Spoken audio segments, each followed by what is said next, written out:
With the landing of a probe on Comet 67P, the European Space Agency has achieved the most complex space mission of the century, but it has not all been according to plan.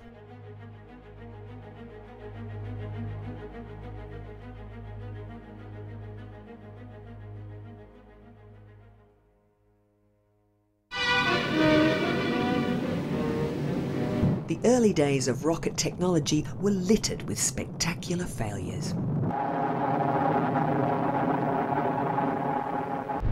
Cold War adversaries, the Soviet Union and the United States, were in a rush to acquire missile technology to deliver the newly developed hydrogen bomb. During the Second World War, Germany had been working on ballistic rockets. Many of their early attempts had also been unsuccessful.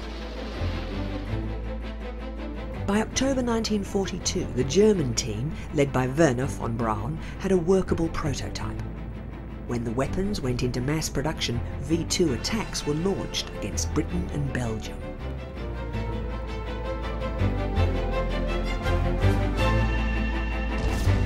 With the fall of Berlin, Russia and America were keen to get their hands on V-2 technology, and German technicians captured at the end of the war were vital to the early rocket programs of both sides.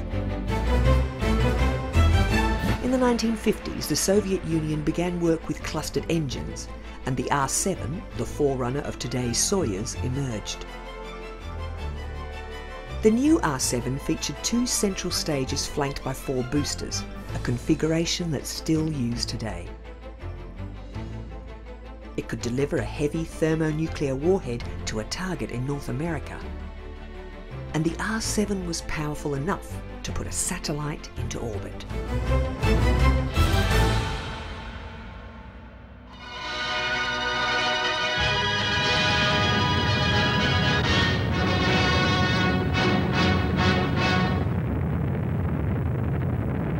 On October 4th, 1957, the Soviet Union launched an 83-kilogram satellite called Sputnik, and everything changed.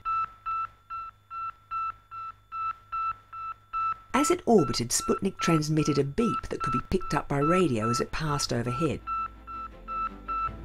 America took this as a direct challenge.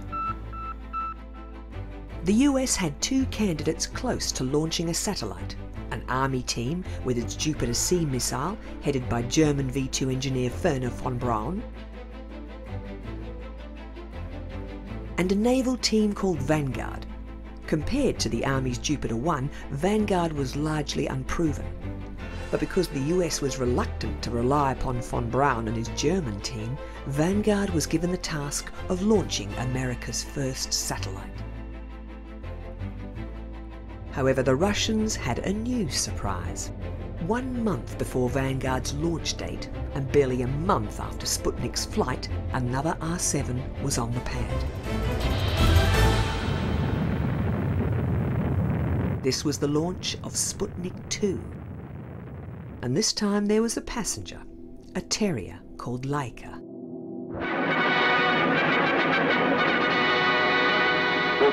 In the US, Cold War paranoia was becoming extreme. It gets the American people alarmed that a foreign country, especially an enemy country, can do this, and we fear this. Pressure was building on the Vanguard team to salvage American pride. In addition to the reporters and photographers covering the event, it was announced that the launch from Cape Canaveral would be screened live.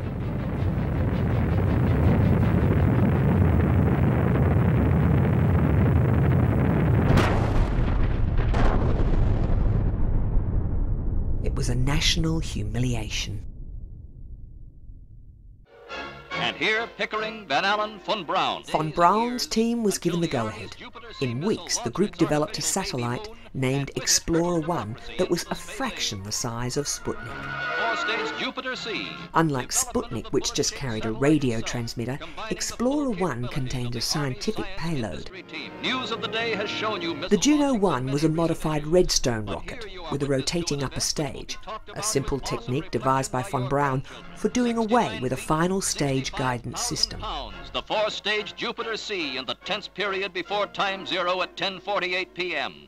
The last three stages are set spinning on takeoff for guidance purposes. It was simple, but it meant that Juno could not deliver its payload accurately to a circular orbit. But the Americans were in a hurry. In 1958, free men everywhere lifted their gaze to Freedom's satellite.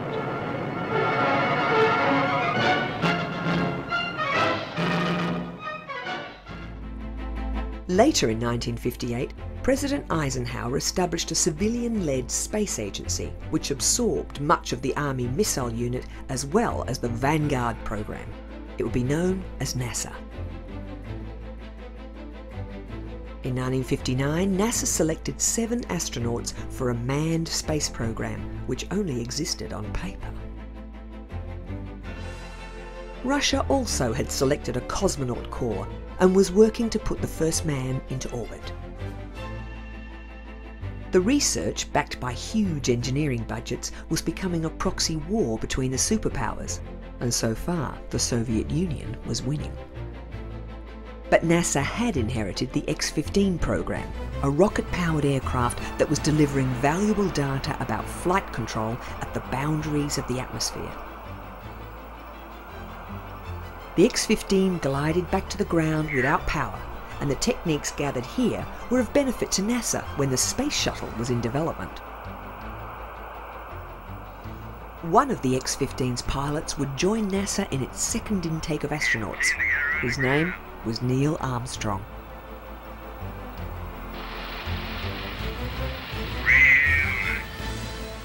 But the Soviets were forging ahead. After several mishaps, they had returned a pair of dogs, Belka and Strelka, safely from space. And in 1961, they were preparing to put a man in orbit. On the 12th of April 1961, a young Air Force pilot climbed into his Vostok 1 capsule. His name was Yuri Gagarin.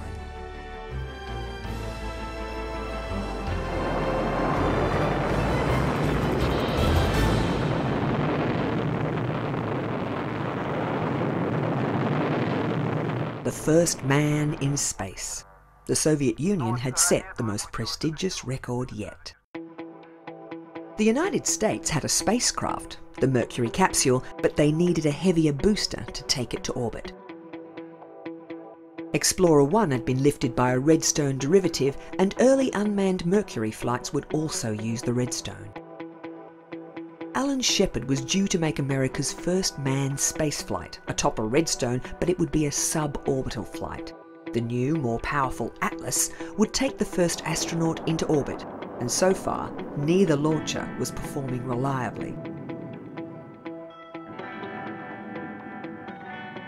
Finally, in May 1961, after a chimpanzee had tested the Mercury-Redstone combination, Alan Shepard would become the first American to fly in space.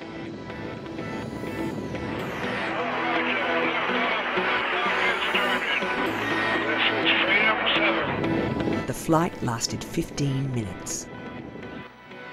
Shepard and his Freedom 7 capsule were picked up 480 kilometres off the coast of Florida. Later that month, America's newly elected President Kennedy committed his country to a landing on the moon. We choose to go to the moon in this decade and do the other things, not because they are easy, but because they are hard. It was the beginning of the space race, the most concerted scientific effort in history.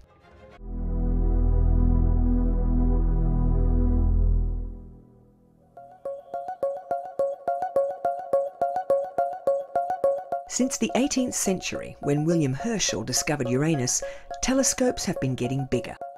Increases in size allowed us to see more distant objects. But it was not until Edwin Hubble that we learned just how distant some of these objects were. It had been thought that our galaxy was the universe until 1924, when Hubble proved that we were just one of countless galaxies in the universe. But astronomers were reaching the technical limit of their instruments, not because of their size, but because of distortion from the Earth's atmosphere. In 1946, astronomer Lyman Spitzer proposed an orbiting telescope above the distorting veil of the atmosphere. It was a wild idea, years ahead of humanity's technical capability, but it was built, and the space telescope named after Edwin Hubble has been in orbit since 1990. No single instrument has contributed more to our understanding of the universe than the Hubble Space Telescope. But it hasn't been straightforward. Something as complex as an autonomous telescope located in the harsh environment of space needs regular maintenance, and it was only possible because of the Space Shuttle and its ability to serve as a work platform. Without the Space Shuttle and its regular servicing missions, Hubble's initial design inadequacy and a series of component failures would have left it as a very expensive piece of space junk. After Discovery's deployment of the Space Telescope in 1990, there were 4 subsequent servicing flights. Hubble was both repaired and upgraded on these missions. As the vehicle passes through the area of maximum dynamic pressure. Atlantis, Houston, no action. With the shuttle now withdrawn from service, there will be no more on-orbit maintenance. Components readied for Hubble's last servicing mission included new gyros, batteries, fine guidance sensor, astronaut tools, support hardware, a new docking ring, the carrier systems, and 2 new instruments. But building the hardware and packing it for flight to orbit was just a part of the preparation. At NASA's Neutral Buoyancy Laboratory in Houston, mock-ups of the shuttle's payload bay and the Hubble were available for the exhaustive training the astronauts needed. Conditions have to match those that the astronauts will experience on orbit. Problems encountered in the pool are solved before the team flies. In 2004, when a power supply blew, Hubble lost its imaging spectrograph. Repairing this component was something never envisaged by the telescope's designers, so special techniques and tools had to be developed. As the flight date approached, all the hardware was packed into special shipping containers for transfer to the launch site, where the next phase of the operation began.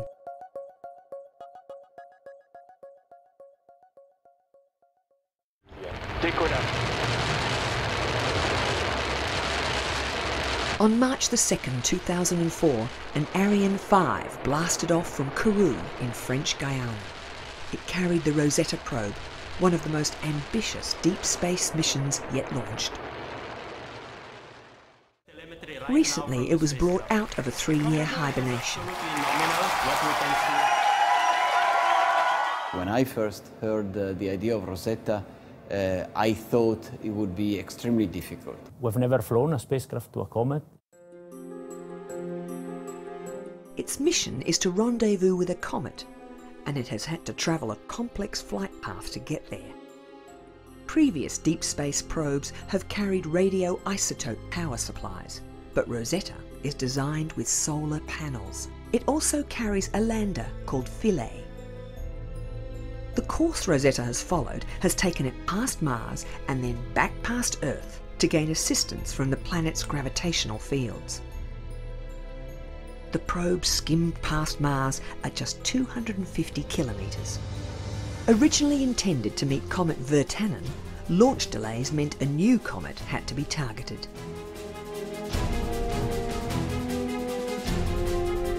Rosetta reached a maximum distance from the Sun of 780 million kilometres, taking it beyond the orbit of Jupiter. During its cruise, Rosetta photographed asteroids, Steins and Lutetia. Starting last May, a series of thruster burns were monitored by members of the Rosetta mission team.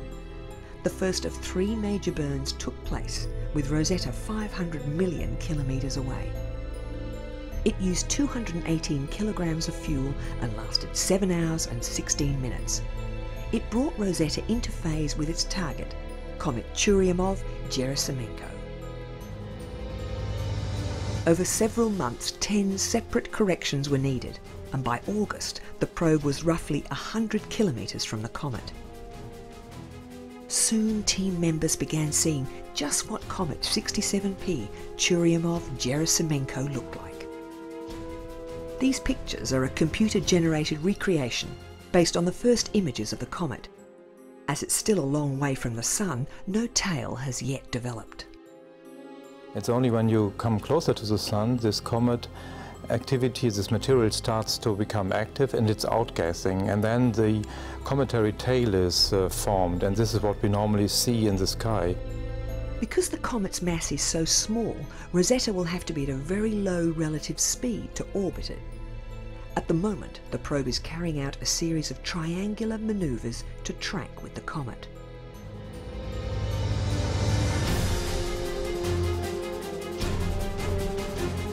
Black and white images relayed by Rosetta's navigation cameras surprised scientists, who were expecting a much smoother object where traces of surface ice were apparent. Of 5 possible landing areas, landing site J was selected. For the Philae lander, it had the best combination of solar illumination and radio access to the Rosetta mothership. The shape of the comet is definitely a bit unexpected. I consider it at the same time fantastic. It's a unique object. On the other side, has posed us some headaches in finding proper landing site because of this unusual shape. The Philae lander was released from a distance of 20 kilometres. Its 4-hour drop was timed so that it would arrive at the intended area, taking into account the comet's 12-hour rotational period.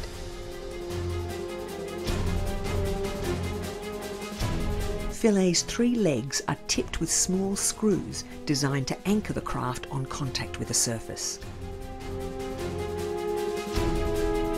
On Earth, the lander weighs 100 kilograms, but although Comet 67P is the size of a mountain, its gravity is very slight. At the comet's surface, Philae has a weight equivalent to a piece of paper. This is a problem that leg screws and a small anchoring harpoon were designed to overcome. In addition, a small thruster at the top of the lander would push the craft down on contact with the surface.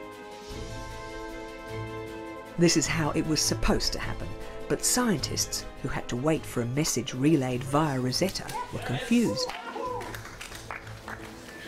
It took an hour for a confirmation signal to reach mission control in Darmstadt, and initially there was celebration.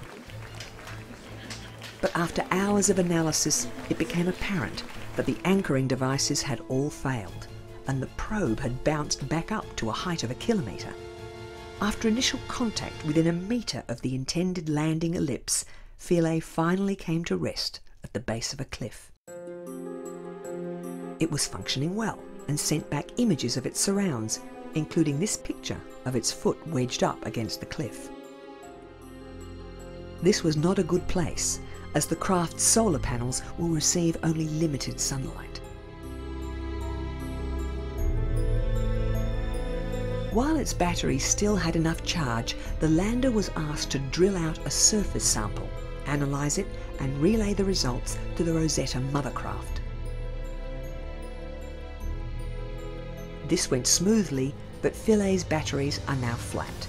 It is hoped that as the comet approaches the Sun, the craft will receive enough light to recharge its power supply.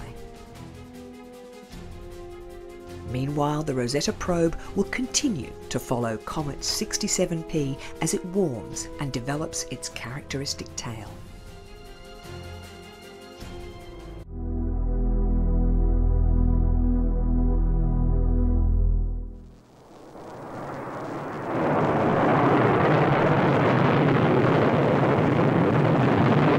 Since the earliest days of rocket launches, thousands of satellites have been delivered to Earth orbit.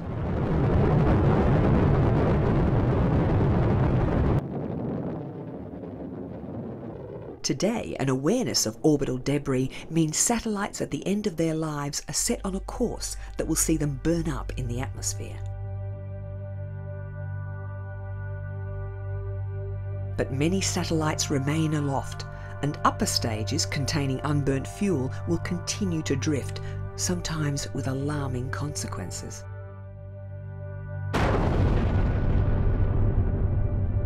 A cloud of orbital debris has been building up around our planet. This has serious implications for new satellite launches.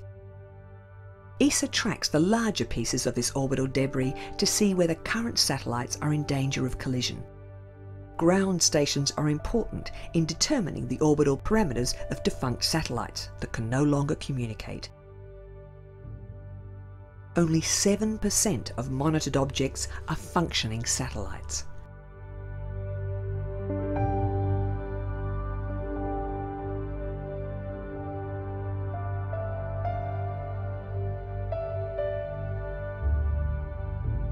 Of the 16,000 to 17,000 objects that we can track from ground stations up there, just about 1,000 are operational spacecraft. All the rest are remnants of past spaceflight activities, and more than one-half of these objects are in fact fragments from on-orbit collisions recently, and also fragments from on-orbit explosions.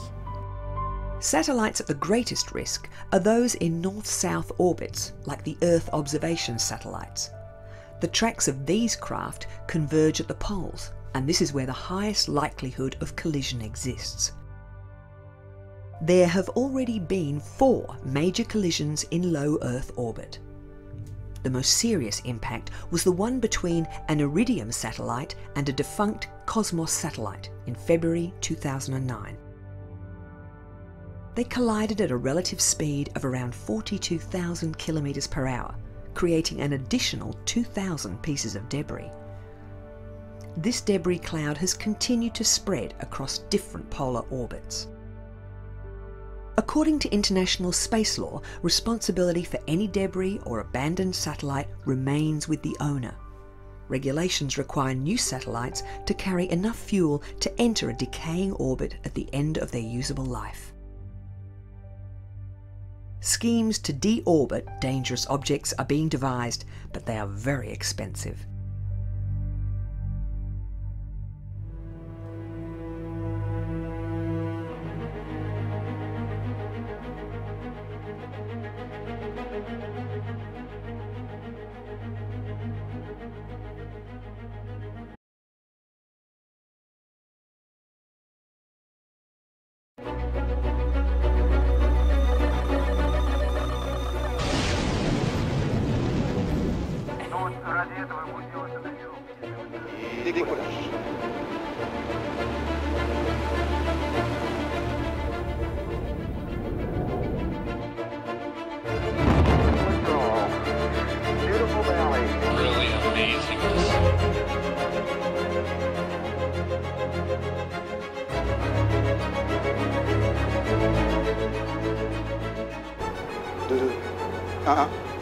Russia's Soyuz launch system is the result of more than 50 years of gradual evolution.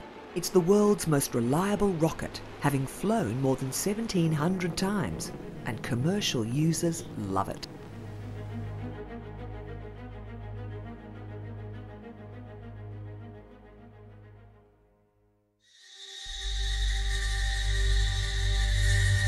In the 1950s, when the USSR and the USA emerged as post-war superpowers, ballistic missile technology was pushed centre stage. Early results were frequently catastrophic.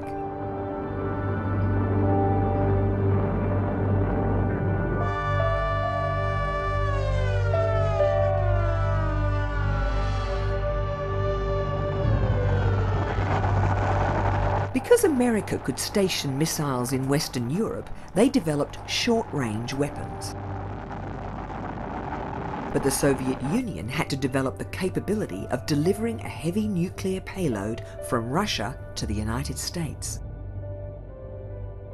The R-7 Semyorka was the world's first intercontinental ballistic missile. It also gave the USSR the ability to launch a satellite into orbit, a huge advantage in the early years of spaceflight. Americans were alarmed when their communist enemy began setting space records that were years beyond their free market technology. In 1958, President Eisenhower established NASA to consolidate America's space effort in one civilian agency, and the newly assembled team started work in a hurry. The overwhelming feeling in the US was they were well behind the Russians. NASA absorbed the US Air Force's Man in Space Soonest program.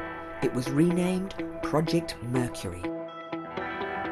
Engineers began work on a titanium space capsule that could sustain a human in the vacuum of space and withstand the searing heat of re-entry. As prospective astronauts, 110 military test pilots met NASA's basic prerequisites and were invited to enter the rigorous selection process devised to choose the Project Mercury team. As well as being a qualified jet pilot with 1,500 flying hours, applicants had to have an engineering background and be younger than 40 at the time of selection. But some pilots were reluctant to volunteer, feeling that astronauts would do little flying, simply serving as glamorized lab rats. When the first 7 astronauts were introduced at a press conference, they were lauded as movie stars. It was 1959, and the only living thing to have orbited the Earth was a Russian dog. It was known that the Soviet Union was working to get a man into space, but NASA was determined that an American would get there first, so they began modifying the proven Redstone booster. Although it did not have the power to launch a man into orbit, they planned to make a series of short suborbital flights to test their technology. NASA's first manned orbital flights would use the SM-65 Atlas missile, a much larger ICBM that was being modified to carry the Mercury capsule. But reliability was a problem. In September 1959, during the static test of an Atlas, a turbopump failure triggered a complete shutdown. But fire persisted. The damaged pump was leaking oxygen.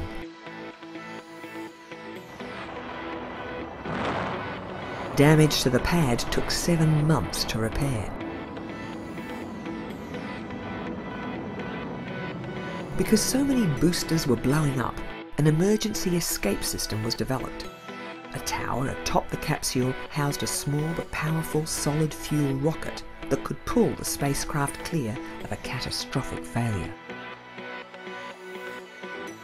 To test the escape system, a new booster known as Little Joe was built. It was based on existing technology and cheaper than using a full-scale rocket.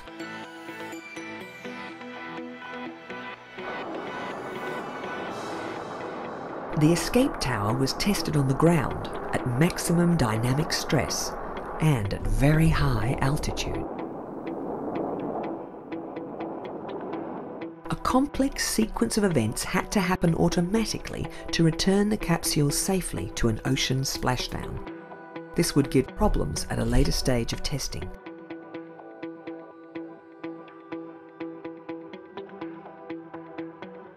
The capsule itself had to be tested, and the new astronauts were each given an area of specialisation.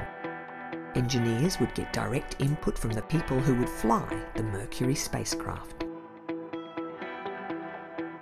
At NASA's Langley Research Center, the new astronauts were schooled in concepts such as retrofire and re-entry. The Mercury 7 all had engineering degrees, and even at this stage, their feedback was leading to redesign of capsule control systems. Simulators were developed that gave an astronaut the sensation of a tumbling capsule, allowing the team to gain experience before they flew.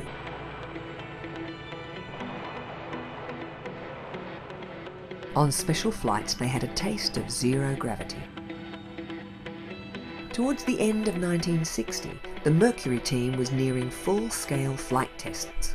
The first Mercury-Redstone combination would make an unmanned suborbital flight to qualify the system. Alan Shepard had been selected to make the first manned flight, and it seemed he would be the first man in space. Known as MR1, this first Project Mercury vehicle was assembled at Cape Canaveral's Launch Complex 5. It would test the automated flight control, the launch and tracking system, as well as recovery procedures. The capsule's automated abort system, a vital safety feature, would also be tested.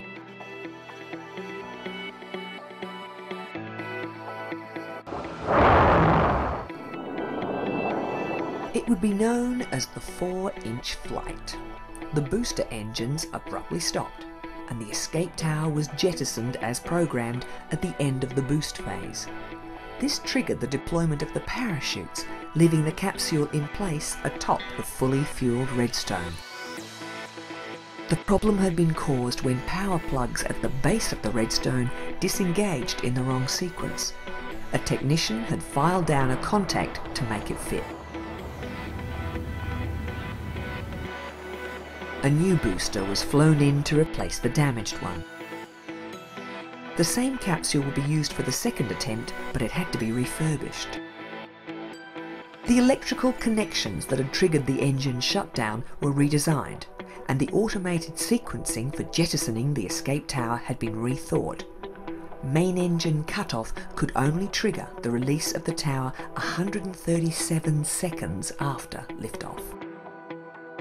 The delayed flight, now known as MR1A, was launched on December the 19th. It flew higher than expected, but was otherwise flawless. Yet NASA had lost a month in their rush to put a man in space first. A chimp would make the next flight. Engineers were uncertain about risking an astronaut when the booster was still flying too high. Chimp number 65, known as Ham, would fly before a human, and the astronauts were not happy. The flight was designated MR2, and if it all went well, Alan Shepard would be next.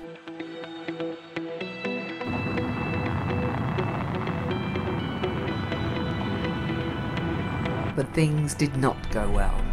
An overactive pump depleted the engine's liquid oxygen too quickly, and when the engine pressure dropped, the escape system kicked in, lifting Ham's capsule to an altitude of 253 kilometres, far higher than had been planned. Because the escape system had activated, the capsule's retro rockets had been jettisoned, meaning the spacecraft's ballistic return to Earth could not be slowed. Ham, the Astro chimp, experienced more than 14 G during re-entry. Next, a valve opened early and the capsule lost pressure. Finally, when the capsule splashed down, 200 kilometres beyond the planned point, the impact bag was shredded and the heat shield had punched holes in the capsule base, flooding it with seawater.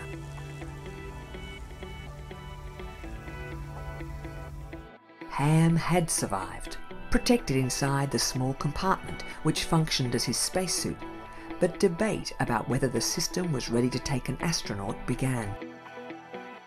An extra flight to sort out the bugs in the Redstone booster was scheduled.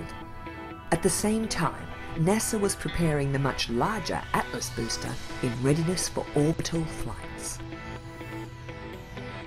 Developed as a weapons delivery missile, the Atlas was also being used to launch satellites. Its very thin stainless steel skin made it very light, but it was also fragile, and its early safety record was not good.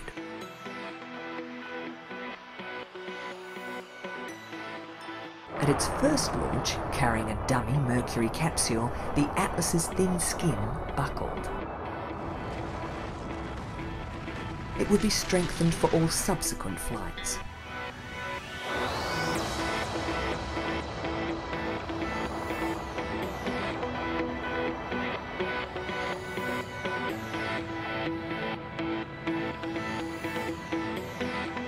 It had not been publicly announced that Alan Shepard would make the first Mercury flight, but team members were growing in confidence that he would become the first man in space. But his flight was postponed several times. A replacement for the booster needed for the extra development test was slow in coming. An original launch in February 1961 was put off till March, then to May.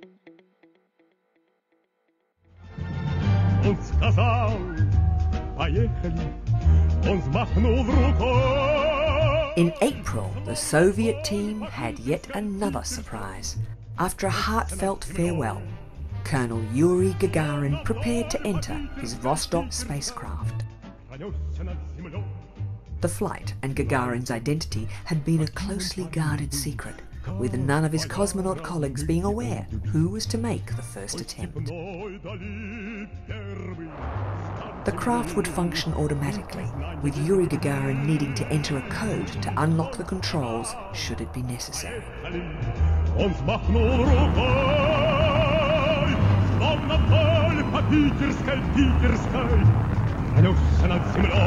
Gagarin completed one full orbit of the Earth and returned safely. He was only in radio contact while flying over Russia. The first cosmonaut was a hero.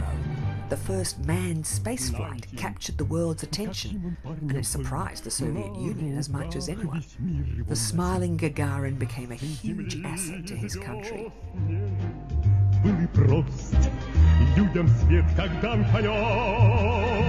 The Soviet leaders wanted more, and government funding for space was assured. One group not happy about Gagarin's flight were the Mercury astronauts. While they were getting plenty of publicity, all they had done so far was train. Alan Shepard had missed the opportunity to be first, and his short suborbital flight would be an anticlimax after the Soviet triumph. In the early hours of May the 5th, 1961, Shepard arrived at Cape Canaveral's Launch Complex 5. A Redstone launcher stood waiting, topped with a Mercury capsule Shepard had named Freedom 7. It was a pointed dig at the Soviet Union's political system. American media had branded Gagarin's flight as a propaganda stunt rather than a scientific achievement. 3, 2, 1, 0. Liftoff. All right, liftoff, and the clock has started. Yes, sir. Reading you loud and clear. After a delay, Freedom 7 blasted off. The flight climbed to a height of 187 kilometers. PSI, oxygen is go. What a beautiful view. At several points, Shepard took manual control of his craft, but it was over quickly, with the flight lasting just 15 minutes and 22 seconds. Freedom 7 splashed down in the Atlantic off the coast of Florida. Though Shepard had not orbited, Project Mercury had put a man in space, and America was keen to catch up. The idea that there was a race between the superpowers was becoming all too clear.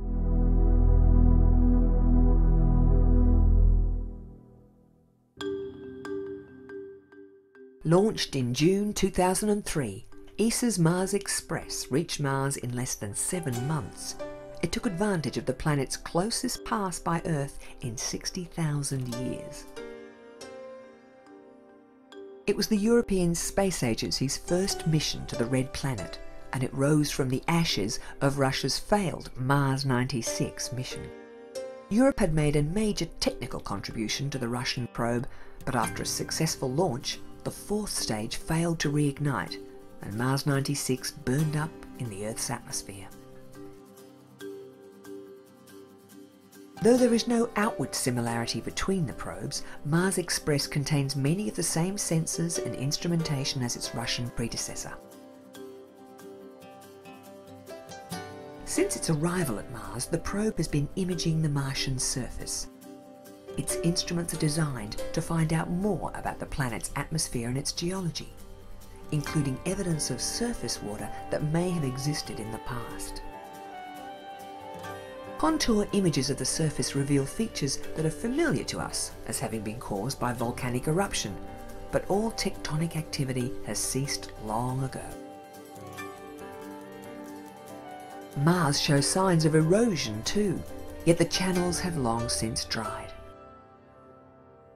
But the fact that water once flowed here may mean that rudimentary life got started. Just like Earth, Mars revolves on a tilted axis, giving it seasons, but because the planet's orbit is highly elliptical, there is broad variability in surface temperatures. In summer it can reach 20 degrees Celsius, dropping to -90 overnight. Mars also has polar ice caps, but they're made of water ice covered in winter by a layer of frozen CO2. This layering process is not fully understood. Instruments on Mars Express suggest that the thin atmosphere is 95% CO2 with traces of nitrogen, oxygen and water vapour. It supports fine cloud and strong winds. Now, the only forces able to affect the surface topography are dust storms and meteor impacts.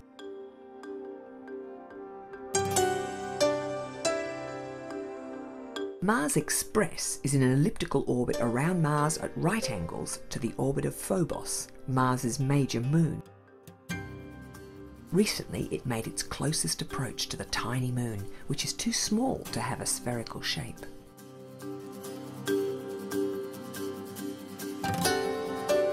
Phobos has the appearance of a captured asteroid, but scientists are puzzled by it. Its mass and density are lower than expected, so it's thought to be porous. Since it has been in orbit, the infrared spectrometer on Mars Express has continued to discover water, which has planetary researchers upgrading their expectations that some form of life may once have existed on Mars. Mars Express has had several mission extensions. New measures have been instituted to conserve the spacecraft's dwindling fuel reserves, and it looks like the mission will continue until its fuel finally runs out.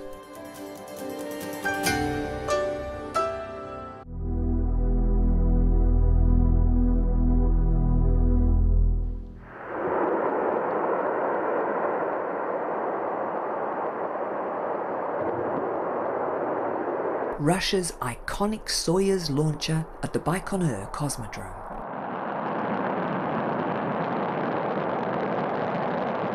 Currently, it's the only means of taking cosmonauts to the International Space Station. What makes it special is its direct lineage to the historic designs that launched the first satellite and the first man in space. The most striking outward similarity is the 4 strap-on boosters. Together these make up the first stage. The central core around which they cluster is known as the second stage, even though it ignites before launch along with the strap-ons. These stages are fueled by kerosene with a liquid oxygen oxidizer. After 118 seconds, the 4 first stage boosters are jettisoned, and the second stage will continue burning for another 3 minutes. Like other Russian rockets, the Soyuz takes its name from one of its most frequently lifted payloads, the Soyuz spacecraft, which has been in service since 1967. Since the retirement of the US Space Shuttle, the Soyuz spacecraft has played an indispensable role in ferrying crews to and from the International Space Station. With a capacity of 3 cosmonauts, and with the ISS having a working team of 6, there need to be 2 Soyuz spacecraft on hand at the space station in case an evacuation is required. The Soyuz launch system uses very simple production techniques.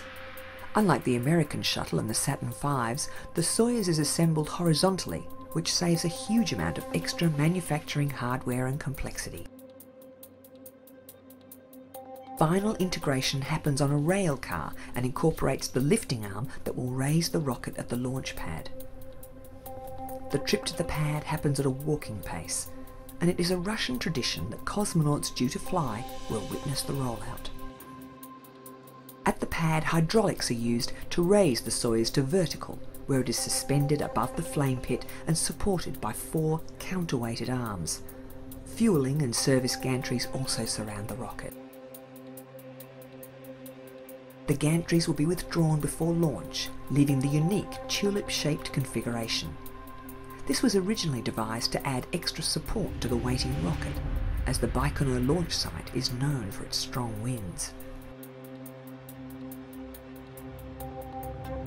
In 2011, a Soyuz launcher was being prepared for launch from a new site. It has been adapted for use at the European spaceport in French Guiana. 5, 4, 3, 2, 1, top. With improved lift capacity and an enviable launch record, commercial satellite clients just love the Soyuz.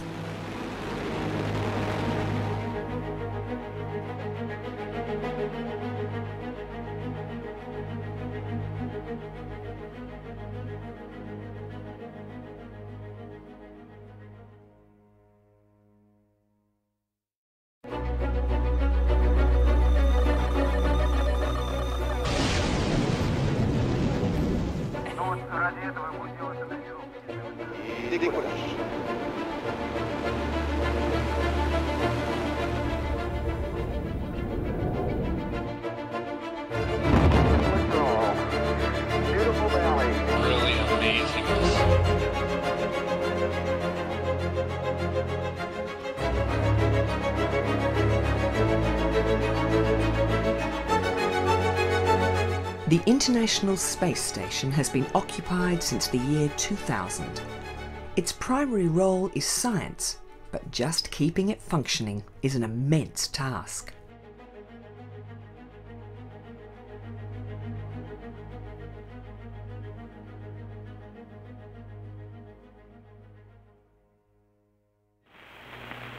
This is Freedom 7. The fuel is go, 1.2 G, cabin at 14 psi. In May 1961, Alan Shepard had flown a brief suborbital hop in his Freedom 7 space capsule. The Redstone booster that had launched Shepard was not capable of lifting a heavy spacecraft to orbit. The flight caused celebration in America, but by comparison, the first man in space, Russia's Yuri Gagarin, had completed a full Earth orbit and had become an international celebrity.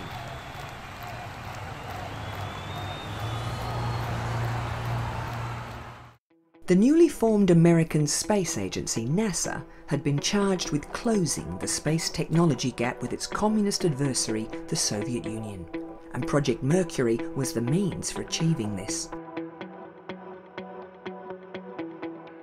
Until the more powerful Atlas booster was ready, the only rocket Project Mercury had was the Redstone, and NASA was keen to refine the Mercury capsule, so a second suborbital flight was scheduled. This time, the astronaut would be Gus Grissom. The dramatic achievements in space which occurred in recent weeks should have made clear to us all.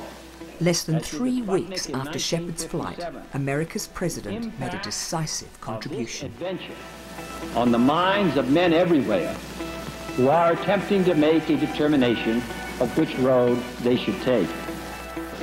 I believe that this nation should commit itself to achieving the goal before this decade is out of landing a man on the moon and returning him safely to the Earth.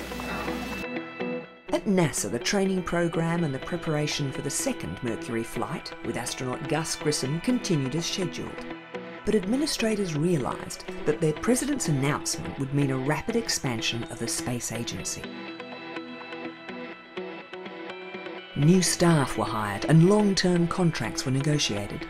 Of immediate importance were modifications to the Mercury capsule.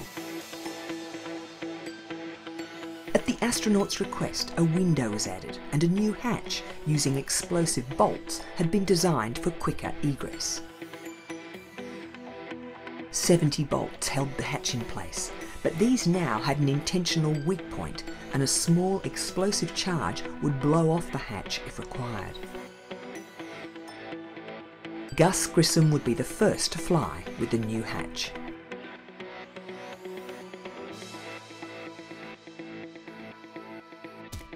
It could be triggered from both inside and outside the capsule. On the morning of July the 21st, 1961, another Redstone rocket was being fueled. Since Yuri Gagarin's orbital flight in April, nothing had been heard from the Russians, and the Mercury team could feel they might be catching up to their communist adversaries.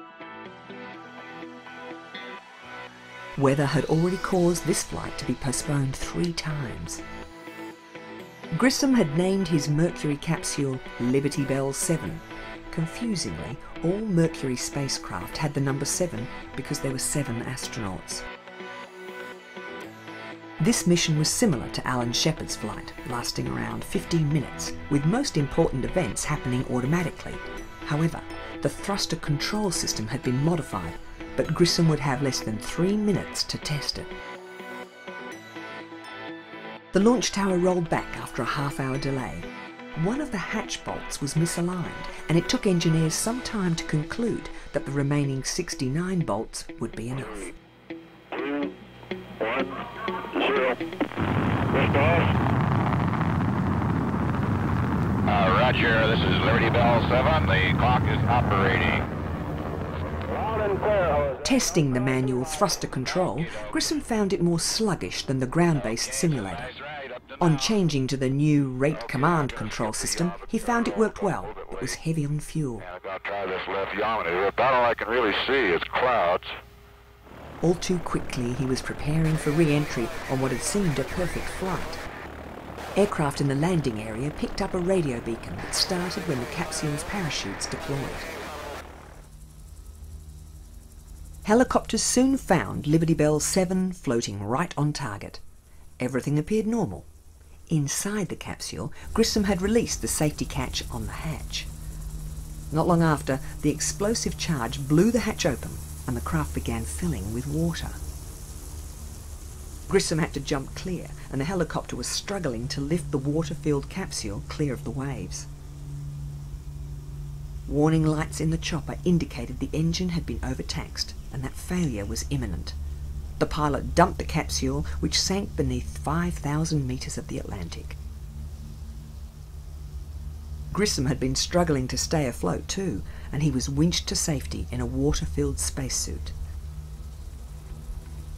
The loss of the capsule and its valuable data was not good, and immediately engineers began asking how the hatch could blow on its own.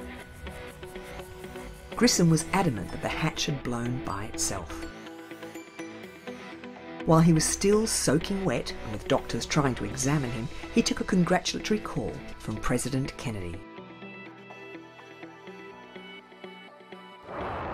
Gus Grissom's suborbital flight would be the last Mercury mission to use the underpowered Redstone booster. Project Mercury planners wanted their next astronaut to go into orbit, but there was a problem. The more powerful Atlas booster they were relying on only had a 30% success rate. Designed in 1955, the Atlas was developed as a nuclear weapons delivery system, but by 1961 the technology had not matured. It was not dependable. At this point, NASA had launched 3 unmanned Mercury Atlas combinations, and 2 had failed catastrophically. NASA was beginning to argue with Convair, the rocket's builders, about reliability. Modifications, including a thicker skin and a transistorized telemetry system, were introduced.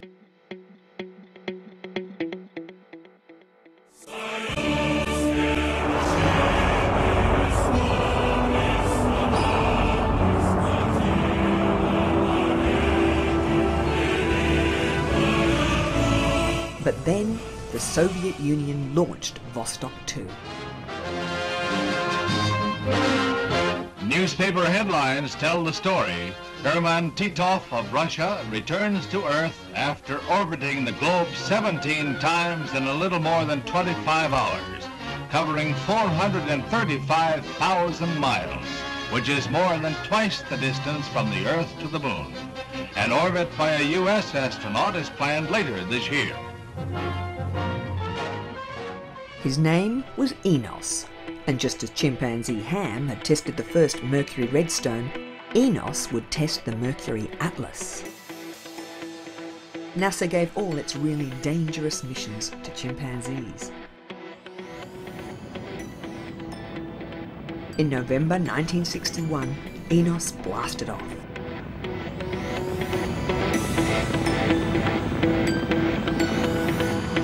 He orbited twice in 3 hours and 20 minutes and, although it wasn't a flawless mission, it gave the planners confidence that most of the glitches had been eliminated from the Mercury-Atlas combination. The next Mercury mission would carry John Glenn.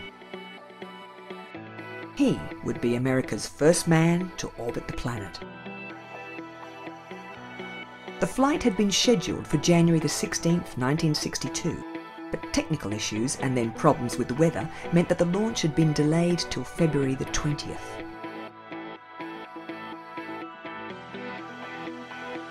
For the US, this was an important mission. It would show that they were catching up with the Russians, who had clearly demonstrated their capability for long-term orbital flights.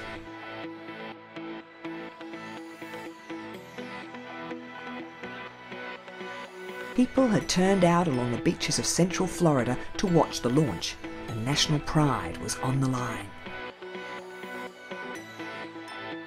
The Cold War had reinforced Stars and Stripes patriotism, and John Glenn, in the spacecraft he had named Friendship 7, was striking a blow for truth, justice, and the American way.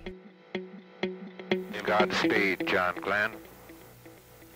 10, 9, 8, 7, 6, 5, 4, 3, 2, 1, 0. Roger, the clock is operating. We're underway. Everything about the launch was close to flawless. Okay. A little bumpy along about here. 5.5 minutes after blastoff, Friendship 7 was in orbit, and mission control affirmed that the trajectory was good for at least 7 orbits. There was a minor problem with thrusters, but when a faulty sensor indicated that the spacecraft's heat shield had come loose, it was decided to bring the mission to a close after just 3 orbits. Capsule turning around, and I could see the booster during turnaround just a couple... 3 days after his return, at a ceremony at the Manned Spacecraft Center, the President decorated John Glenn with NASA's Distinguished Service Award, and across the US, support for the manned space program was enthusiastic. There were 3 more manned orbital flights in the Mercury program, each one increasing in duration, refining techniques and technology. Ultimately, the last scheduled Mercury missions were cancelled in favour of the next program. NASA was in a race to the moon, and Project Gemini was a big step in that direction.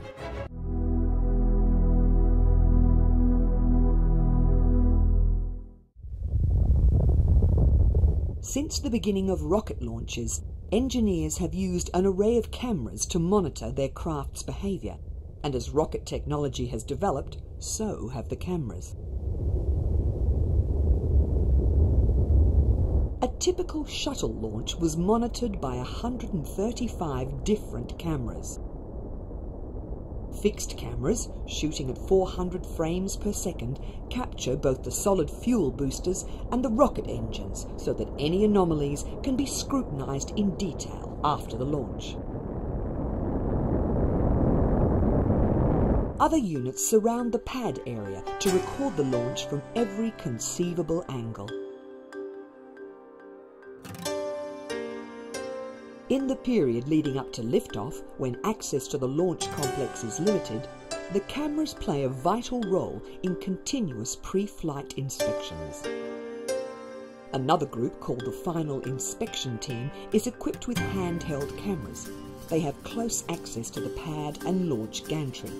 Anything out of the ordinary is recorded for further scrutiny by a team of specialists at the launch centre. In addition, the launch management team can request images of any subsystem that might be returning suspect readings. The team can identify and photograph problems that may otherwise go unnoticed.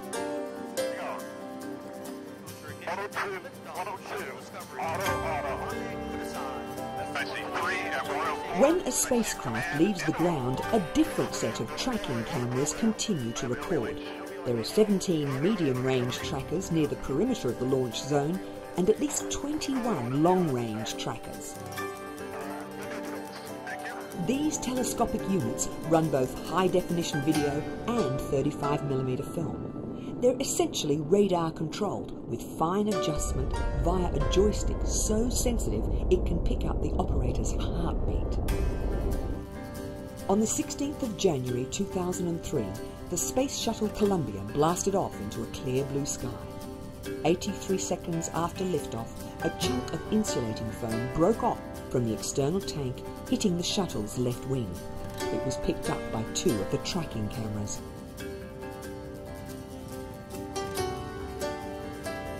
Though the foam is very light, the incident happened when Columbia was travelling at about 800 kilometres per hour. The crew of 7 was lost when Columbia broke up during re-entry 2 weeks later. An investigation revealed that foam strikes had been seen before. The normalization of deviance was responsible for not having fixed the problem earlier. Shuttle flights were grounded, and images from the tracking cameras led to a redesign of the external tank's insulation. Future shuttle flights, with one exception, were restricted to the International Space Station. Upon arrival, each shuttle was required to perform a gradual flip, allowing cameras on the ISS to capture images of the craft's thermal tiles.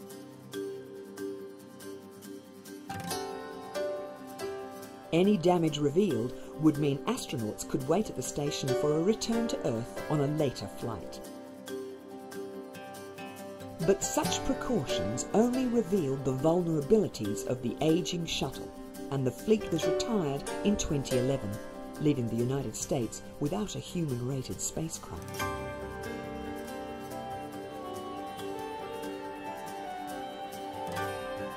In a field that relies upon cutting-edge technology, the 30-year-old shuttles could no longer be updated. But a new system is on the way, the Orion, with every stage of testing and development being meticulously recorded.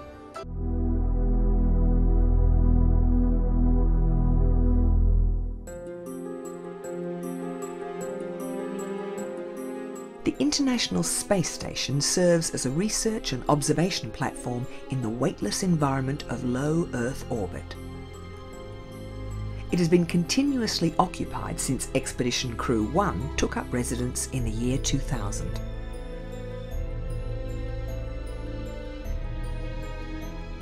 The ISS has a mass of 450,000 kilograms, easily making it the largest man-made object in orbit.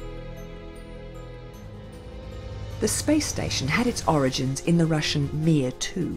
It was intended as a replacement for the aging Mir space station that had been in orbit since 1986. Launched by the Soviet Union, the original Mir had deteriorated badly toward the end of its 15-year life. The International Space Station's first component was the Zarya module, originally intended as the first piece of Mir 2. The US had a proposal for Space Station Freedom, and the European Space Agency were planning the Columbus space station, but the prohibitive cost of such ventures led to a consolidation of the different schemes. The Space Shuttle became vital in the orbiting construction project.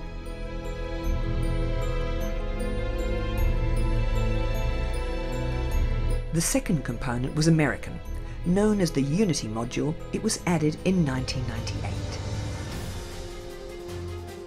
Over 13 years, the space station took shape. Russian Proton and Soyuz rockets, as well as the shuttle, all delivering components. The last shuttle flight ever, in 2011, was to deliver a European multi-purpose logistic module. At that point, it consisted of 15 pressurized segments and a truss assembly that anchors the solar arrays and the cooling radiators.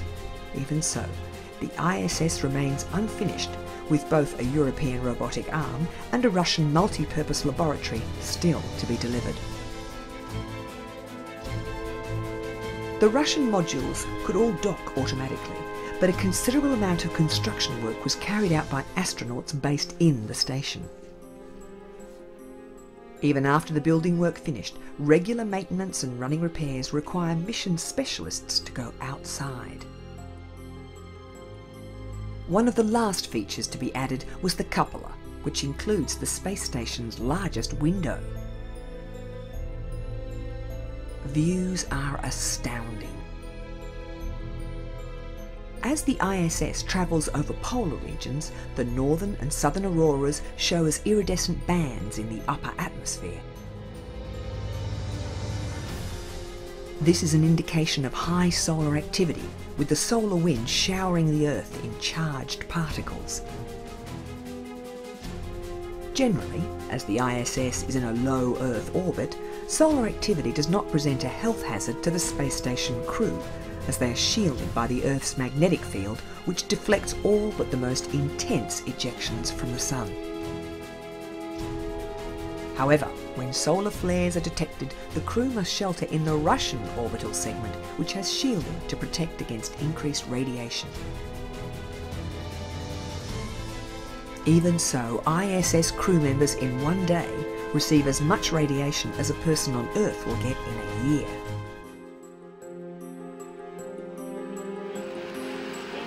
Periodically, partner nations will launch a resupply ship to the ISS. Since 2009, Japan's aerospace agency JAXA has sent 4 White Stork cargo craft.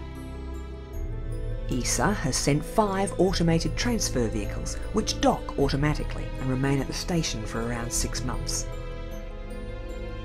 Since the retirement of the Space Shuttle, the United States has used commercial contractors for resupply.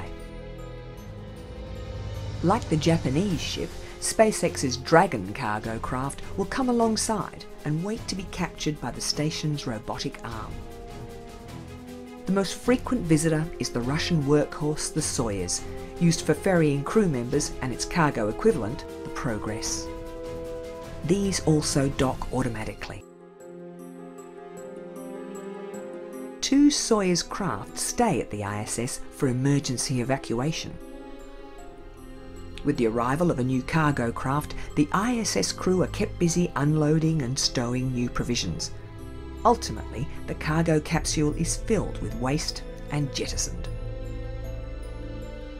Long-term exposure to microgravity leads to loss of muscle mass and bone density, and daily exercise is important in reducing the health implications of weightlessness.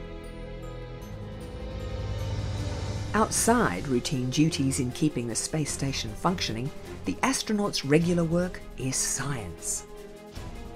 This can be anything from monitoring plant and simple animal specimens being raised in microgravity to the search for dark matter via the alpha magnetic spectrometer. At the end of their 6-month stay on the ISS, 3 of the cosmonauts cram into the waiting Soyuz capsule and prepare for the journey back to Earth. 3.5 hours after the craft undocks, the cosmonauts will be on the ground in Kazakhstan.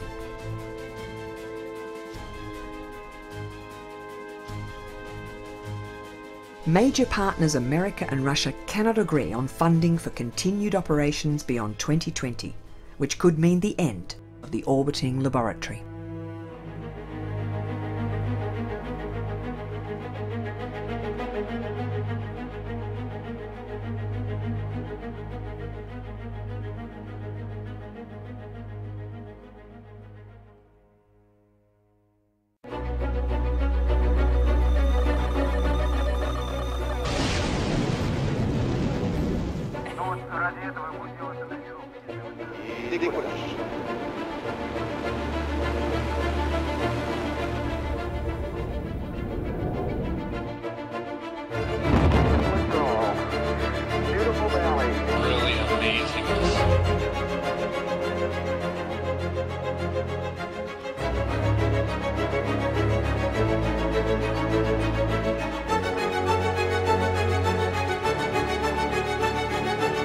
Designed in 1974 and still going strong, the Emu is the spacesuit that astronauts continue to use on the International Space Station.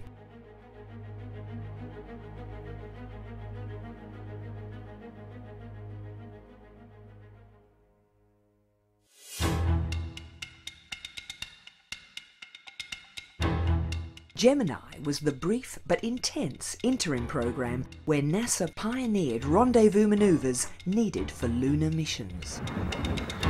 In 1963, Project Mercury had come as far as the technology would allow. The final 3 missions were cancelled so that NASA could shift focus to a new program and develop the techniques needed to reach the moon. It was decided that before embarking on the 3-man Apollo program, as had been intended, an intermediate stage to learn about orbital rendezvous and docking was needed. It was in Houston that Mr. Kennedy emphasized the need for peaceful uses. It was called Project Gemini, and in many ways the new program's capsule was more advanced than the Apollo spacecraft that would follow it. It was designed for a 2-man crew, and astronauts referred to it as the Gusmobile because Mercury veteran Gus Grissom had played a major role in its development. The Gemini spacecraft would have the ability to change its orbit, and it included instrumentation and systems that were borrowed from jet fighters. One of its most revolutionary features was its onboard computer. It had a memory of just 20 kilobytes. At the beginning, it was proposed that the Gemini capsule wouldn't have landing parachutes, but a Rogallo wing. Grissom was involved in the early tests before this idea was abandoned. It added a layer of complexity that couldn't be easily accommodated in the capsule's design, and NASA reverted to the traditional water landing. To boost the Gemini spacecraft to orbit, NASA hastily adapted the US Air Force's Titan II missile. The Titan II had a much simpler design because it used hypergolic propellant which could remain stored in the rocket for long periods. The 2 fuel components didn't have to be kept at sub-zero temperatures, but they were extremely toxic and dangerous to handle.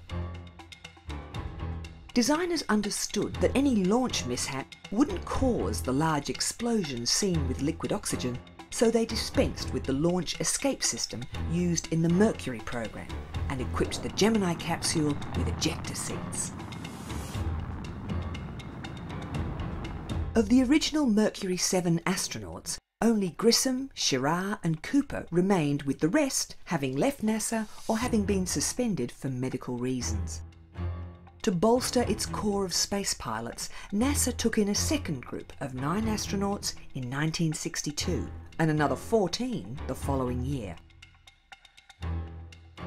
Before the astronauts could fly, the Gemini-Titan combination had to be tested to demonstrate its reliability.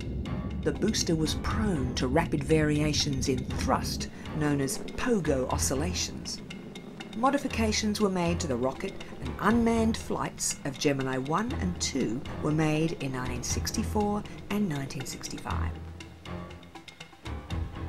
Mercury veteran Gus Grissom and new recruit John Young would fly the first manned Gemini mission. Because the Gemini craft was fitted with ejector seats, they had special training exercises that involved parachuting into the water. The 2 astronauts also spent long hours in the Gemini simulator, where engineers could run them through challenging scenarios that may happen in space, while also training mission controllers. The Gemini 3 flight was scheduled for March the 23rd, 1965, and as the launch date approached, publicity became intense. The new President Lyndon Johnson was keen to be seen with the next astronauts. America was gaining confidence about its future in space.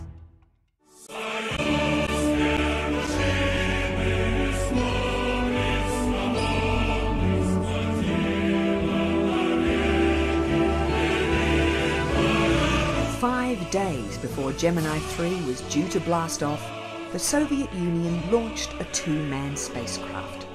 What nobody was expecting was another record, the world's first spacewalk.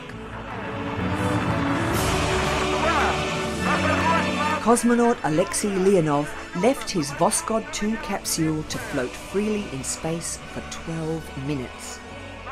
In the West, it was perceived as another Soviet triumph. In reality, Leonov's suit had distorted, and he was only just able to get back inside. The whole mission was plagued with difficulties, but these details didn't come to light for decades.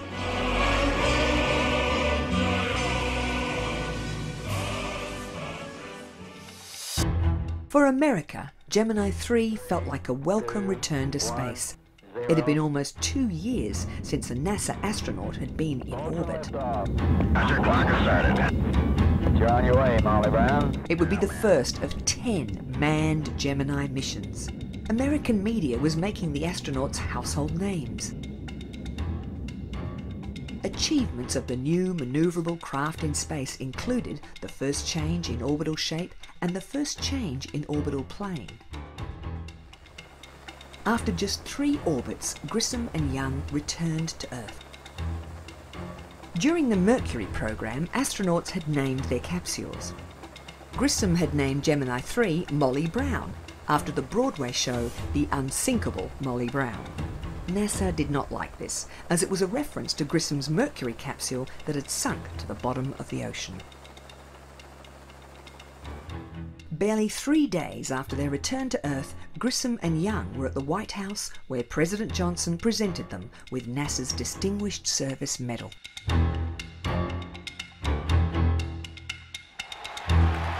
Then, something that was to become common across the Gemini missions: a ticker tape parade through the streets of New York. NASA understood that the American public needed something in return for the hugely expensive space program. It gave them a new brand of hero. The next mission, Gemini 4, would be a much longer duration flight. Its crew would be from NASA's second intake of astronauts, Ed White and Jim McDivitt.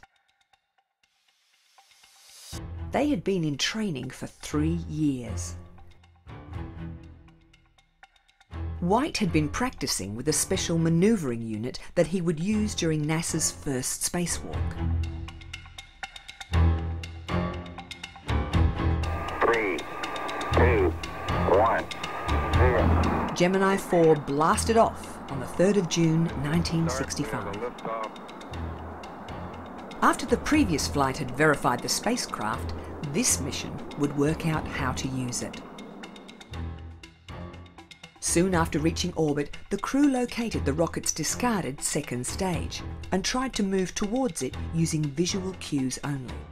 But the more McDivitt manoeuvred towards it, the further away the booster got. Rendezvous was going to be harder than it seemed, and Mission Control called the exercise off. There was a more important task. During the 3rd orbit, Ed White opened the door of the depressurized capsule and, using the manoeuvring unit nicknamed the Zip Gun, he moved into the void. This exercise had been shifted up the Gemini schedule after the success of Alexei Leonov's spacewalk.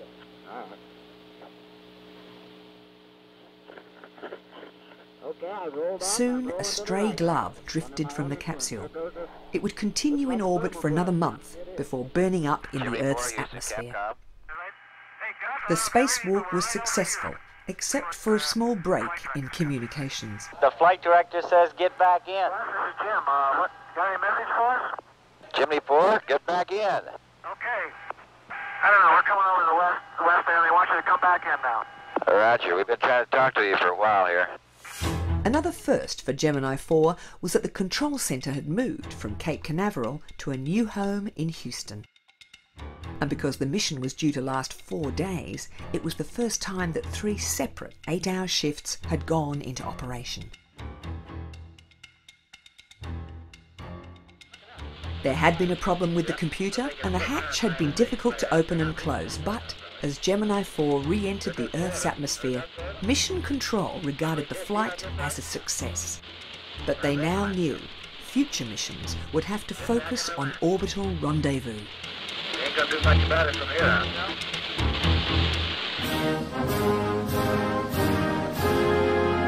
post-flight honours for White and McDivitt included a ceremony at the University of Michigan, where they had both studied. At another ceremony, the President pinned NASA's Exceptional Service Medals on them. The Gemini program was just starting to deliver, but America was still not sure if they were catching up with the Soviet Union.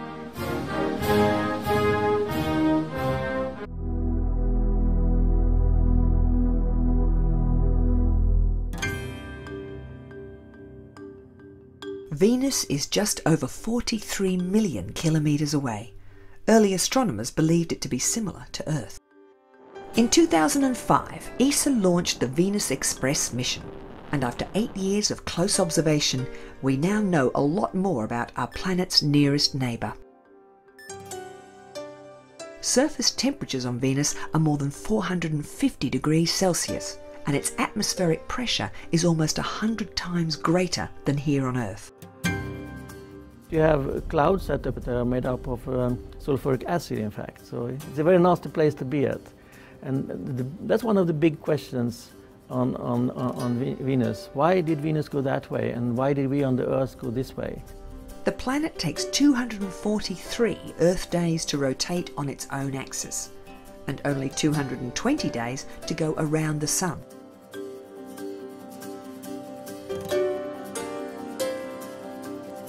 And its rotation is opposite to Earth's, with the Sun rising in Venus's west. In Venus's upper atmosphere, violent winds blow at speeds up to 400 kilometres per hour, and it has permanent hurricanes almost 200 kilometres across, moving around its poles. Information about the climate and magnetic field has been gathered by Venus Express since it went into orbit around Venus in 2006. It has been made available to a broad cross-section of experts. As Venus Express neared the end of its operational life, its handlers began taking risks, guiding the probe closer and closer to the planet, where it could observe in greater detail. In a manoeuvre known as aerobraking, the probe edged through Venus's upper atmosphere. We are going so close that we actually sense the atmosphere as a friction against the structure of the spacecraft, and in that way we can measure densities in the atmosphere of Venus that we have not been able to measure for all those 8 years we've been circling the planet. We also measure magnetic fields with a magnetometer, and we measure energetic particles that we find there. So it's a very new type of measurements, and very valuable data we're collecting these days. In the end, Venus Express exceeded its design brief to collect a new class of information about Venus.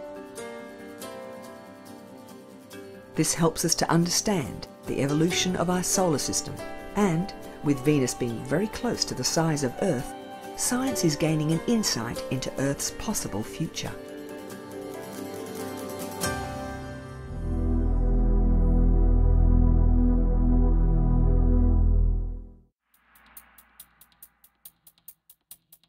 Since the earliest days of flights to space, each new spacecraft had a new spacesuit designed specially to go with it. The Mercury program used a version of the US Navy's Mark IV. The Gemini astronauts wore the G3C and G5C, which were based on the suit worn by X-15 pilots. They had to cope with possible ejection and with spacewalks. The Apollo astronauts wore versions of the A7L spacesuit. It had to be able to cope with the lunar environment and protect its wearer during what often looked like hard labour. With the development of the space shuttle came two new spacesuits, the ACES or pumpkin suits worn by crew during launch and landing, and for work outside in the vacuum of space, the EMU, for extravehicular mobility unit. The EMU is like a mini spacecraft. It provides self-contained life support for its wearer for more than 8 hours, and it was the suit in which astronauts learned in-space construction techniques during the early shuttle years. The design was commissioned by NASA in 1974. And although there have been many refinements, essentially the same EMU is still in service on the International Space Station. It was the EMU that enabled the construction of the orbiting laboratory. The suit has 14 different layers with a range of different functions, including insulation from extremes of temperature and protection from micrometeoroids. Pressure inside the suit is about 1/4 of standard atmospheric pressure. Higher suit pressures mean less mobility, but the low pressure means the astronaut must breathe pure oxygen. Nitrogen bubbles would condense in the wearer's bloodstream and body tissue if low-pressure air was used.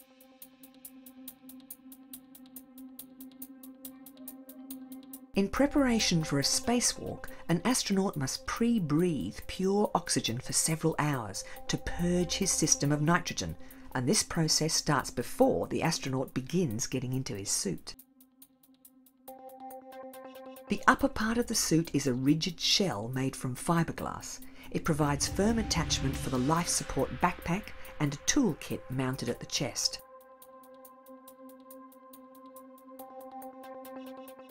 As part of their preparation for a sojourn on the International Space Station, mission specialists will spend long hours training in the EMU at the Neutral Buoyancy Lab in Houston. Crew members have to be prepared for unexpected maintenance tasks outside the ISS. Problems with solar panels, coolant loops and leaky plumbing have required repair spacewalks. The Russian Orlan suit is also used on the ISS. It affords slightly less mobility than the EMU, but it is much quicker to put on, and its on-orbit maintenance is much simpler.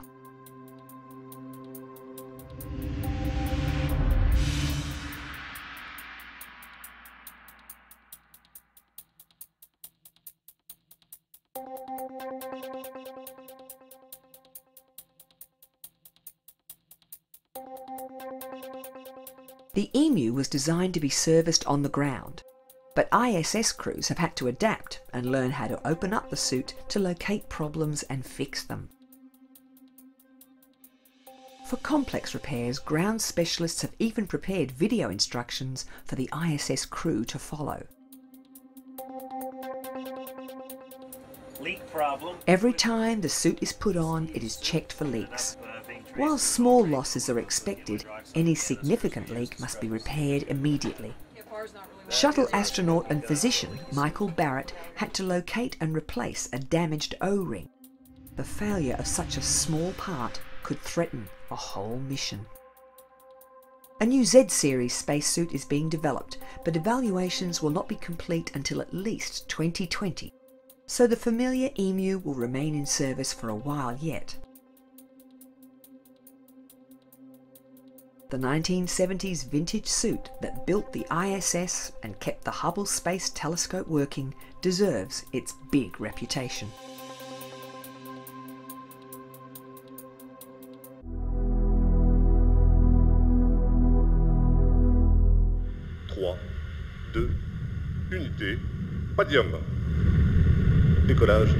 When a probe or satellite is launched, it can only perform its function because of a complex communications infrastructure here on Earth. A craft operating in deep space sends data via a transmitter with signal strength similar to a domestic light bulb. By the time it reaches Earth, a distance measured in millions of kilometres, this signal is incredibly weak. ESA, the European Space Agency, has 3 giant dishes at locations around the world, so it can communicate with its array of deep space probes. Cebreros is situated in a rural area west of the Spanish capital Madrid, where electromagnetic interference is at a minimum. The 35-metre dish is capable of fine pointing accuracy. Not only does the dish have to point directly at its distant target probe, it must track with it to compensate for both the probe's movement and the Earth's rotation. The 620-ton dish must move smoothly and with an accuracy of within 1 kilometre at a distance of 100 million kilometres. ESA's deep space dishes have to transmit as well as receive. For this, the power of the transmitter is important. A signal strength of 20,000 watts is focused into a narrow beam by the parabolic dish. The first antenna in ESA's deep space network was built at New Norcia in southwestern Australia. It's similar in design to Cebreros, the station which picks up signals from probes as the Earth's rotation takes them out of New Norcia's line of sight. Currently, the Deep Space Network has a heavy workload, as the Rosetta probe continues to transmit its own data and relay information from the Philae lander. The final member of ESA's deep space trio is Milagüe in Argentina, 1,200 kilometres west of Buenos Aires.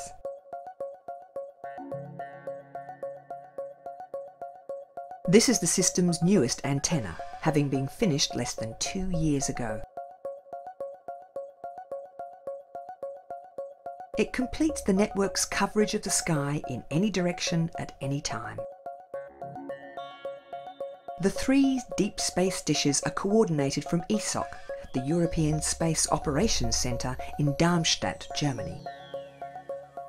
In addition to the deep space probes, ESOC is also responsible for communication with Earth-orbiting satellites via a different group of smaller ground stations monitoring spacecraft in polar orbits.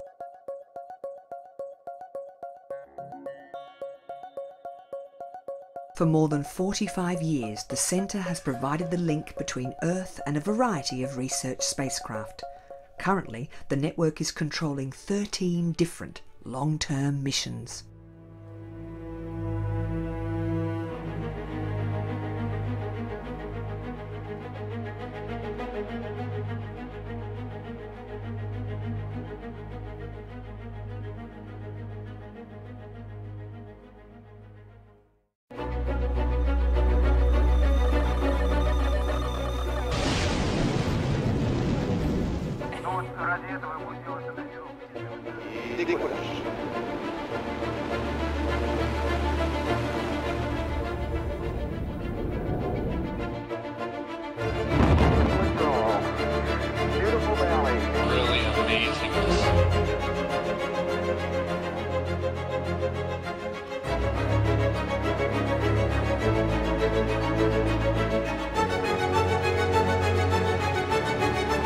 Just getting it to the surface of Mars was difficult enough, yet the Curiosity rover continues to change our understanding of the Red Planet.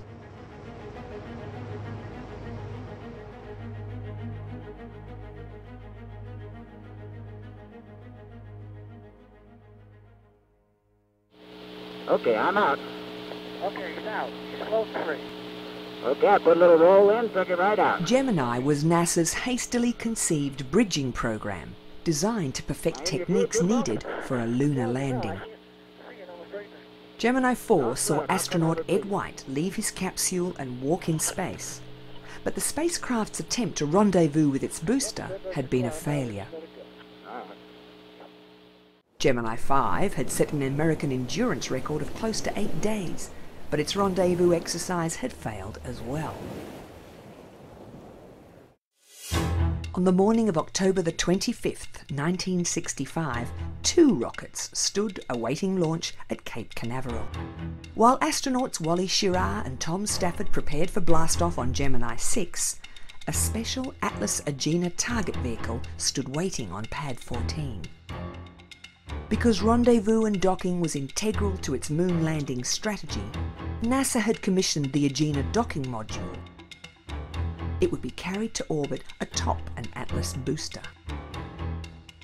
As the Gemini 6 crew were being strapped in, the Atlas-Agena combination was entering the final minutes of its countdown. The plan was for Gemini 6 to rendezvous and dock with the Agena 4 times in a flight that was expected to last 2 days. Gemini 6 was scheduled to launch around 90 minutes after the Agena, with the countdowns being tightly synchronized. The target vehicle lifted off as planned. This was the first Agena flight as part of the Gemini program, but the Atlas booster had served well during the Mercury program, and the Air Force had had success with the Agena upper stage, so no problems were expected. Gemini 6 waited as the target vehicle accelerated after a perfect launch.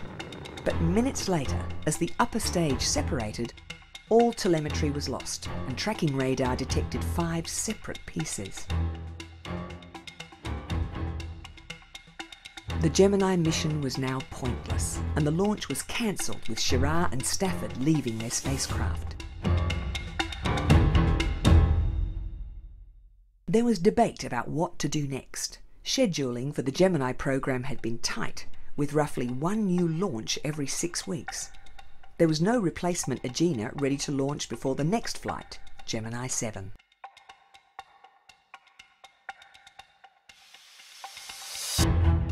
On the morning of December the 4th, 1965, astronauts Jim Lovell and Frank Borman were breakfasting before the launch of their Gemini 7 spacecraft. Among the others dining with them were the Gemini 6 crew, who would launch 9 days later.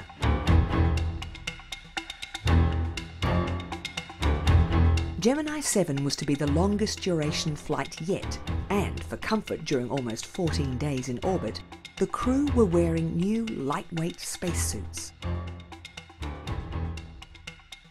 NASA's doctors were worried about the effect prolonged exposure to weightlessness would have on astronauts, particularly the observed loss of red blood cells. 3, 2, 1. Gemini 7 was designed to answer medical questions.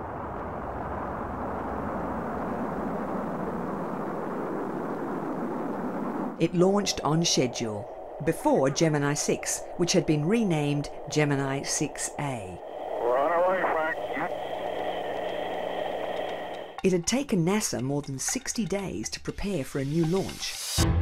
Now crews had 8 days till the launch of Gemini 6A, and they swung into action immediately.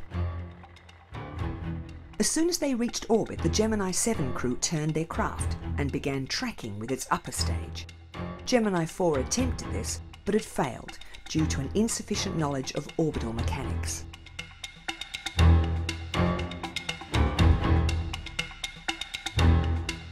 On December the 12th, Schirra and Stafford again prepared for launch. If all went well, within 6 hours of blastoff, they would be orbiting alongside Gemini 7. The launch pad crew had done an excellent job readying the booster in record time, and the countdown continued smoothly. 2, 1. Ignition. Shut down, Gemini 6. But then shut down. The engines had started, and after 1 second, they stopped. Oxidizer pressure is down to about 32. The commander Schirra had the option of pulling the D-ring and ejecting both of them from the capsule, but he sat tight. Just sitting here breathing. Nobody knew what had gone wrong. For a second time, the crew of Gemini 6 had failed to launch. A connector had come away before the booster had lifted off, and the onboard computer closed everything down. This was rectified, along with another glitch in a turbo pump. 3 days later, they were ready to try again. Go.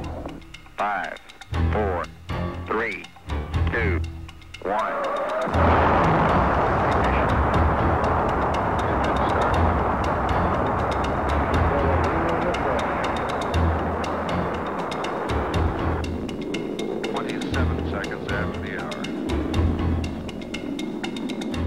The flight plan called for the rendezvous to happen on Gemini 6's 4th orbit, and Schirra made the first orbital correction 94 minutes into the flight.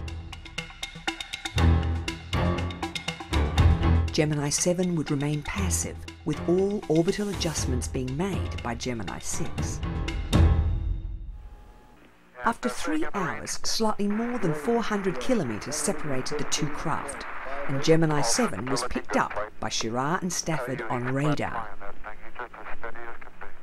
After 5 hours, Gemini 7 appeared as a bright dot, and soon after, the two spacecraft were flying in formation. 6 and 7 Hawaii will be standing by if you have anything for us. Okay. 3 years earlier, in 1962, the Russians had launched Vostoks 3 and 4 so that they could pass close to each other, and it had seemed like another Soviet triumph.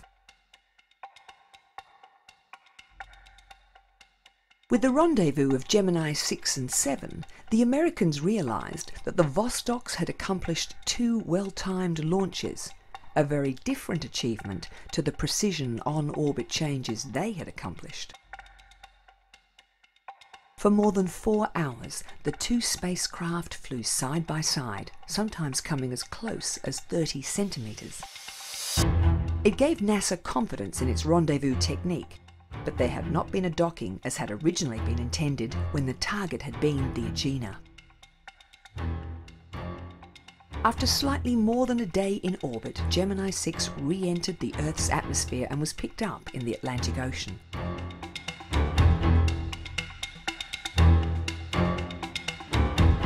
Gemini 7 continued on in orbit for 2 more record-breaking days, with Borman and Lovell reading books to pass the time. They returned to Earth on December the 18th and were picked up by the Wasp, the same ship that had recovered the Gemini 6 crew. It was at this point that NASA started to believe the American space program was gaining greater expertise than their Soviet adversaries. However, the elusive docking exercise had still not taken place, and nobody realised just how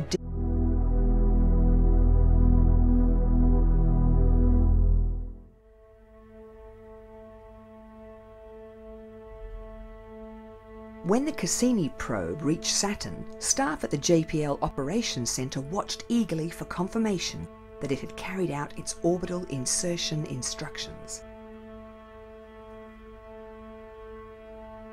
It arrived in July 2004 after a journey lasting almost 7 years, and it had to perform a precisely aligned 95-minute burn to enter a highly eccentric orbit. Because of the great distances involved, the craft has to perform autonomously. Instructions to Cassini are sent a long time in advance via the Deep Space Network. Signals confirming that it had gone into orbit took 85 minutes to reach Earth.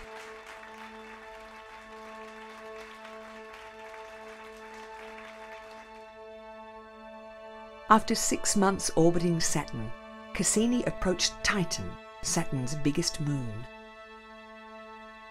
By this stage, it had already flown past Titan several times, capturing radar and photographic images. This time, it released a lander, the Huygens probe.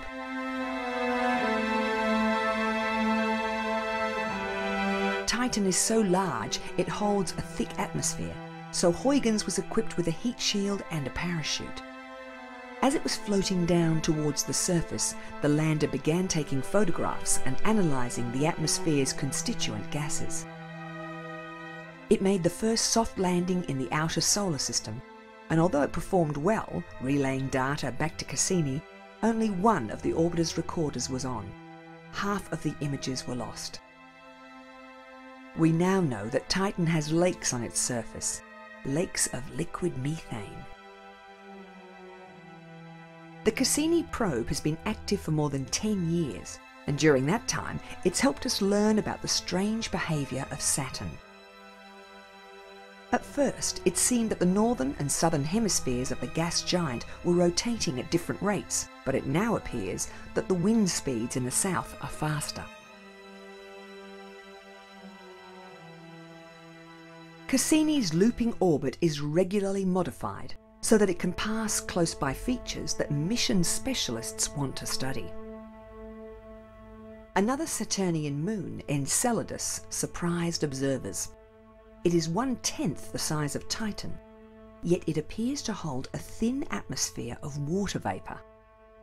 Observations suggest This atmosphere is being replenished by cold water volcanoes near the South Pole. Cassini is equipped with a mass spectrometer, and it was able to detect salt, water and various hydrocarbons. It is now thought that a salty ocean lies beneath Enceladus's icy crust. Some planetary physicists believe Saturn's inner E-ring receives its particles from Enceladus. In 2008, Cassini was renamed the Equinox mission, and recently it received another extension and became the Cassini Solstice mission. It takes Saturn roughly 30 Earth years to orbit the Sun, and, like the Earth, its axis is tilted, so it has seasons. When Cassini arrived, the planet's north pole was in shadow, and it was only recently that the probe could capture images of the peculiar hexagonal polar vortex. This hexagonal pattern was first observed in the 1980s by the Voyager mission. As spring in Saturn's northern hemisphere progressed, two giant storms were seen developing. They showed us hot spots in the infrared part of the spectrum, with both travelling towards the west. The larger storm moved faster, eventually engulfing the smaller one. Even after disturbances in the cloud patterns had dissipated, the storm still registered in the infrared. The rings orbit over Saturn's equator, extending from 6,000 to 120,000 kilometres above the surface, yet they are only 20 metres thick. They're made of ice, with particle sizes ranging from fine dust to 10-metre chunks. There are clumps within the rings that have changed since the Voyager's visits in the early 80s, with the inner F ring seeming to vary over a period of weeks. Saturn has at least 150 moons, and moonlets within the rings are thought to disturb the particles. Toward the end of its mission, with fuel running low, the risky trajectory will begin. Cassini will pass between the planet and its innermost ring, where the chance of collision with orbiting debris is extreme. It will sample the upper atmosphere and learn about the mass of the rings. To avoid possible contamination of the fragile moons, Cassini will ultimately be crashed into Saturn.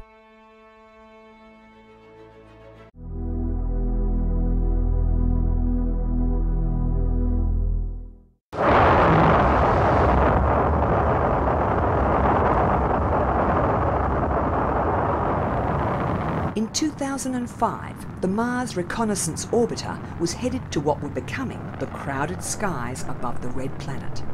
Mars Global Surveyor, Mars Express and Mars Odyssey were in orbit around Mars, and the Spirit and Opportunity rovers were on the surface. But the MRO has a lot of different tasks, all paving the way for future Mars missions, and culminating in a manned landing on the Red Planet in about 15 years.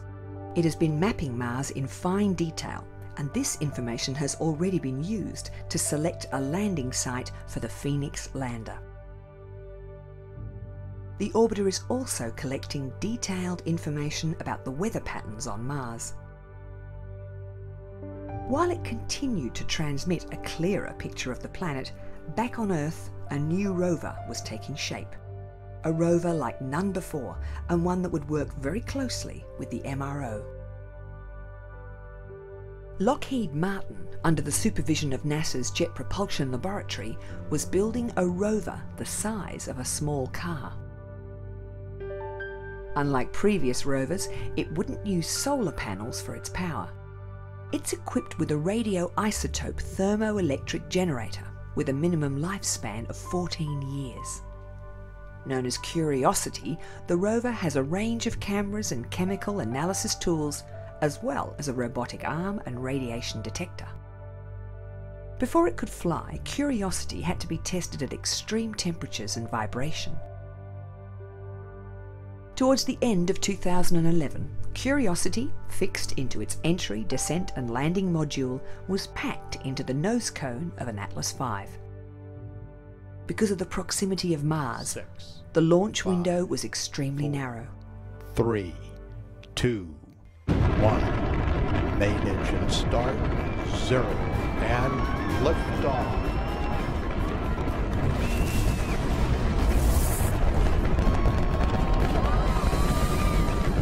It would take the craft more than 8 months to reach Mars. The Centaur upper stage pushed the craft out of Earth orbit onto a trans-Mars trajectory.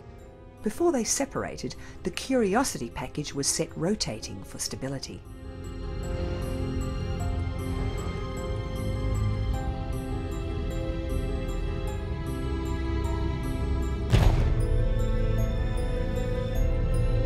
The crew's assembly was equipped with heaters to maintain stable temperatures for critical subsystems that remained dormant during the cruise phase. Solar cells provide power for communication with mission control, and thrusters are used for course corrections. Things are looking good. Coming up on entry. As it approached Mars, the team at NASA's Jet Propulsion Laboratory waited. 10 minutes before reaching Mars's atmosphere, the cruise stage was jettisoned, and an incredibly complex sequence of events was about to unfold.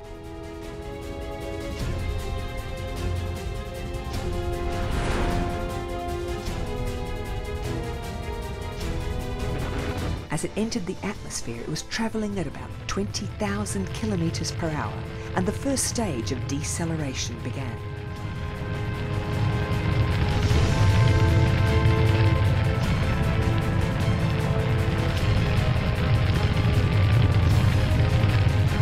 The thrusters kept the craft aligned to the target, selected with the help of the MRO. Signals confirming each stage of the descent were relayed back to JPL via the Mars Odyssey. Next, balance weights were thrown off, so the craft could keep the correct attitude for parachute deployment. Still moving at 1,600 kilometres per hour, the small parachute unfurled, and the heat shield was discarded.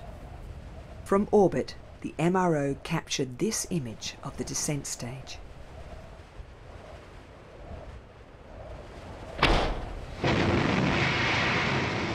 At 1,500 metres, the descent stage separated from the back shell, and the landing thrusters ignited.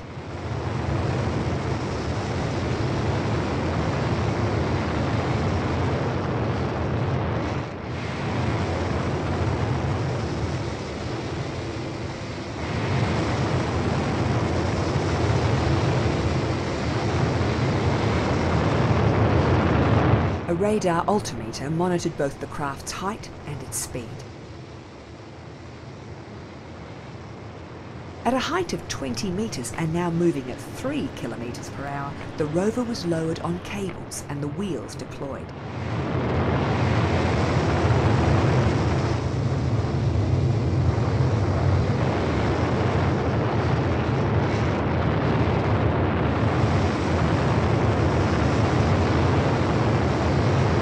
When it was on firm ground, it fired pyros, severing the cables.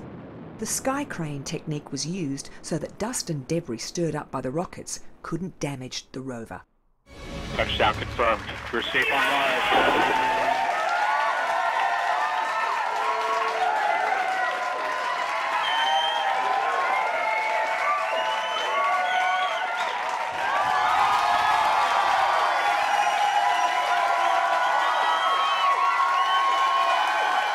Most of these JPL people have devoted large parts of their lives to this project. This was the first time such a landing had been attempted, and it had been flawless.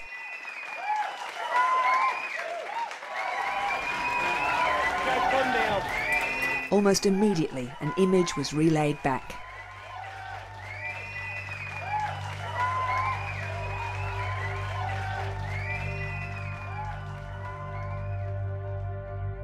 Using one of its hazard avoidance cameras, Curiosity had sent an image of the surface, and the Mars Reconnaissance Orbiter was playing a vital role as a communications hub. It records signals sent via the rover's UHF transmitter and retransmits them when it can see Earth. Curiosity had been set down near the Gale crater, just south of the Martian equator. Initially, the rover began transmitting detailed information about its system status and its descent and landing experience. During its first days on Mars, the rover's now redundant flight program was dumped and replaced with surface operations software. Its camera mast was extended, and Curiosity began changing completely the way we think about Mars.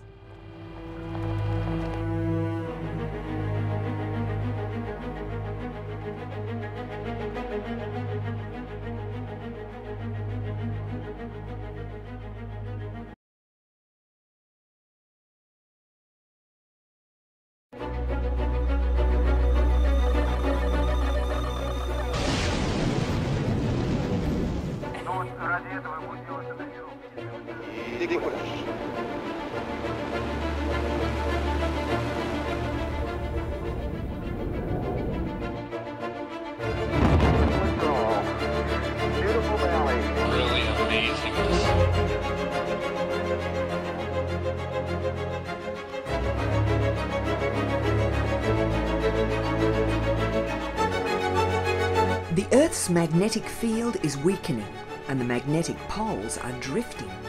The constellation of swarm satellites is attempting to find out what's happening at the molten core of our planet.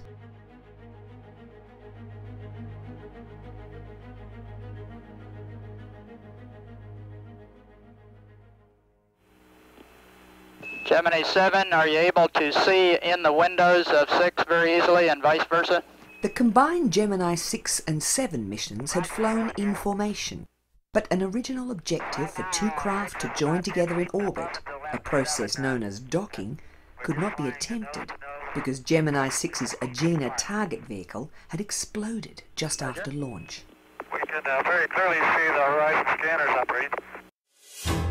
All remaining Gemini missions would include rendezvous and docking, and Gemini 8, with first-time astronauts Neil Armstrong and Dave Scott, would be next. All NASA astronauts must be qualified pilots, and the space agency operates its own wing of T-38 jet trainers. To keep their flying hours up, astronauts often fly themselves between facilities across the United States in one of these two-seaters. Elliot C. and Charles Bassett, the astronauts slated to fly Gemini 9, died in poor weather conditions when their T-38 crashed into a building at the McDonnell Aircraft Plant in St. Louis. They were going to inspect their spacecraft. Gemini 9 would become Tom Stafford and Gene Cernan's mission. Each flight had a backup crew that could take over at short notice. NASA was still in a hurry.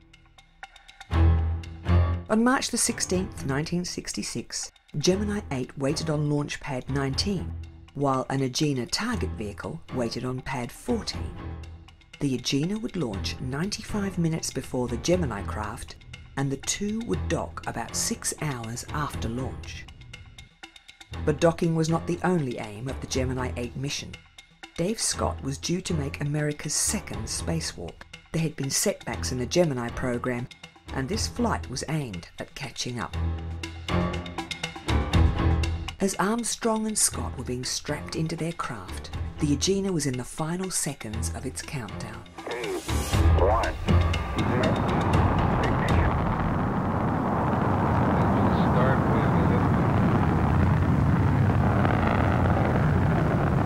Mission controllers' faith in the Agena had been shaken after the previous vehicle had blown up at the ignition of the second stage. But soon after its launch, there was confirmation that this Agena would be waiting correctly in orbit when Gemini 8 arrived.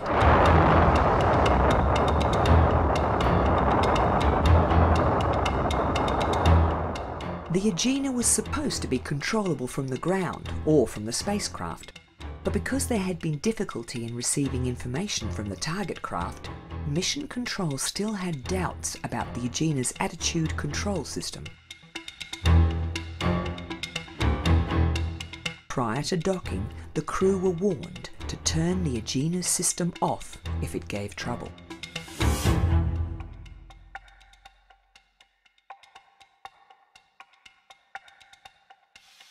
The docking manoeuvre went so smoothly that ground crew were at first uncertain that it had really happened. But soon there were problems as the linked craft began spinning and not responding to control. Immediately, Armstrong undocked, but the spin got worse with the astronauts in danger of passing out. They initiated an emergency return to Earth. Later analysis exonerated the Agena, revealing that one of the Gemini craft's thrusters had remained stuck on. The flight had lasted less than 11 hours. The two craft had only stayed docked for 30 minutes, and there had been no spacewalk. Yet mission planners noted the calm and professional way that Armstrong had handled what could have been a tragedy.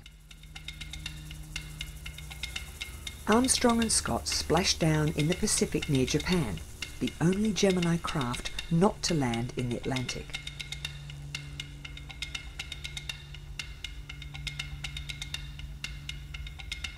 After the failure of the Atlas Agena target vehicle for the original Gemini 6 mission, its makers were relieved that it had performed well for the Gemini 8 mission. Some said difficulties had been due to the mix of different companies building the thing, with Convair making the Atlas first stage, Lockheed making the Upper Agena stage, and McDonnell responsible for the docking adapter. In May 1966, GATV-9 was prepared for launch. It would be Gemini 9's docking target.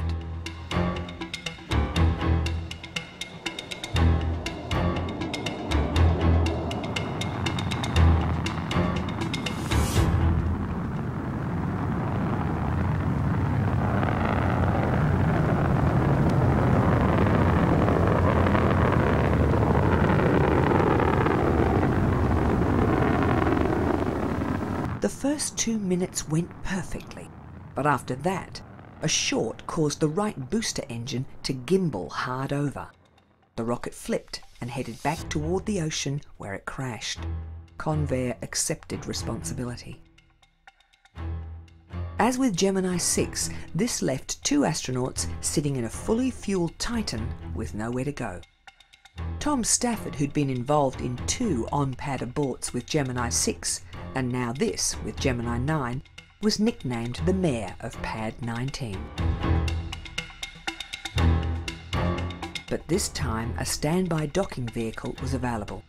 The upper stage had no propulsion, but it did have a docking collar. It launched 2 weeks later.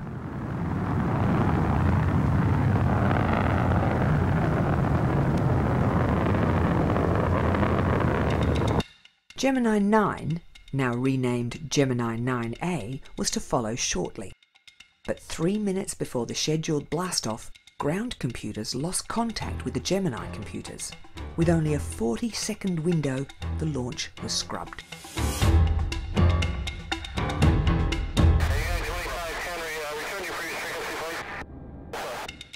Two days later, they tried again. This would be the 6th time Commander Stafford had been strapped in, with only 1 mission completed.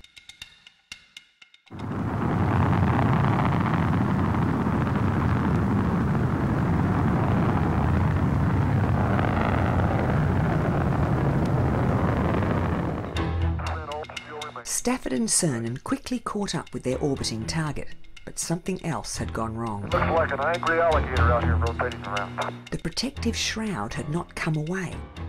Inexperienced technicians had taped down the fiberglass lanyards, and they kept the 2 pieces together. Stafford dubbed it the angry alligator.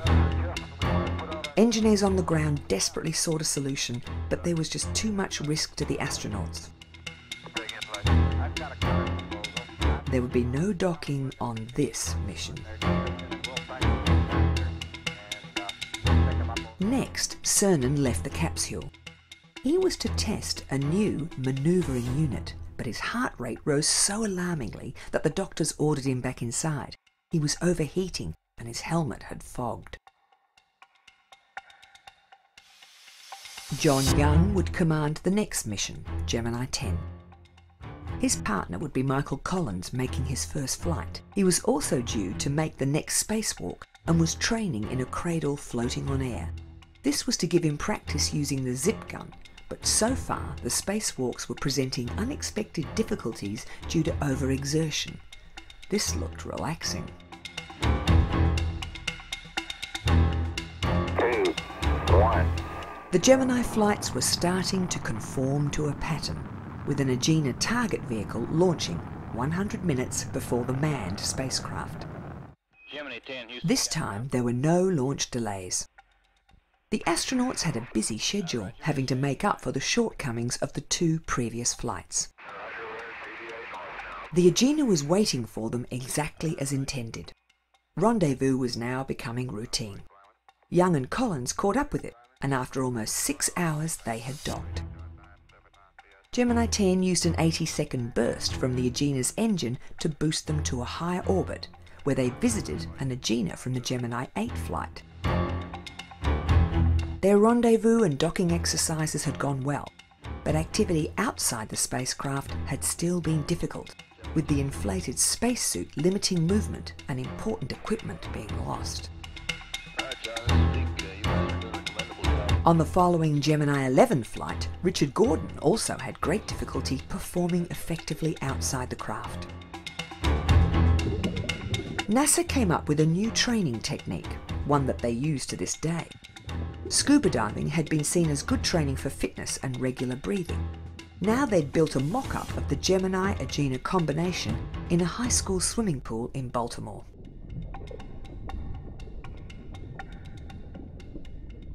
With just 60 days before Gemini 12, Buzz Aldrin began practicing his scheduled routine.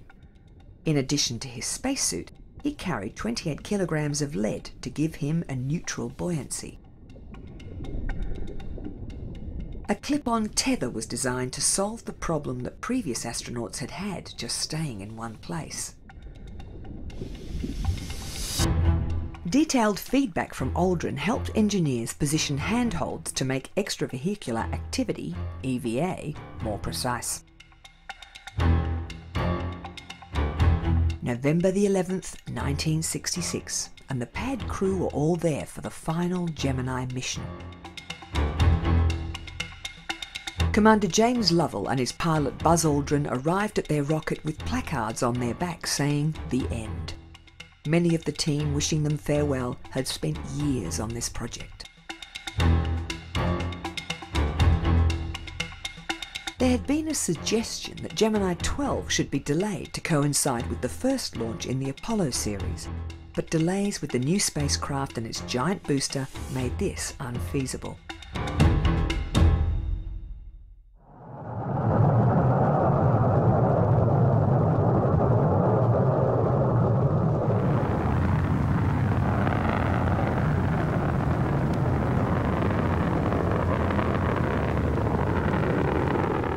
Rendezvous with the Agena was as expected, but on the ground, an anomaly in telemetry data suggested that the Agena's main engine could give problems, so they cancelled the boost to a higher orbit as had been intended. Okay. Lovell docked the 2 craft. The next day, when Aldrin opened the hatch and moved outside, everything was different. The handrails made an immense difference.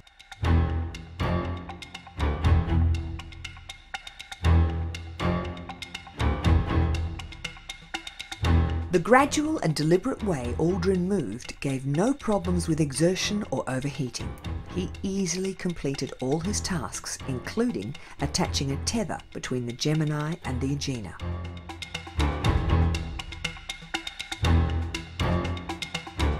When the spacecraft undocked, they remained connected. This is a technique NASA wanted to test, but it has not been used since.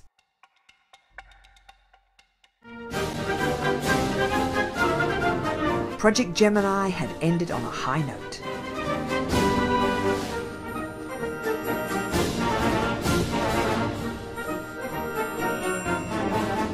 Jim Lovell had set a new record for the most hours in space, and his pilot, Buzz Aldrin, had more EVA hours than anyone else. The Gemini missions had achieved all they had set out to do.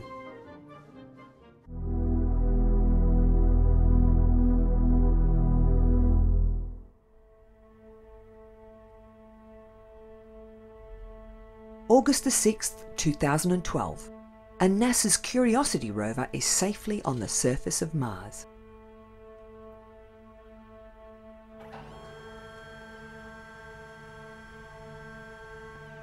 Early weeks were devoted to reprogramming the rover and calibrating its suite of instruments.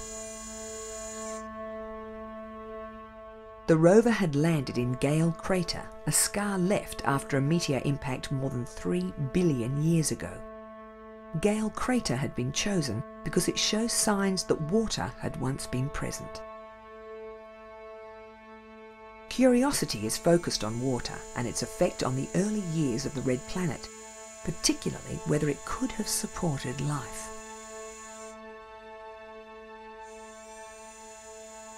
The rover is fitted with a number of specialist cameras.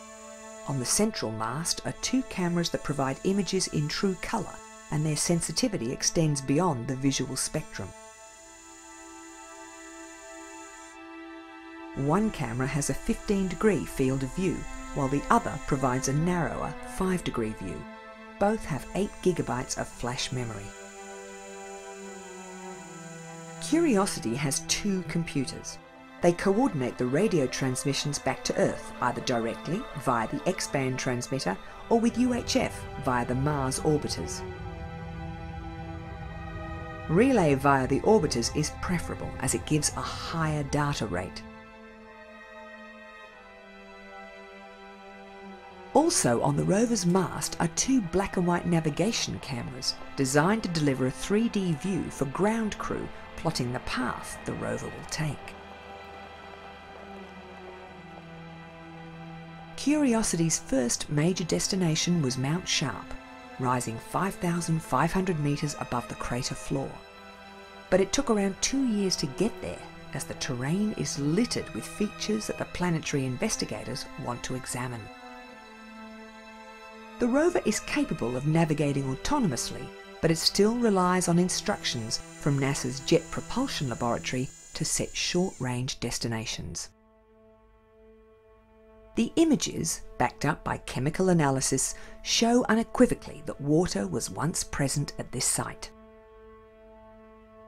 Also housed in Curiosity's mast is a laser that works in conjunction with a suite of instruments known as ChemCam. From as far as 7 metres, it can vaporise a tiny sample and analyse its chemical composition.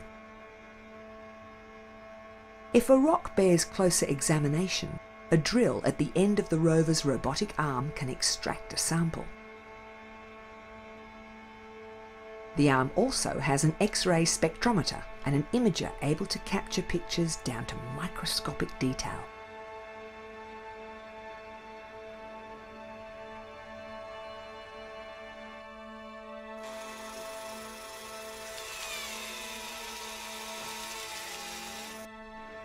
Powder extracted from the rock is poured into the aperture of the ChemMin instrument.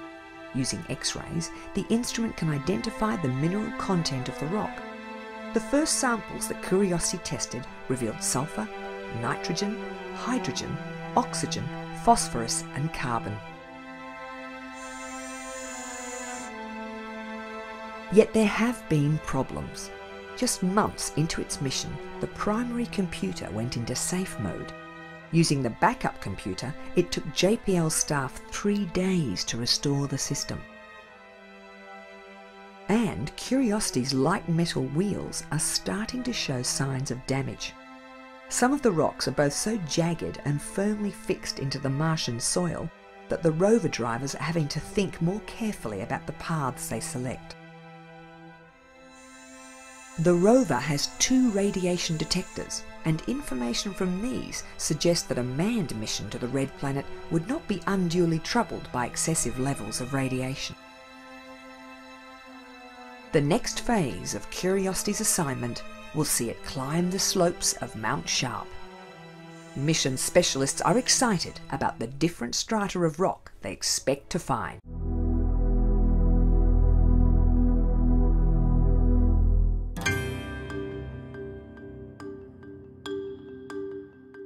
stream of charged particles emanates from the Sun. Known as the solar wind, it flows throughout the solar system.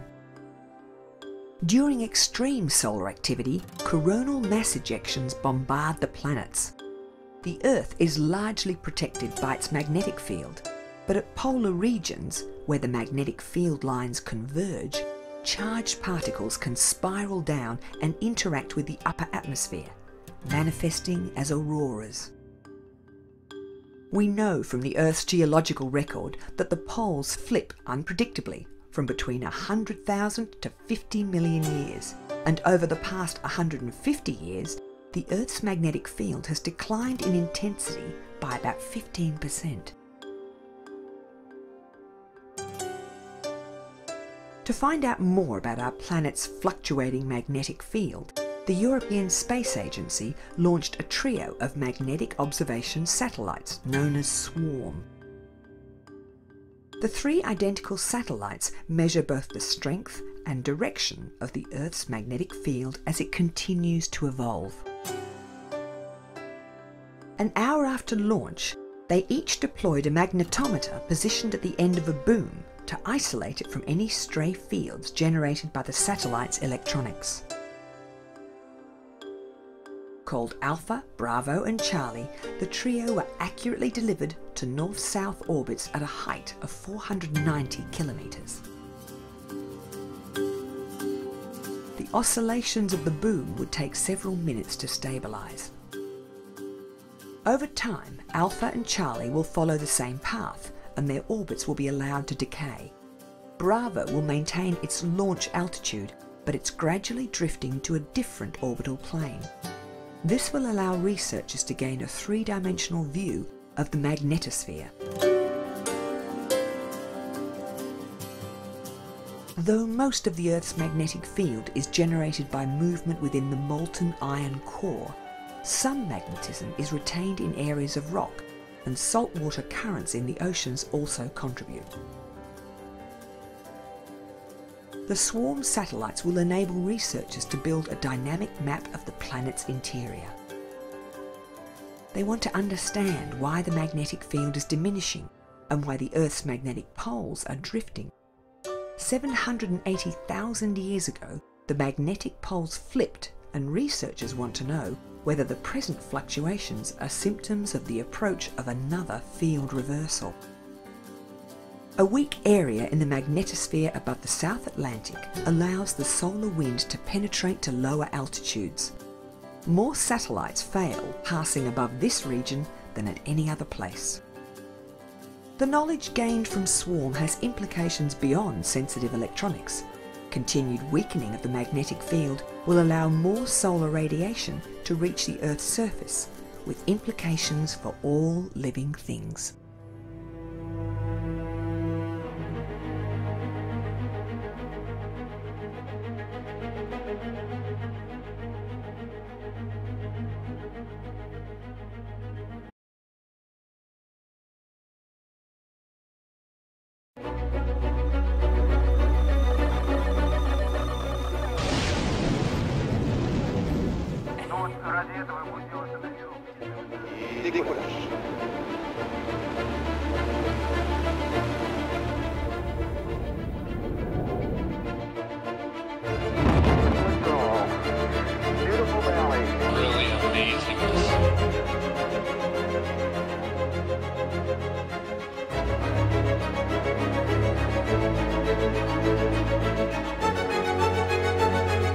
The European Space Agency has been sending astronauts deep underground as training for extended stays on the International Space Station.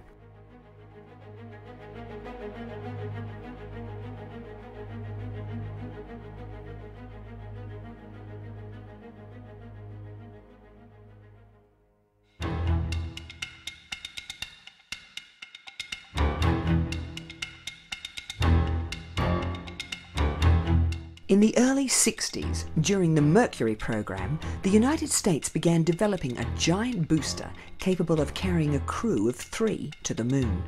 It used a cluster of tanks originally designed for other rockets, and the first flights just tested a mammoth lower stage. It became known as the Saturn I. Launches began in 1961, but although it could lift heavy loads, without upper stages it could not reach orbit.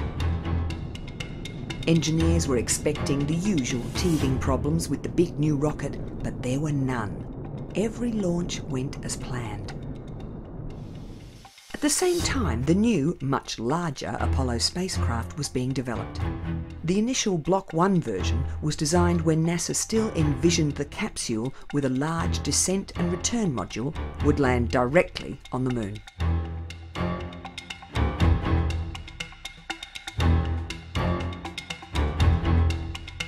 Several of these early models were built as test articles before NASA settled on a modified Block 2 design that included a docking probe and would work in conjunction with a lunar landing craft.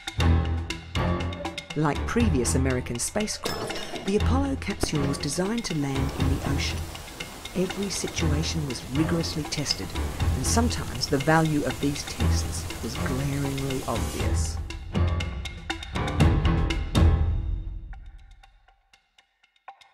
The Apollo capsule was fitted with an escape tower, like its Mercury predecessor. In an emergency, sensors would trigger the solid fuel rockets, which would pull the craft away from an exploding booster.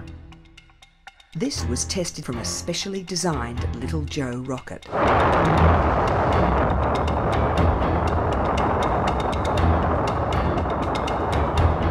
During tests in 1965, the Little Joe was meant to test a high altitude abort, but just 26 seconds into the flight, the rocket developed a roll.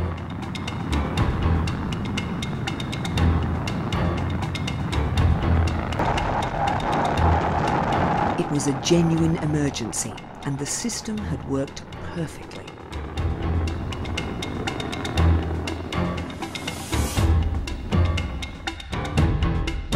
All across the US, different Apollo subsystems were being tested simultaneously. Though NASA now felt it had achieved parity with Russian technical ability, it was still in a race to the moon, still focused on President Kennedy's end of the decade deadline.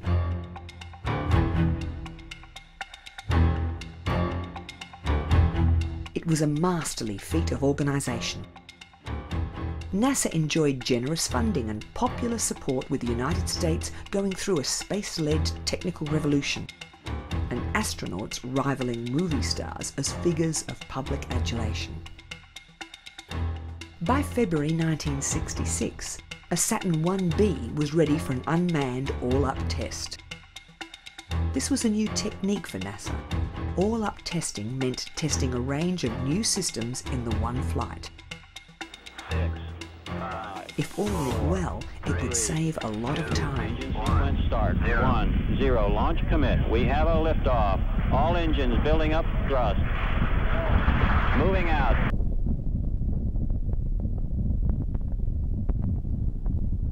The Saturn I lower stage had been improved and was now known as the S-1B. This time there was a second stage, the S-4B.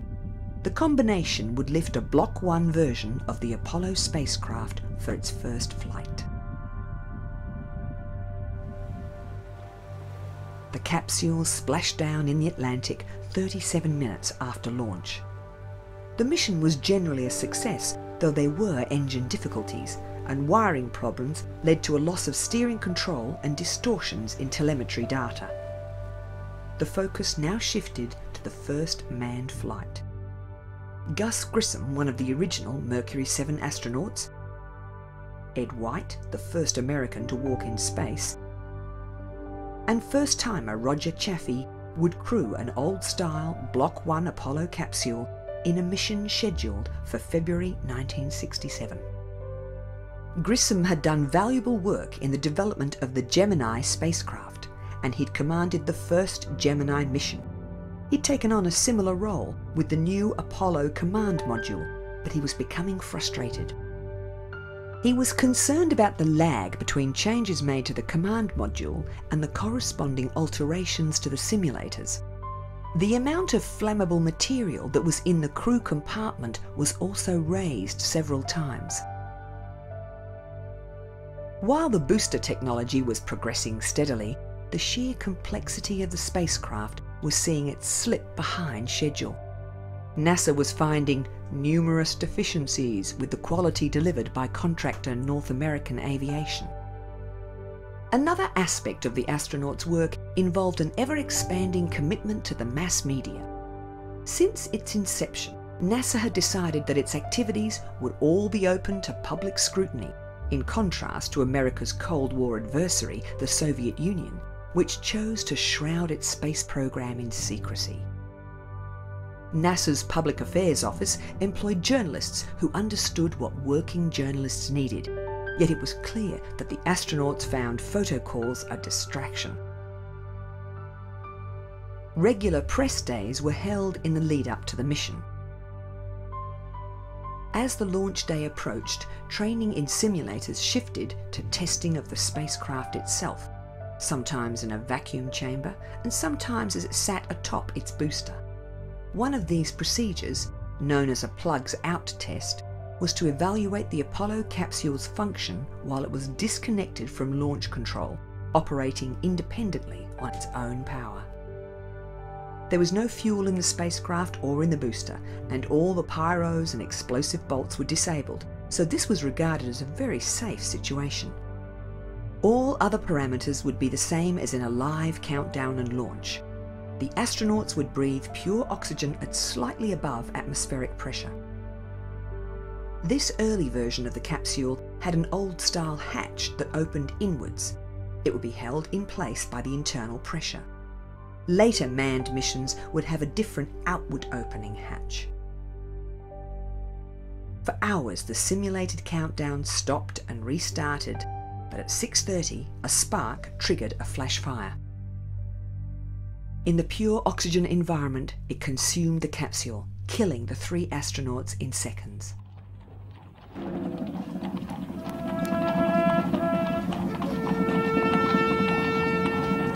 The United States was in mourning. Gus Grissom, Ed White and Roger Chaffee were buried with full military honours.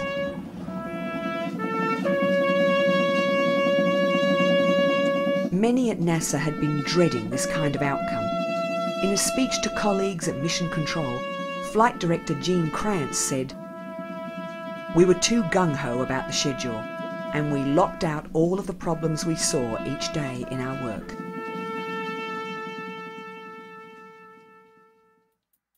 Manned flights were suspended. The space agency had to find out what went wrong and then completely redesign the capsule and mission procedures. All Apollo remnants were impounded, and NASA initiated an exhaustive investigation. Both houses of Congress also set up inquiries. Frank Borman was the only astronaut to serve on NASA's Accident Review Board.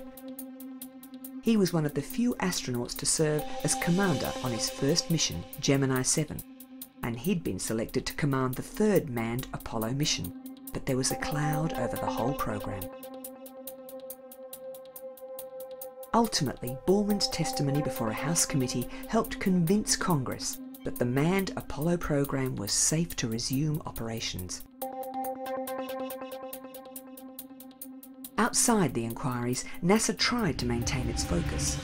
Astronauts who were experts in every aspect of flight and related engineering were now being sent on field trips to learn about geology in preparation for moon missions. Although manned missions for 1967 had been put on hold, NASA still scheduled flights. The giant Saturn V booster, needed to get to the moon, was finally ready for launch. There had been delays with the 2nd stage. Apollo 4 would be another all-up test, which included the problematic command module. On delivery from contractor North American Aviation, it was subjected to close scrutiny. More than 1,400 problems were discovered. The response of NASA managers, who were close to the Apollo 1 astronauts, ranged from fury to tears. Remedial work on the command module took 4 months, with Apollo 4 finally ready for launch in November 1967. The new rocket was covered in sensors, and cameras would record critical Ignition functions. sequence starts. 5, 4, we have ignition. All engines are running. We have liftoff. We have liftoff at 7 a.m. Eastern Standard Time. My God, our building's shaking here. Our building's shaking.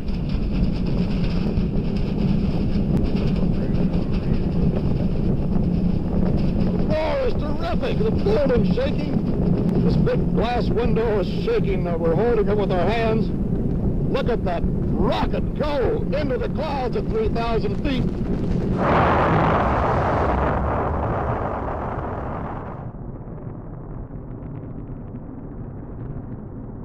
The cameras, intended to monitor the intricacies of staging, captured some of the most iconic images of the Apollo program. They were jettisoned soon after these pictures were captured and parachuted back for an ocean recovery.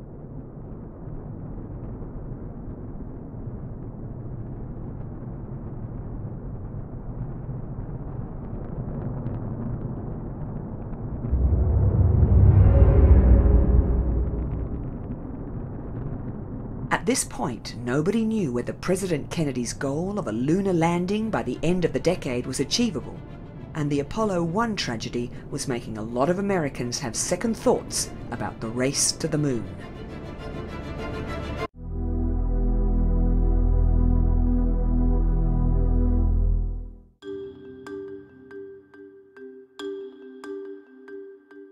Working on the International Space Station involves very specific scientific tasks in combination with having to deal with the unexpected. And although ground control will provide advice, astronauts must be resourceful and good at solving problems. Space is a hostile environment, and their lives could depend on it. As part of its astronauts' training, ESA runs a regular caves exercise, where astronauts from across the ISS's partner agencies come to work together in Sardinia's Sagruta cave system. ESA has been running caves for 8 years.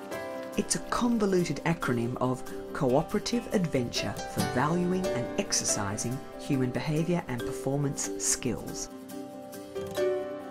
The lack of a day-night cycle, sensory deprivation, claustrophobic spaces and an absolute need for good teamwork provide a strong analogue with spaceflight.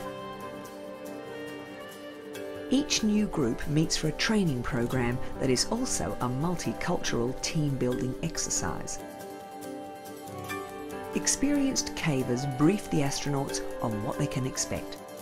This team will spend 6 days in the caves, though previous expeditions have been underground for as long as 2 weeks. The caves training is not just an endurance test. The team is expected to do some serious research. Last year's group discovered a new species of crustacean within the caves. The participants also learned 3D mapping skills and are expected to survey 1.5 kilometres of the largely unmapped Sagruta system.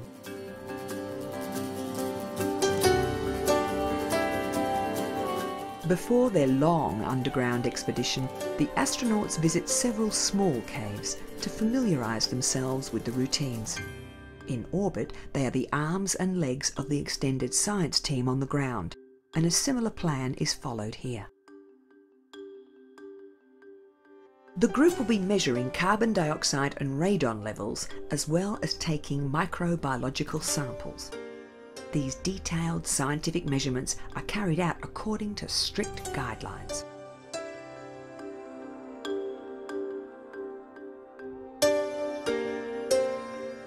On the first day of the expedition, the astronauts say goodbye to the usual pattern of day and night. For the next 6 days, the only light they will have will be from their headlamps. Though they will still follow a daily routine, there are no visual clues to the passing of time. Each team member carries 2 short tethers at his waist. Safety protocols, similar to spacewalking, require these to be used in all dangerous situations. Discovered in 1950, the Sagruta cave system includes both dry and wet caves. Humidity levels throughout the system are uniformly high, and year-round the temperature remains at 14 degrees.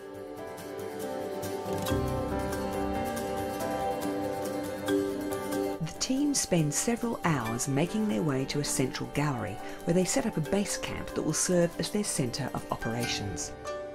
Tents are necessary because of the constant dripping.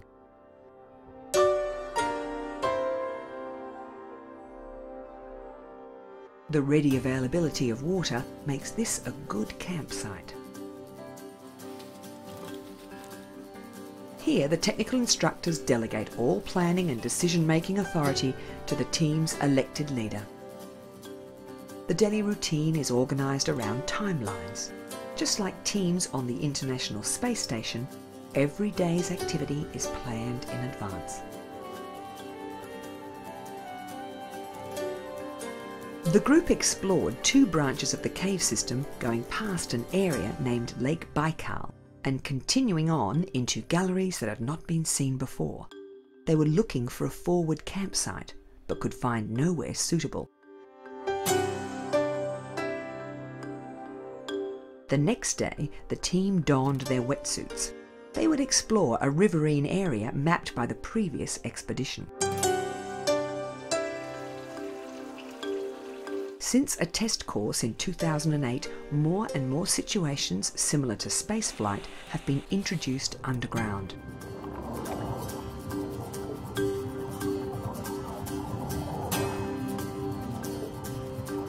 Though the physical demands placed on the astronauts are not extreme, they are under stress.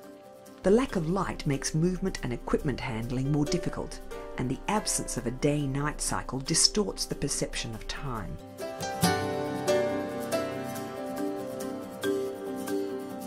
ESA believes the cave environment provides an exceptional training for long-duration spaceflight.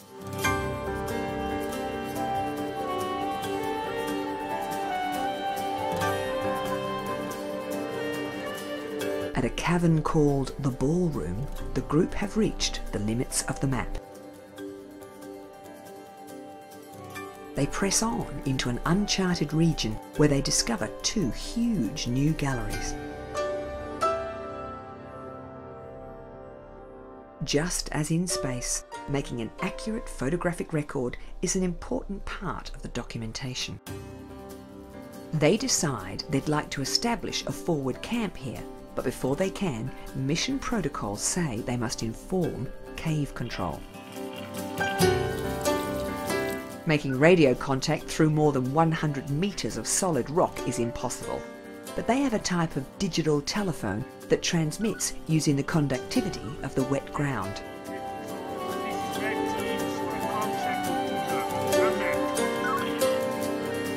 The group spend 2 more days in the area recording the insect population, taking water and air samples and mapping the galleries.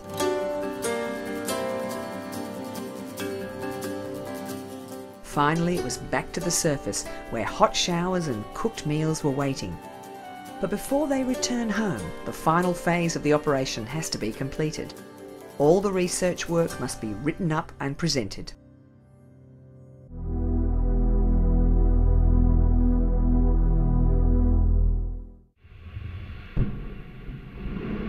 Allumage Vulcain. Allumage des EAP. May the 14th, 2009, and an Ariane 5 launches the Herschel Infrared Telescope and the Planck Space Observatory.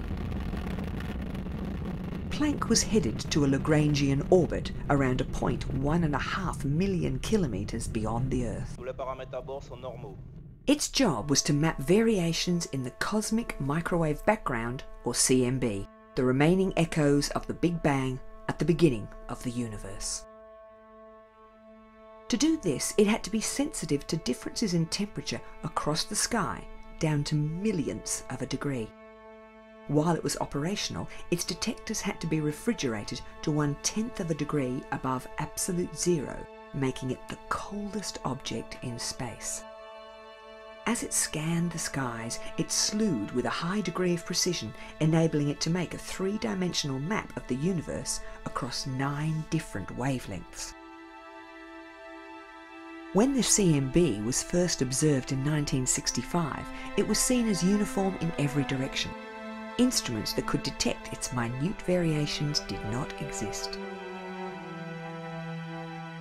Images formed from different wavelengths give clues to the formation of the galaxies, and data from Planck has changed cosmologists' ideas about early star formation.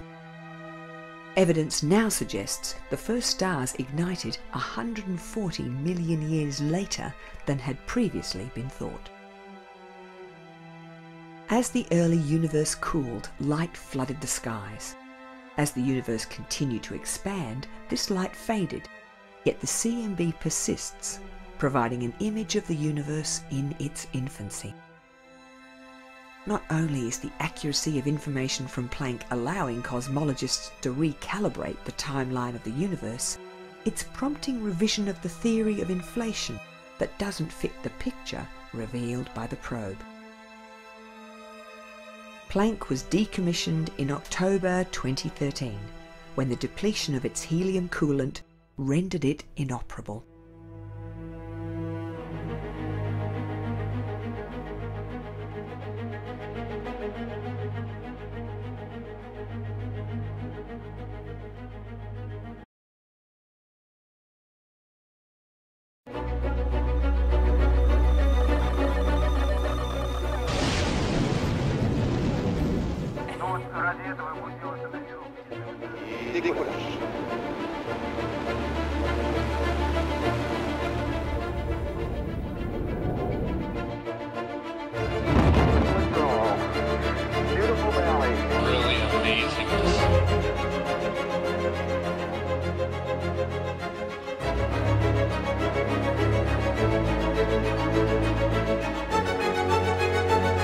Testing technology in zero gravity, lunar gravity, or even Martian gravity.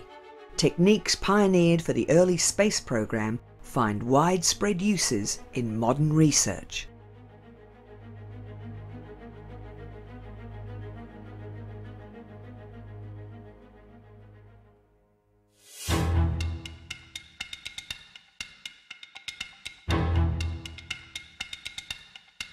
At the beginning of 1968, NASA was preparing to launch the unmanned Apollo 5. A Saturn 1B would lift a very different payload to low Earth orbit. It had been 12 months since 3 astronauts were incinerated, preparing for the Apollo 1 launch. Supporters of the American space program feared that inquiries in both houses of Congress, set up after the tragedy, would axe the Apollo program. But President Lyndon Johnson, who had decorated 2 of the Apollo 1 astronauts, had influence on Capitol Hill, and his ongoing support for NASA helped quell any political backlash. Work on a redesigned Apollo capsule was progressing. But the rush to meet President Kennedy's end-of-the-decade deadline sat uncomfortably with the need for precision and quality. All flammable materials had been eliminated from the spacecraft and spacesuits. At launch, the astronauts would no longer breathe pure oxygen, and the complex hatch had been replaced by a one-piece unit that could be opened rapidly. More than 1,400 wiring problems had been corrected. But there was one vital piece of the Apollo program that remained untested. Nothing like it had ever flown. The lunar landing craft, known as the lunar module, had been plagued with development problems, and its first test flight had been delayed by almost 12 months. It consisted of a descent stage that would remain on the Moon and an ascent stage that would return the astronauts to the Apollo command module, waiting in lunar orbit. Each part had its own engine. In testing, the descent engine had not been burning smoothly. Of all the Apollo hardware, this engine had to respond to the most delicate control. Rigorous testing finally solved this problem, and LM-1 was prepared for flight. The unmanned Apollo 5 would test the craft in Earth orbit. The lunar module, packed beneath the unique nose cone, had no landing legs, as these would have further delayed delivery. And after pressure tests on LM-5 had blown out a window, LM-1 had aluminium panels instead of glass in its windows. RTC, will you site select? Guido. On January the 22nd, 1968, the two-stage Saturn 1B stood fueled and waiting on Cape Canaveral pad 37B.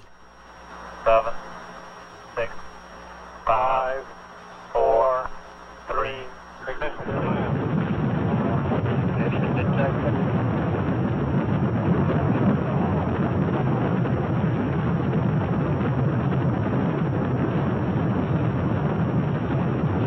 Transmit 5 enter. Clock and start. 5 enter.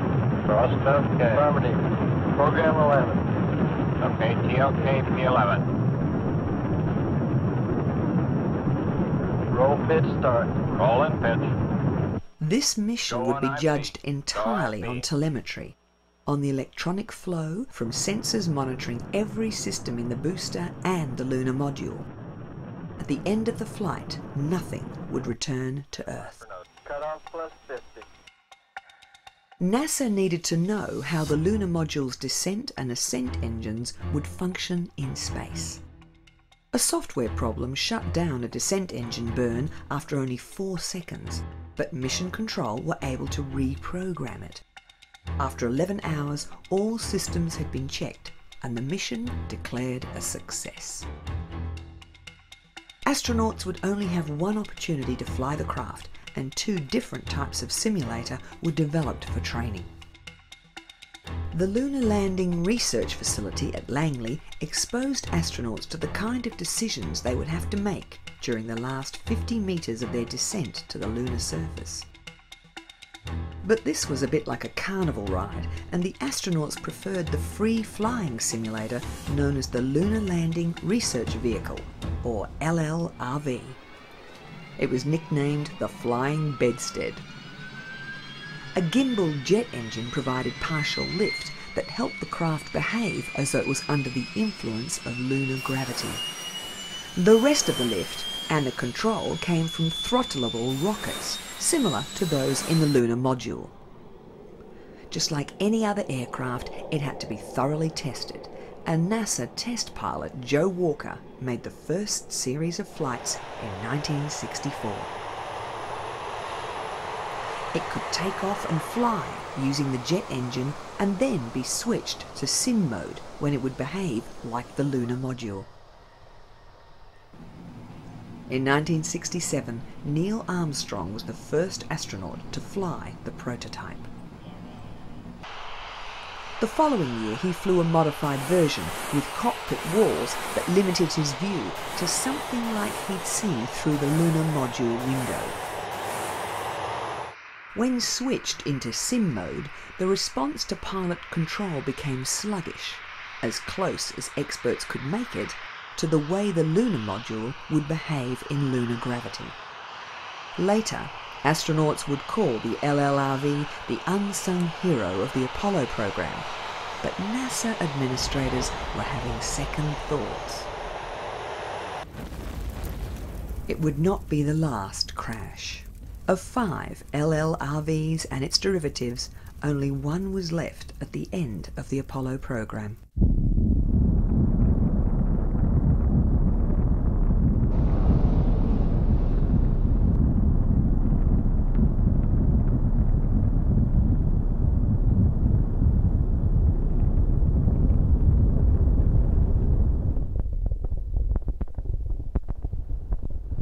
The second Saturn V launch was the final unmanned Apollo mission, Apollo 6.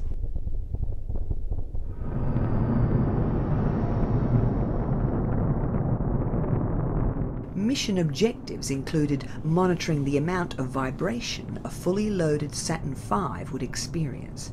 It was carrying a dummy lunar module and a hybrid command and service module. Like Apollo 4, it was not just covered with sensors, but cameras too. Being the first time the Saturn V was carrying a full load, engineers were keen to see how it performed.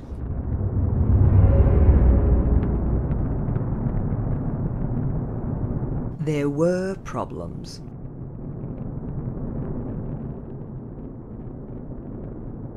Two minutes into the flight, vibrations ran through the length of the rocket, causing damage to the adapter housing the lunar module.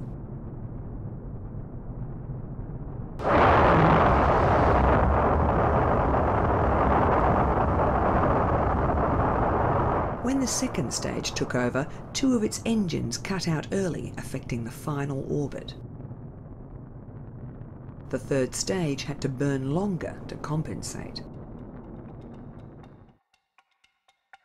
Inside the command module, a camera was trained on the window and at various parts of the astronaut's instrument panel.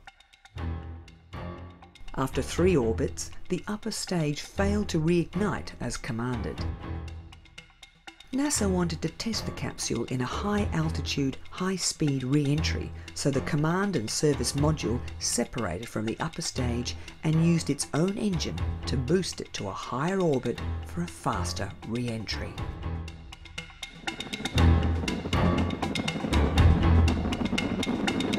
Though Apollo 6 was troubled with technical difficulties, NASA understood the vibration problems well and was able to redesign various subsystems according to the information gathered during this mission.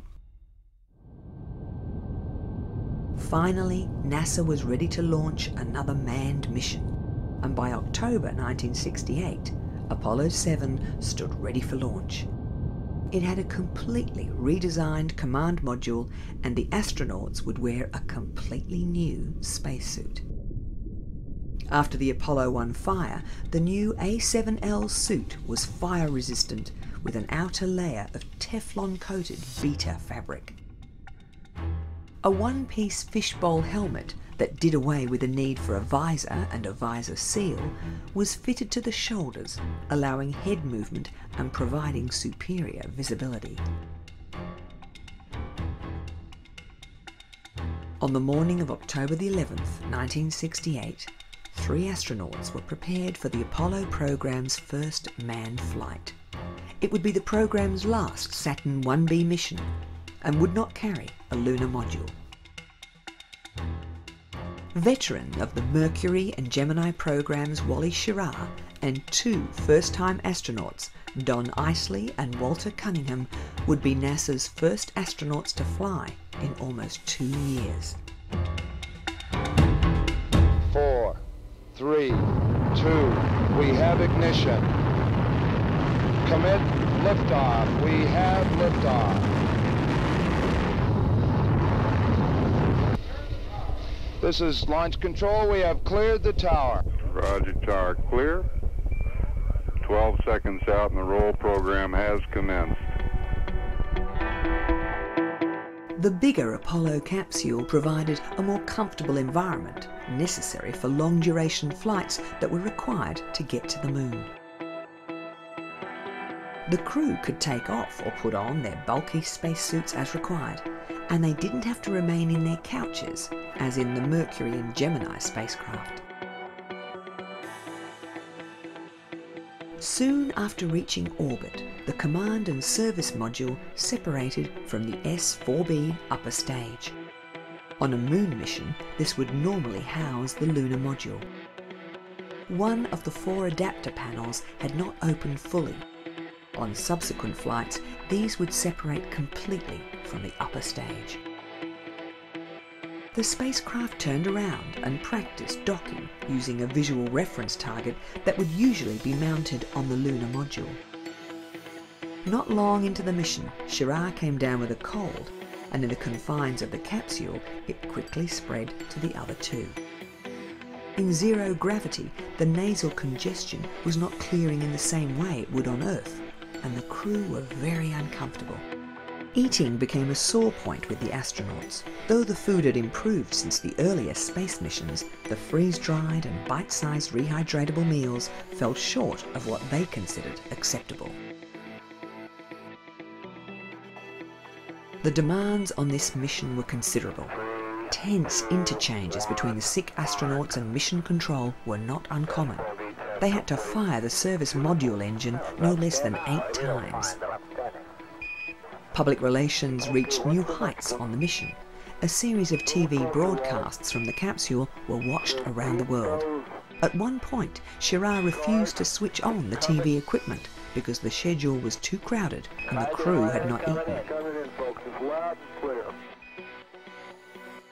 Preparing for re-entry, a new dispute broke out. The astronauts refused to wear their helmets during the return to Earth. With their colds, they worried about the rapid changes in pressure. They wanted to hold their noses and blow to equalise the pressure.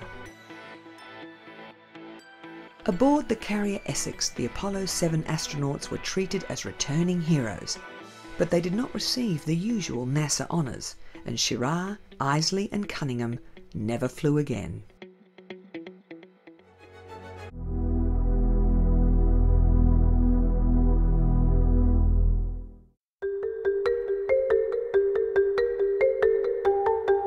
Carbon dioxide is a small but vital component of our planet's atmosphere. The carbon that makes up the vast bulk of plant matter is extracted from this atmospheric CO2. In turn, the plants replenish the atmosphere's oxygen.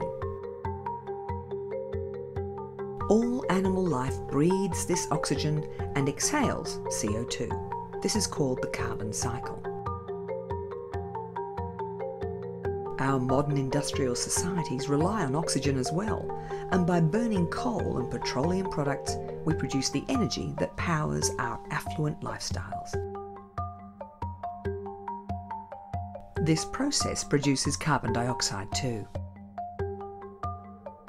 There has been a measurable increase in atmospheric CO2 since formal monitoring commenced. Higher levels of CO2 mean that the planet's blanket of air lets less of the Earth's heat escape out into space, prompting a slight rise in the planet's temperature. This has led to visible reductions in the Arctic sea ice and in the retreat of glaciers at the edges of the Antarctic continent. Using weather readings from around the world, NASA's Goddard Institute for Space Studies says that 2014 was the hottest year since 1880. The Goddard report revealed that 9 of the 10 hottest years on record have all been in this century. To understand the geographic distribution of the sources of CO2 and the regions that remove it from the air, NASA commissioned a satellite equipped with an extremely accurate suite of spectrometers to analyse the intensity of CO2 concentrations in the atmosphere. This was the second time NASA had built an orbiting carbon observatory. The initial satellite, OCO, launched in 2009, failed to reach orbit when the payload fairing didn't separate from the spacecraft and it could not achieve orbit.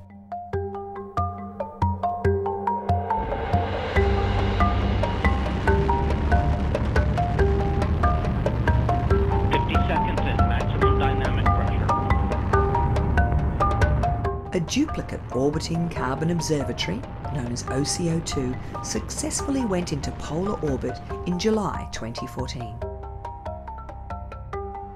Its north-south orbit allows it to overfly every point on the Earth's surface at least once every 16 days.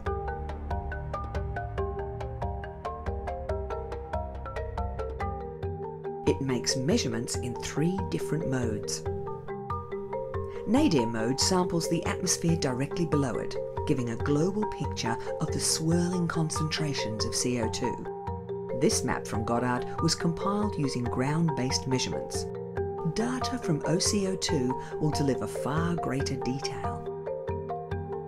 A second type of operation, target mode, enables the observatory to focus on a single point of interest, allowing it to gather multiple readings which can be compared with ground measurements made at the same site.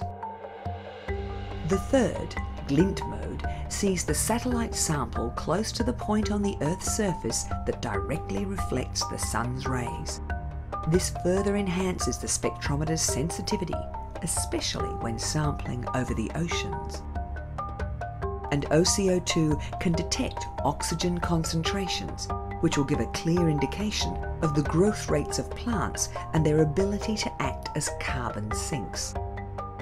OCO2 will remain operational for at least 2 years.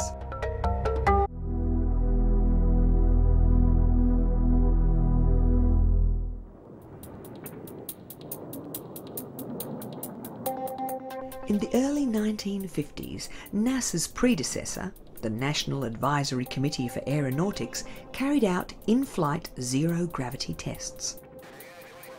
By flying in a parabolic arc, an aircraft could offset the force of gravity for a short time. Early tests in a Lockheed XP-80 were rudimentary. Flying the precise parabola to maximise the zero-G time was difficult for pilots. It's hard to know what they learned from this kitten experiment. By 1959, at the commencement of NASA's Mercury program, parabolic flight was well understood, and it became a fundamental part of astronaut training. To achieve the effect, the plane climbs at a 45-degree angle. As the thrust is reduced and the aircraft's nose drops, passengers experience weightlessness until the plane's nose reaches a downward angle of 30 degrees when the pilot pulls out of the dive. In the mid-1960s, NASA employed 2 KC-135 aircraft for zero-G training. These are the military version of the Boeing 707. They were nicknamed the Weightless Wonders. During the Gemini program, astronauts were now required to walk in space, and the zero-gravity training flights came into their own. Before Michael Collins made his spacewalk on Gemini 10, he trained extensively in these short bursts of zero-G. In early preparations for the moon landings, the flight paths were altered to simulate lunar gravity. Information gathered on these flights was used to modify spacesuit design to cope with the most difficult situations.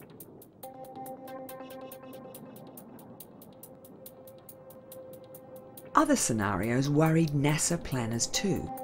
If an astronaut wearing his bulky spacesuit and heavy life support system fell over, would he be able to get back to his feet?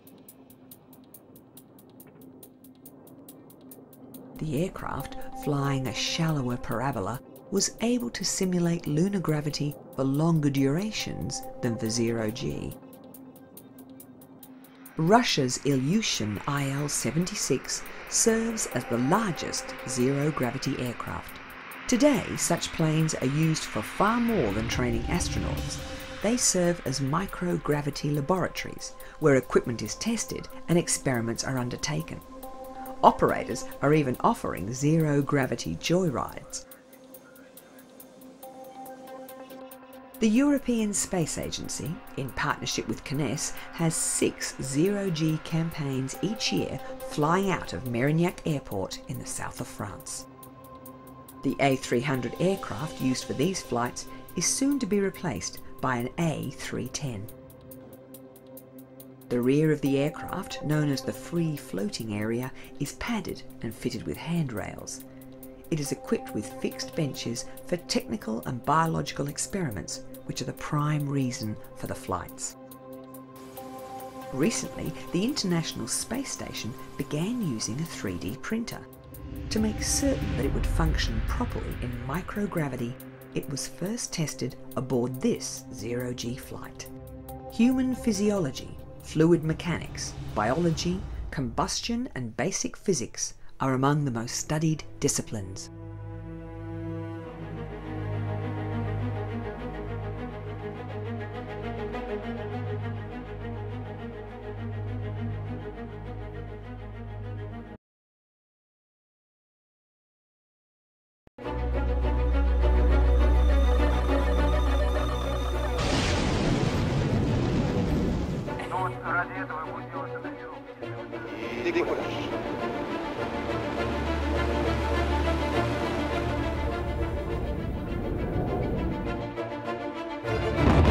now. Beautiful valley. Really amazing to see.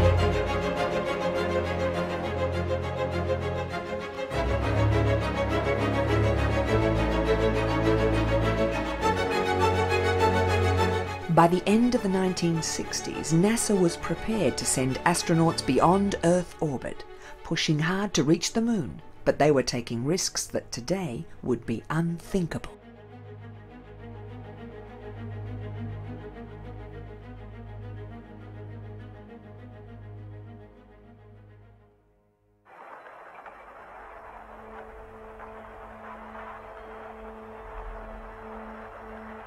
In October 1968, a Saturn V began inching its way to Cape Kennedy's Launch Complex 39, Pad A.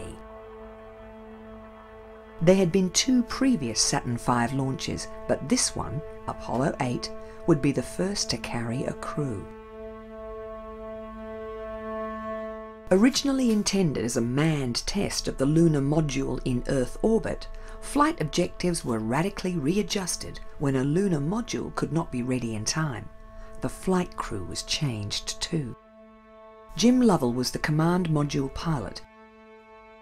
And though there was no lunar module, Bill Anders was the designated lunar module pilot. Frank Borman would command the revamped mission. The original Apollo 8 astronauts were moved to Apollo 9. They would be the first men to leave Earth orbit and fly around the moon, and these astronauts had had very little time to retrain for this new mission. 15, 14, 13, 12, 11, 10, 9. We have ignition sequence start. The engines are on. 4, 3, 2, 1, 0. We have commit. We have liftoff. Liftoff at 7:51 a.m. Eastern Standard Time.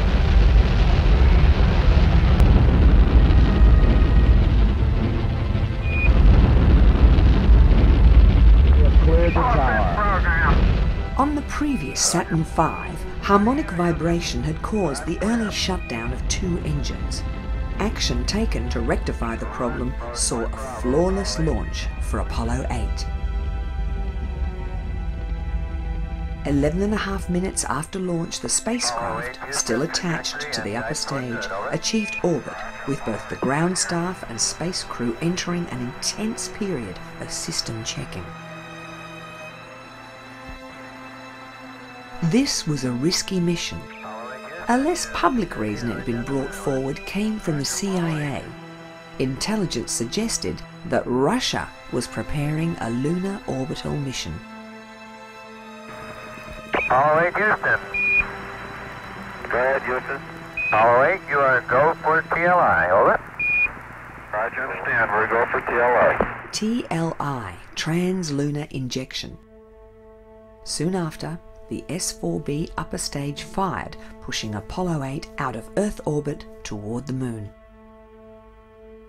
Now, a new problem arose. Frank Borman began to feel sick and threw up, which was even more unpleasant in zero gravity.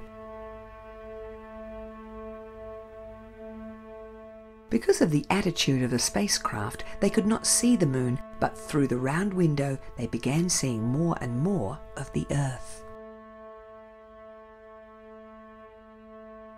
Soon they would be the first people to see our planet in its entirety. However, this window soon fogged with gas from the oils in the chemical sealant. Apollo 7 had also suffered from this problem. As Apollo 8 approached the moon, the crew prepared for an engine burn that would place the craft in lunar orbit. The main engine had to fire for 4 minutes when the command module was behind the moon, out of radio contact. This was the first time that the crew got a decent view of the moon.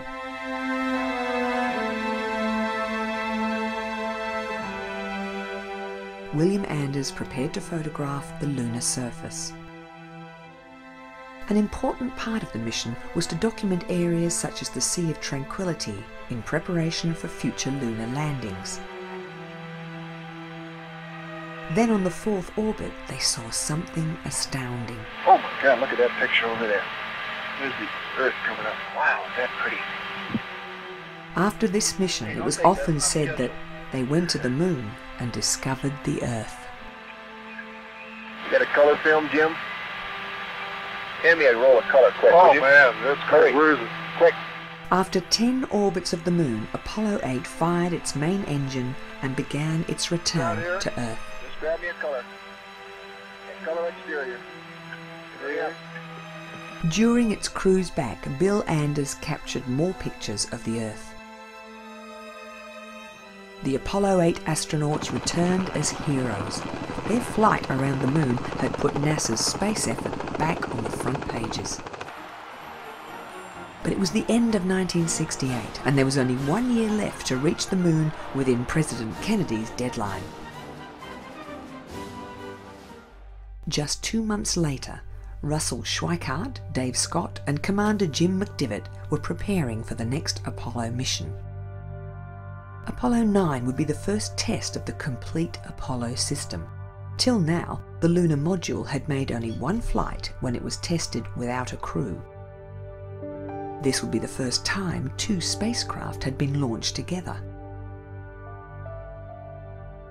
And, like all Apollo missions, it would be far more complex than the mission that had preceded it. A February launch had been delayed to March the 3rd, 1969, to allow the crew to recover from a virus they had contracted. Though Apollo 9 would remain in Earth orbit, the crew faced a punishing schedule. Not only would they be the first to fly the lunar module, but a spacewalk had been planned to test the new self-contained life support system. After reaching orbit, the command and service modules separated from the S-4B upper stage that carried the lunar module. They docked with the lunar lander to withdraw it from the S-4B.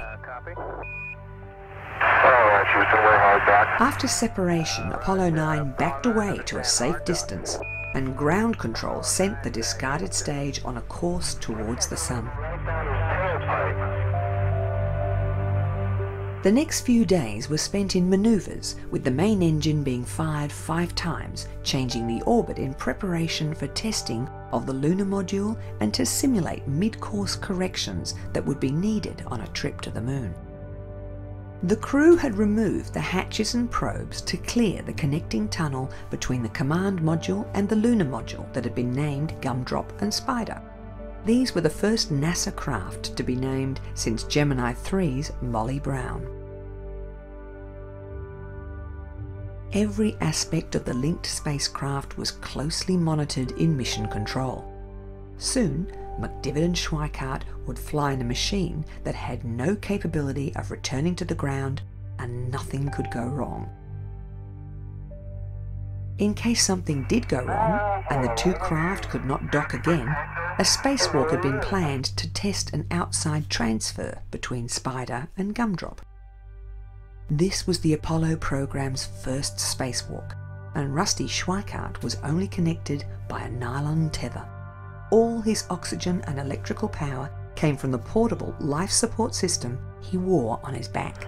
Okay, Dave, come on out. Both spacecraft had been depressurized, and while Schweickart was busy at the lunar module, Dave Scott was retrieving an experimental sample from the outside of the command module.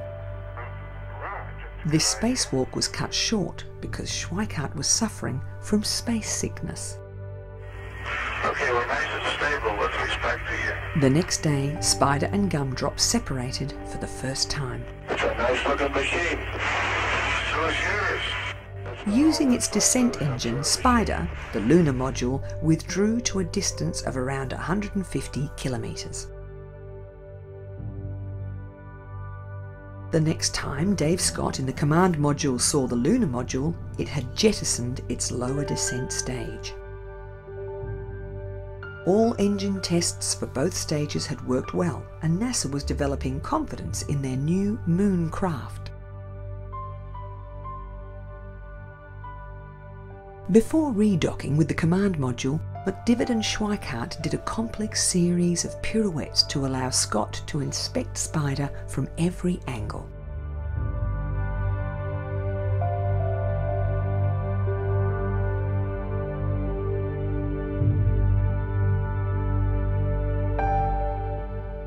When the three astronauts were reunited, the lunar module was jettisoned, eventually to burn up in the Earth's atmosphere. They spent several more days in orbit photographing the Earth before splashing down in the Atlantic. NASA had just 9 more months to meet President Kennedy's end-of-the-decade deadline for putting a man on the moon, but there was one more step before they made the first attempt to land. All stages pressurized. Apollo 10 would take a lunar module to the moon and descend toward the lunar surface, but it would not land.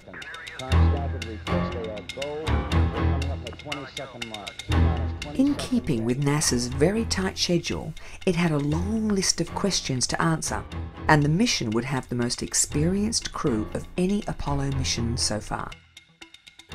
Lunar module pilot Gene Cernan had flown on Gemini 9. Command module pilot John Young had flown on Gemini 3 and 10. And Commander Tom Stafford had flown on Gemini 6 and 9. One of the important problems that this mission had to solve was linked with the moon's uneven gravitation.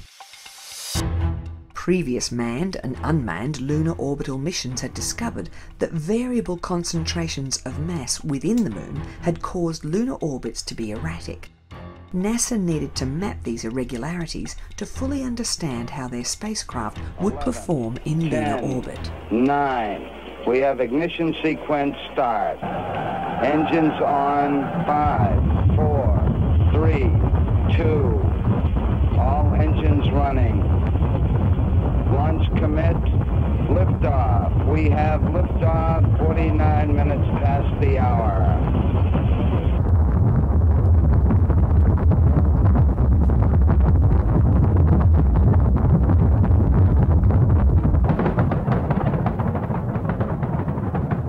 Apollo 10 would be a complete rehearsal for the first lunar landing.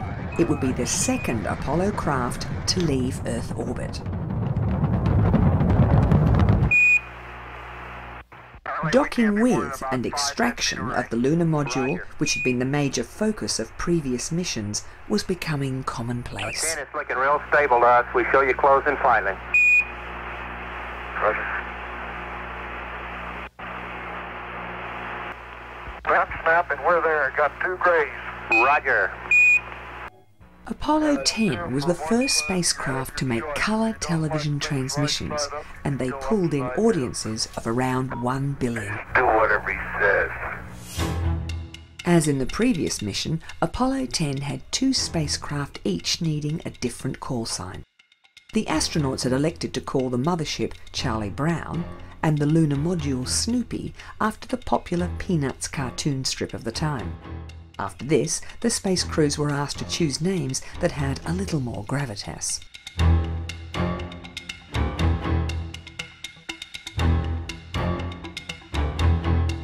When they disappeared behind the moon, they fired the main engine for 6 minutes, which the astronauts described as being interminable.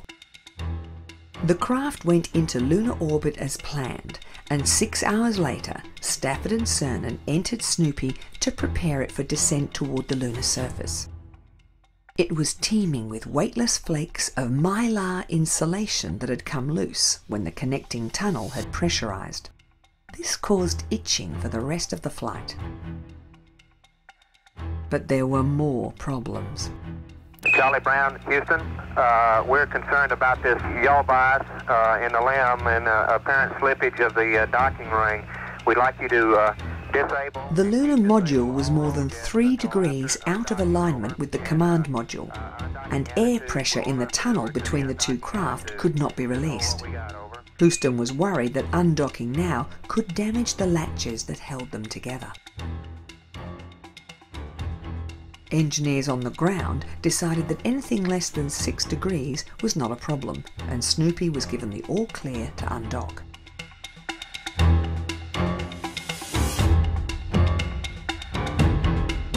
This was the first time a lunar module had flown in the lunar environment for which it had been designed.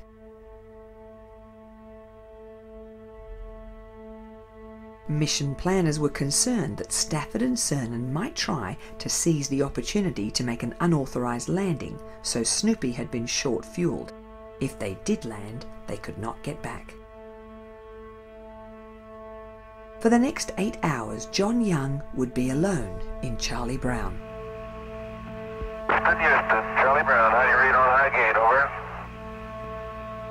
Charlie Brown, Houston, over. Roger, read your line clear. Snoopy was go for DOI. Roger, great, sounds great, we copy. Snoopy dropped lower and lower, passing directly over the proposed landing site for the next Apollo mission and travelling more than 500 kilometres from the mothership. But just before they were due to jettison the descent stage, a guidance setting switch was in the wrong mode, and the lunar module began gyrating wildly. By dumping the descent stage and switching to manual control, Tom Stafford was able to regain stability.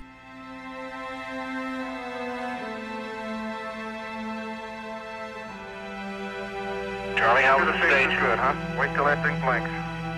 Charlie Brown, Houston, they got staging. They had a wild gyration, though, but they got it under control, over.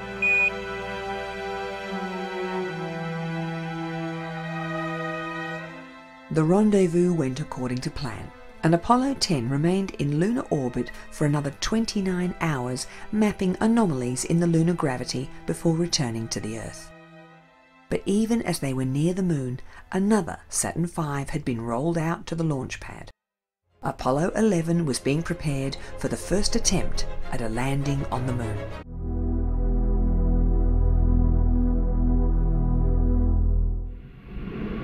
Allumage Vulcain. Allumage des EAP. ESA, the European Space Agency, launches light, medium and heavy lift rockets from its facility in French Guiana, but it has no ability to bring vehicles back through the Earth's atmosphere for a safe landing.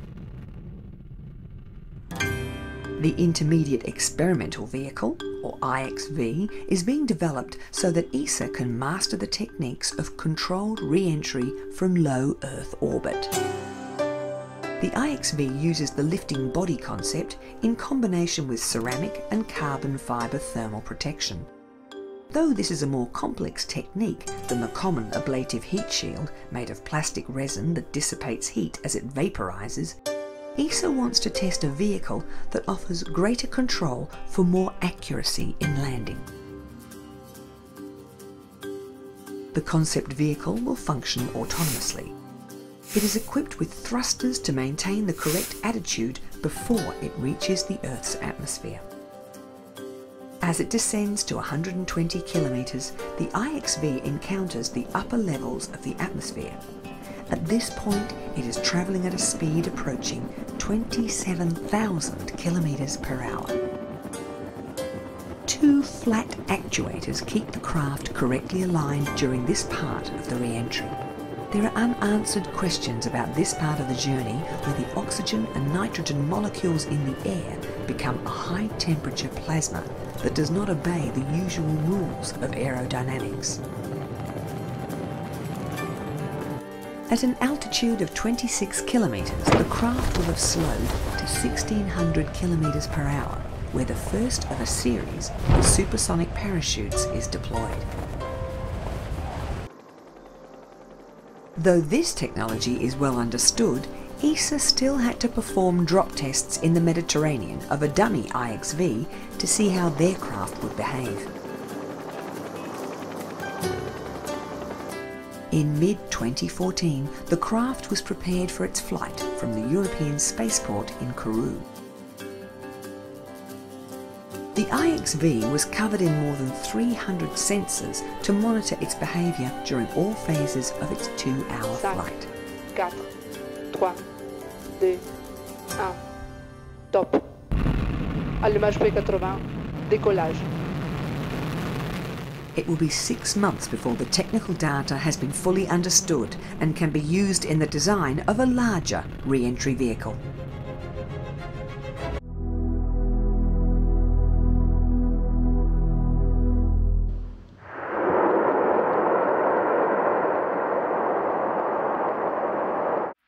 For more than 15 years, Europe has been working on its own satellite navigation system.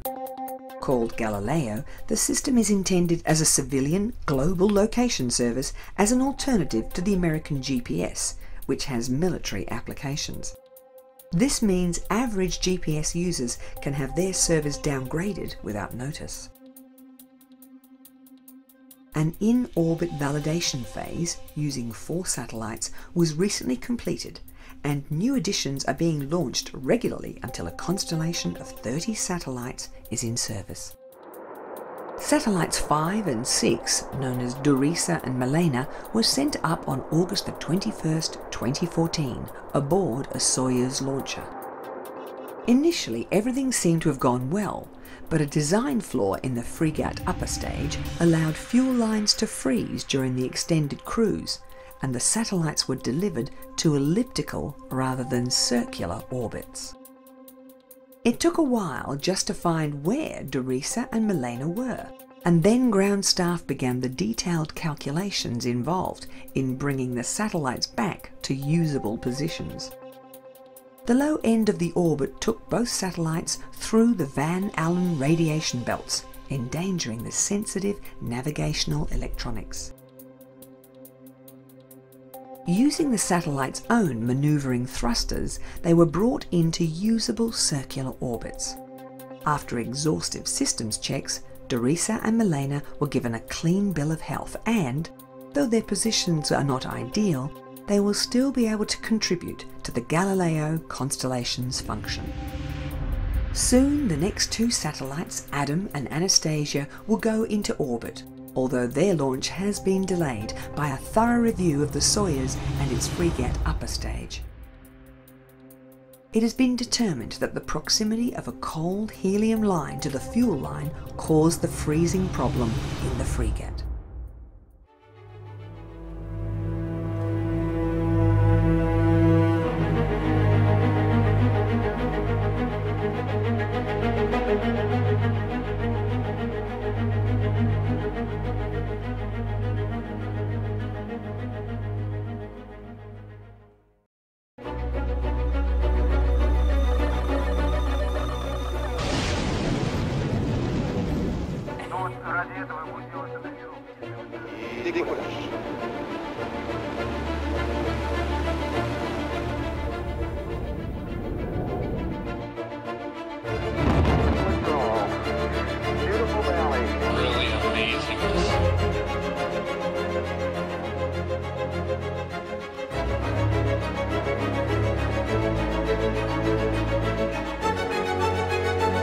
As the Apollo program was preparing to land on the moon, some saw it as the beginning of a glorious age of exploration, while others were seeing it as the end of an expensive drain on the American budget.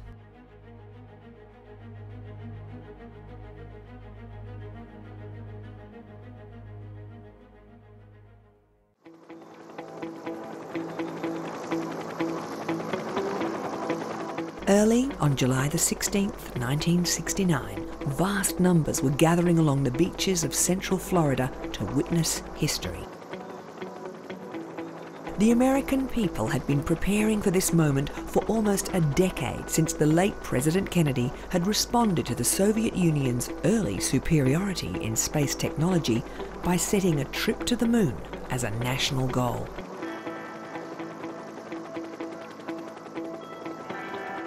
More than 1 million people were crowding the roads and causeways around Cape Canaveral that had recently been renamed Cape Kennedy. Minor dignitaries and friends and families of space workers had access to special stands constructed in the grounds of the Kennedy Space Center to see the Apollo 11 astronauts blast off. While the public had great faith in NASA's ability to land men on the moon, the experts working in the space business put their chances of success at no better than 50-50. The astronauts had spent long hours in simulators preparing for every eventuality, yet the equipment they used for practice only provided an approximation of conditions in space, with some of the test rigs appearing bizarre. A special gantry built at NASA Langley provided something approaching the experience of lunar gravity. Hours before the scheduled launch, the giant Saturn V was slowly taking fuel. Its tanks would be constantly topped up till seconds before liftoff. Michael Collins was the command module pilot. He'd flown previously on Gemini 10. Buzz Aldrin was the lunar module pilot. He'd pioneered new techniques for spacewalking on Gemini 12. And the mission commander was Neil Armstrong. On Gemini 8, his cool head and quick thinking had saved the mission from tragedy. Apollo 11 would have a fully experienced team chosen to deal with and solve difficult problems. And there would be problems.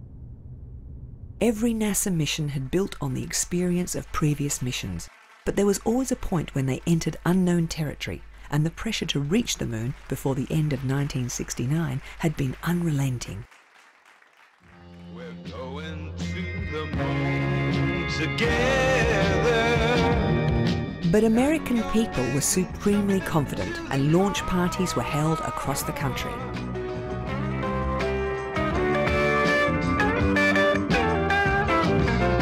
Local entrepreneurs were quick to capitalise on the mood of celebration.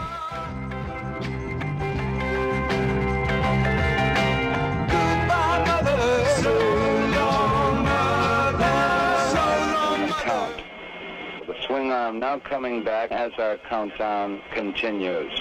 At the Kennedy Launch Center, tension was high. The German-born rocket pioneer, Werner von Braun, his whole life had been leading up to this moment. Below we have a team of technicians working. Everyone at the Cape understood how many different components had to work correctly for a successful launch. Astronauts agreed that the launch made them most anxious. Firing command coming in now. This would be the 6th launch of the Saturn V booster, and while some of these flights had been a little lumpy, all were regarded as successful. T-minus 15 seconds. Guidance is internal. 12, 11, 10, 9. Ignition sequence starts. 6.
Just seconds into the flight, control was transferred from the firing room in the launch complex to mission control in Houston.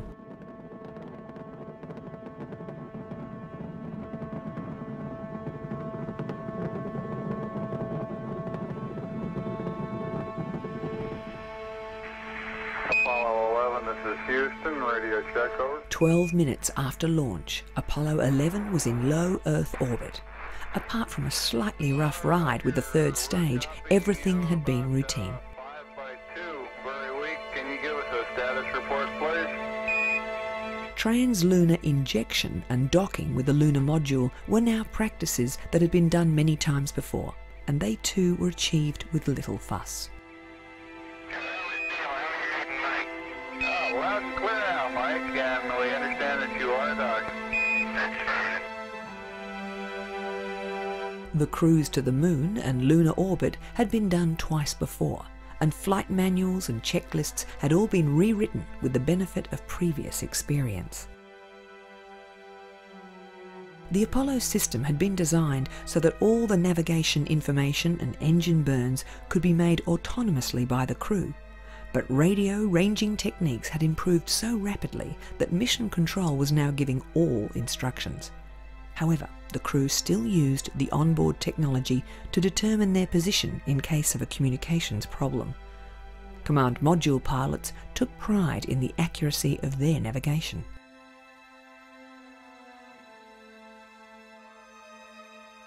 Both the command and lunar modules were equipped with the Apollo guidance computer, one of the first practical microcomputers. We recommend you accept the 949, continue through your sequence of sightings, and then we'll...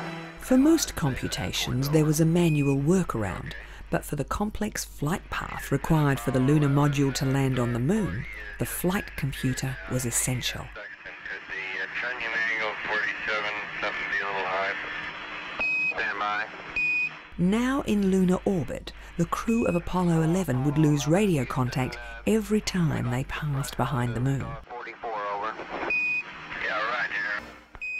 During the 13th orbit, the lunar module separated from the command module. How does it look? The Eagle has wings. Right. The two craft now adopted individual call signs. The command module became Columbia, and the lunar module was now Eagle. Descent to the moon happened in 3 separate stages, each controlled by its own computer program. Roger, let us know when you're ready to copy. We have a DOI pad. The first stage was the braking phase that changed the orbit so it would reach a zone above the designated landing point. During this period, the crew were travelling feet first, looking up at the Earth. The next stage was the approach phase, when the Eagle tipped up into a more vertical attitude. This was when Aldrin and Armstrong got their first view of the landing point. A long elliptical region in the Sea of Tranquility was their target. The open plain was judged to be the easiest place for the first lunar landing. Altitude lights out. Now, unexpected things began happening. Fuel in the lunar lander's tanks began sloshing around. While this was not dangerous, the motion meant the craft could give no clear indication about its pre-programmed landing site. Program alarm. 1202. 1202. Give us a reading on the 1202 program alarm. Then the flight computer began sounding an alarm, and there was only one person in mission control that knew what a 1202 alarm was. A young software engineer understood the computer was overloaded, but that it could still look after critical functions. Roger, Delta H is looking good to us. The mission would continue. Roger, we got you. We're going at alarm. The final part of the landing sequence was still computer controlled, but it allowed the commander to override the craft's rate of descent and its positioning. As it was heading for a field of large boulders, Armstrong took control, looking for an appropriate landing area. 100 feet, 3.5 down, 9 forward. This took a lot longer than anyone expected. 185. 75 feet. That's looking good, down a half. 6 forward. Fuel was running low. 60 seconds. Lights on. 6. Down 2.5. Forward. Forward. That's 40 feet down 2.5. Picking up some dust. 30 feet, 2.5 down. Straight shadow. 4 forward. 4 forward. Drift into the right a little. 20. Down 1/2. 30 seconds. Forward. Just. Good. Okay. Contact light. Okay, engine stop. ACA at a descent. Mode control both auto, descent engine command override off. Engine arm off. 413 is in. The relief in mission control was palpable. We copy you down, Eagle. Houston, Tranquility Base here. The Eagle has landed. Roger, Tranquility. We copy you on the ground. You got a bunch of guys about to turn blue. We're breathing again. Thanks a lot. Thank you. Because of the distractions during the descent, no one had a clear idea of the Eagle's exact location. Take care of the descent. After the craft was made secure, the flight plan called for the astronauts to get some sleep. But Armstrong and Aldrin requested a change, which was agreed to. They began preparing for their walk on the lunar surface.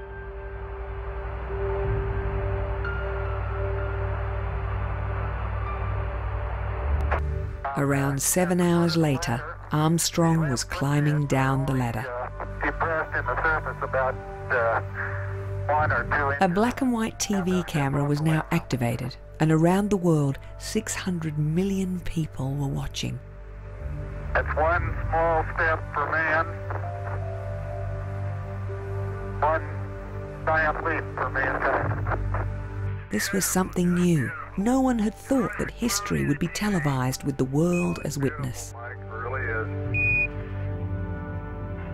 It had even been argued that television was a waste of time. Now NASA was rescheduling future missions so their astronauts would step onto the moon in prime time. Armstrong and Aldrin spent 2.5 hours on the lunar surface, and much of that time was used in ceremonial duties such as planting the US flag and chatting to the president. The trip back to lunar orbit went smoothly. From here, the 3 astronauts were back on thoroughly understood ground. The 3-day return cruise to Earth was a calm period before a storm of publicity obligations that the Apollo 11 astronauts had not prepared for.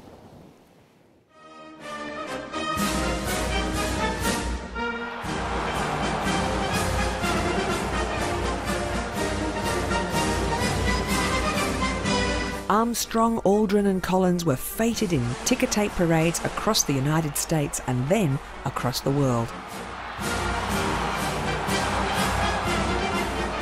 The generous taxpayer funding that had kept the space program going was now in doubt, and NASA was keen to build on this wave of popularity. But in the corridors of power, questions were being asked about the vast sums required to put men on the moon.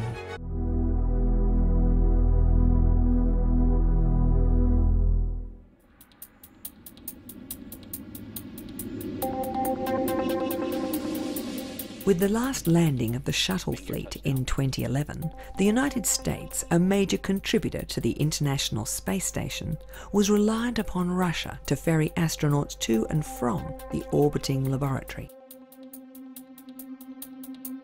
3, 2, 1, 0. But to get cargo and supplies to the ISS, NASA signed contracts with private space technology company SpaceX.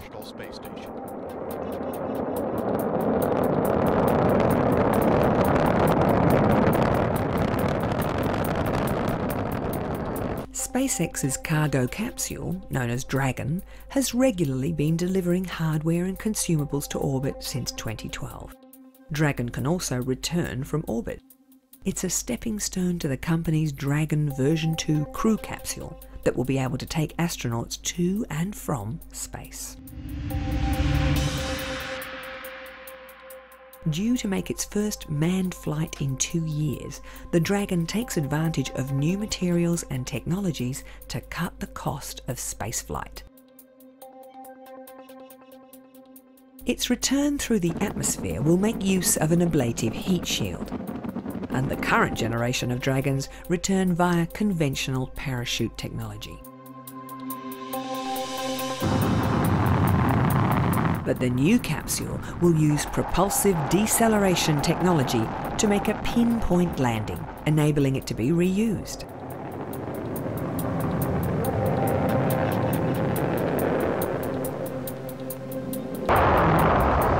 The Falcon 9 launcher's 2 stages will also return to the ground for reuse.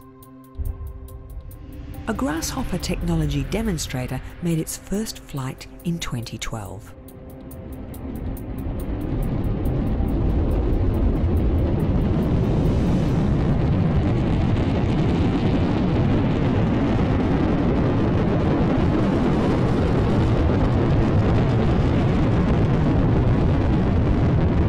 SpaceX conducted a series of experimental launch and return flights at its test site in McGregor, Texas.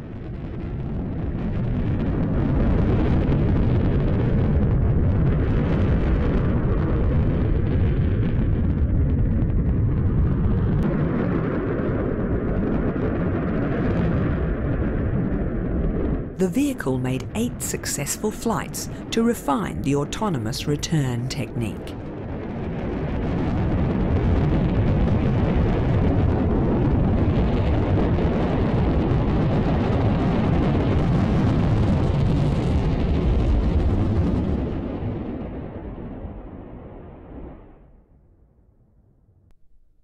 The technology has been incorporated in the Falcon 9.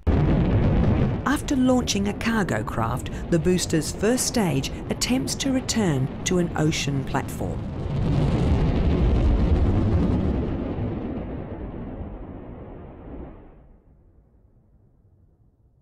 SpaceX technicians are aware that further refinements are needed.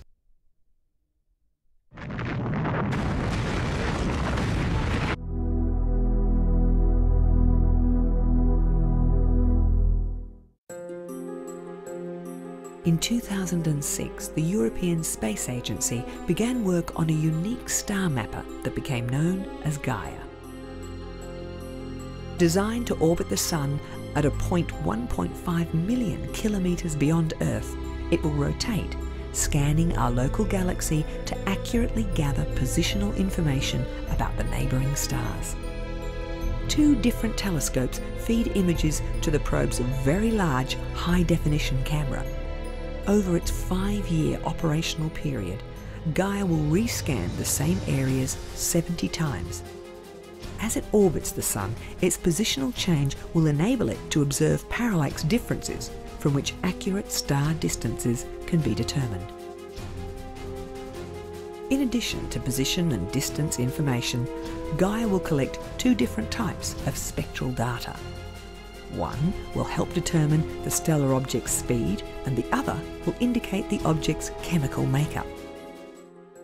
Gaia was successfully launched at the end of 2013 and has been functioning correctly since.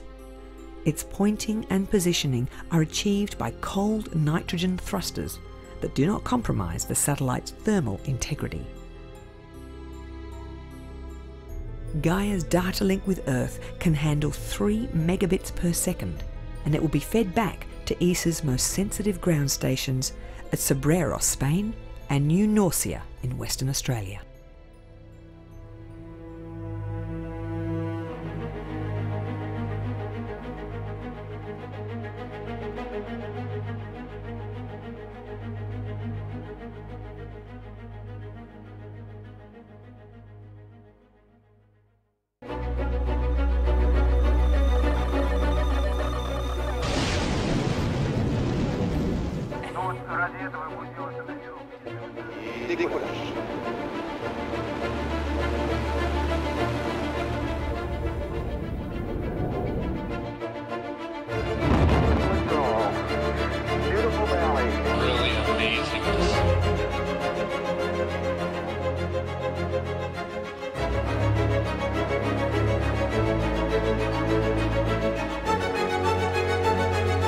The largely ceremonial first moon landing was over, and as NASA was preparing for the scientific missions, politicians were preparing big cuts to the space program.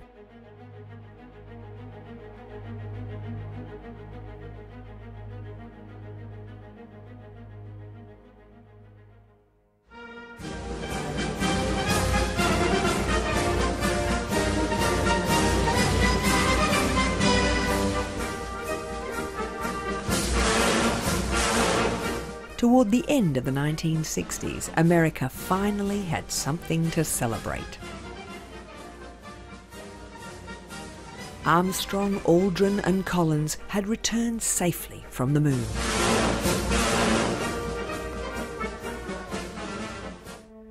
For America, the decade had started with an uncomfortable realization.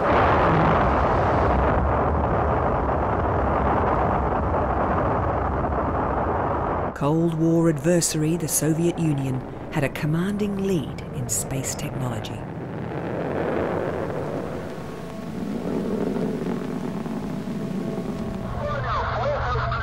The United States had been seized by a wave of anti-communist paranoia.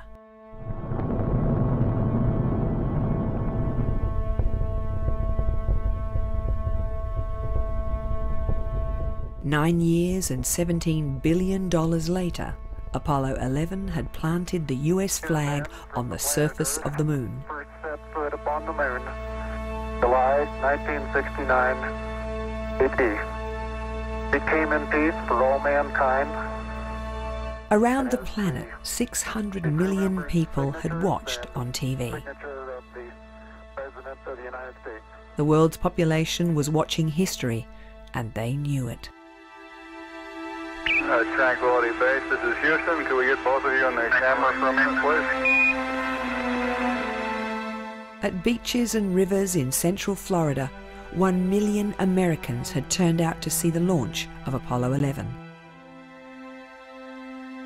November the 14th, 1969, was a wet day at the Kennedy Launch Center.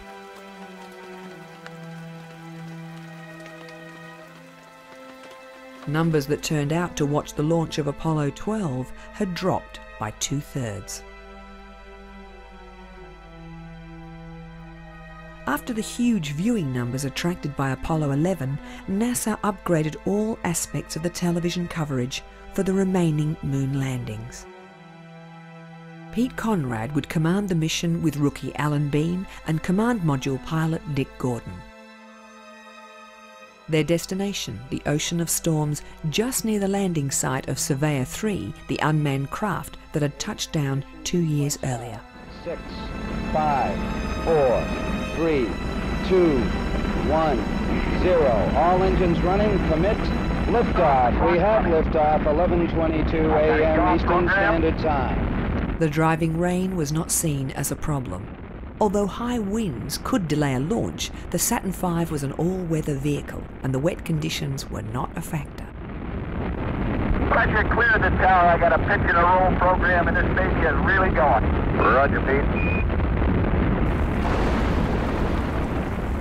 Soon after liftoff, lightning struck Apollo 12 and ran down the ionized exhaust trail to the launch tower. We had everything in the world drop out. Roger. All instrumentation in the command module went haywire, and telemetry readouts on the ground were showing garbage. Apollo 12 Houston, try SCE to auxiliary, over. For a short while, nobody in the craft or on the ground knew what had gone wrong. SCE to auxiliary. Finally, the crew was asked to flip an obscure reset switch. Only Alan Bean knew where it was. It restored all instrumentation, and the mission could continue. Apollo 12 Houston, go for staging. Some really big pitch, gang. Got a good S2, gang. Roger, we copy, Pete. You're looking good. This had happened at a critical period of powered flight, and Mission Control had come very close to calling an abort. Your thrust is looking good, Pete. The single Earth orbit was spent checking all systems before Apollo 12 was given the all-clear to go to the moon. Right, Pete. Your fuel cells look good down here. After the huge television audiences for the Apollo 11 lunar mission, NASA had equipped Apollo 12 with a colour camera so that audiences around the world could see higher quality pictures from the surface of the moon. The second landing on the moon benefited greatly from design changes derived from the Apollo 11 experience. Baffles inside the lunar module's fuel tanks prevented unwanted sloshing that had confused the flight computer. Yeah. 31, 32, 36. Coming down. The landing went exactly as planned, with the astronauts recognizing all the landmarks in the vicinity of the Surveyor 3 probe. He's got it made. Come on in there. 24 feet. Contact light. Roger, copy contact. TV starting to... But as Pete Conrad climbed toward the lunar surface, in the United States it was 6 a.m. on Tuesday morning, and very few people were watching the live television pictures.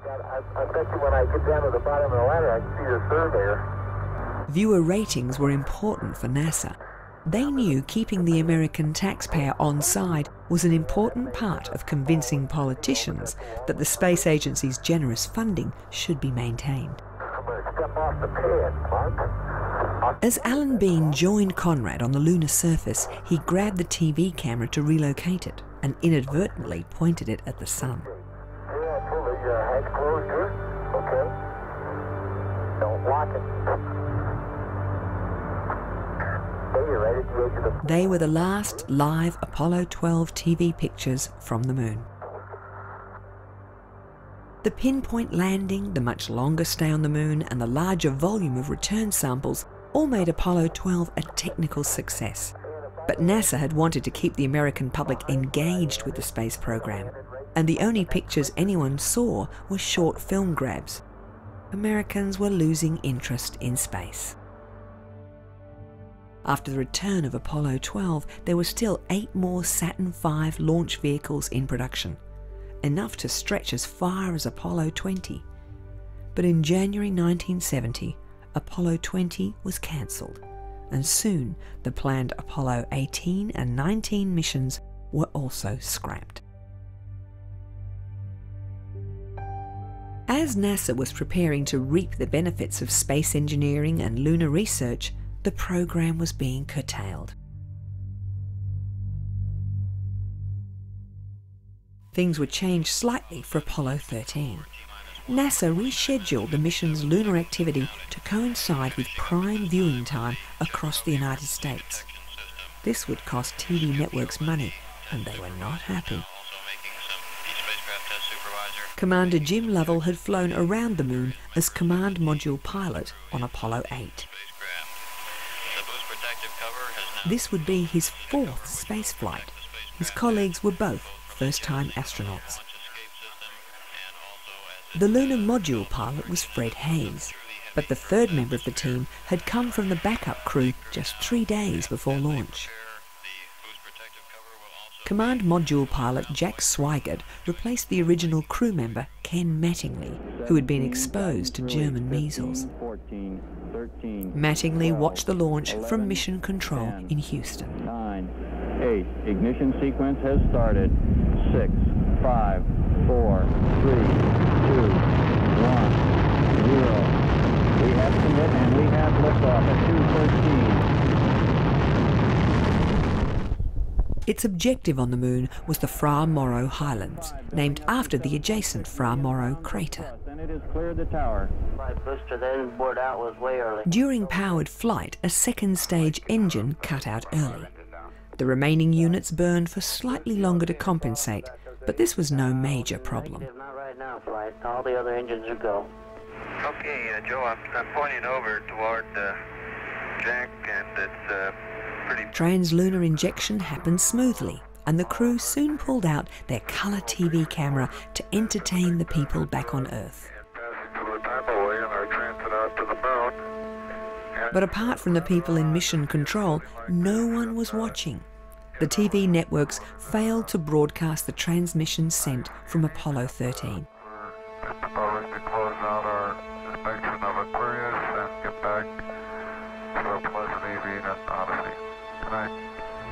Dan, we've got one more item for you when you get a chance. We'd like it to stir up your cryo tanks. Soon after they had ceased their transmission, with the spacecraft 3/4 of the way to the moon, an explosion took out the command module's main power supply. Can say again, please? Houston, we've had a problem. Nobody understood what had happened, but it soon became obvious that Apollo 13 would not land on the moon. Stand by, 13. We're looking at it.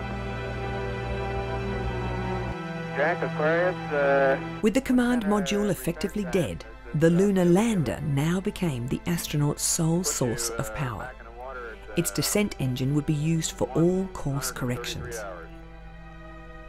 The spacecraft continued out and around the moon on a free return trajectory.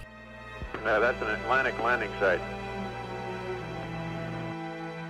A landing in the South Atlantic would get them back quickest, but there were no recovery ships in that area.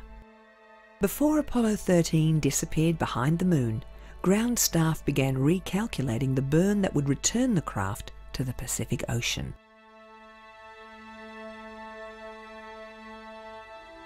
While there was enough food and oxygen to last till the return to Earth, water and power would be critical. Before long, temperatures in the craft had dropped to near freezing. With strictly rationed water, Fred Hayes got a urinary tract infection.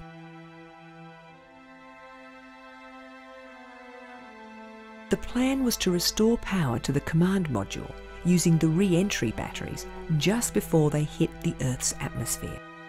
This had never been done before, so a team of experts, including Ken Mattingly, began experimenting with different procedures in a simulator.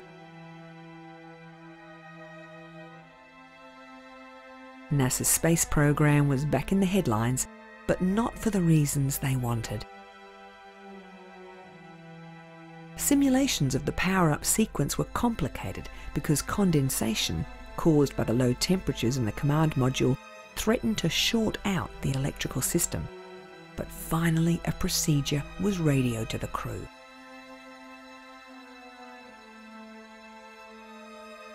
The rescue showed NASA at its best, creatively solving difficult problems as they arose and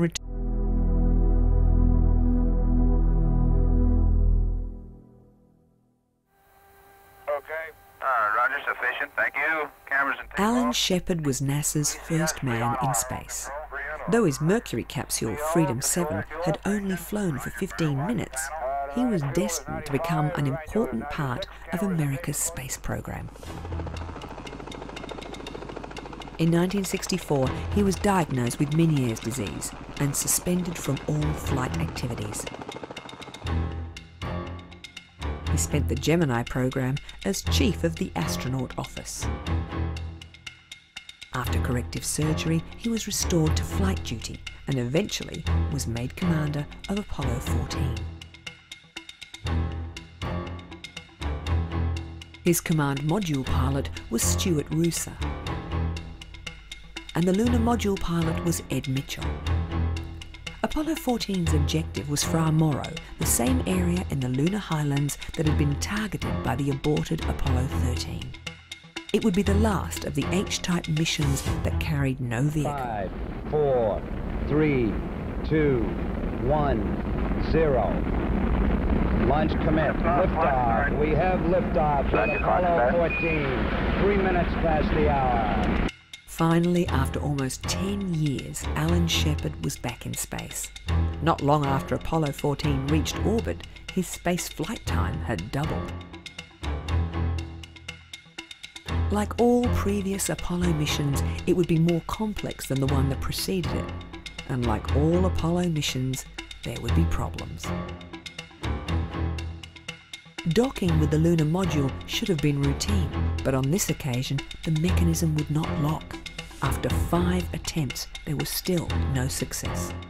Okay, Houston, we did it twice. On the 6th attempt, Stu Russo made a more aggressive use of his thrusters, and the two craft locked together. We got some, Houston. I believe I got a hard dock, Houston. Okay, we seem real steady. I'm going to... In lunar orbit, after the lunar module Antares had separated from the mothership Kitty Hawk, the landing computer began flashing an alarm. The abort switch had an intermittent short that would trigger an automatic abort sequence if it happened during the powered stage of Antares' descent to the surface. At Mission Control, though they couldn't fix the switch, they decided to reprogram the computer so it would ignore the spurious alert. They had 2 hours to work out the new code. It fell to MIT programmer Don Iles, who came up with a workaround. The new sequence was tested in a simulator, and then the 61 keystrokes required were read up to the astronauts. The landing proceeded with pinpoint accuracy. 30 feet per second, looking straight. 20 feet, 10, 3 feet per second, contact now. 2, stop. 3, oh. Okay, we made a good landing. The lunar module had landed on a 7-degree incline that made moving in the cabin difficult. They were about 1 kilometre from the rim of Cone Crater, where they were scheduled to collect samples during their second moonwalk. As with every successful Apollo moon landing mission, the astronauts unfurled the American flag. Before Apollo 11, it had been proposed that the United Nations flag be planted, but Congress had passed a law stating that no flag other than the Stars and Stripes could be deployed. During previous lunar missions, astronauts had spoken about how difficult it was to judge distances and to recognise landmarks. Shepard and Mitchell were tiring during their climb toward the rim of Cone Crater.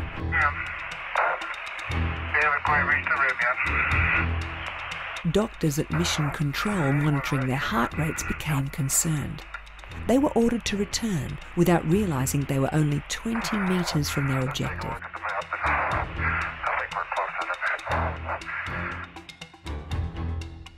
But NASA was about to eliminate this problem.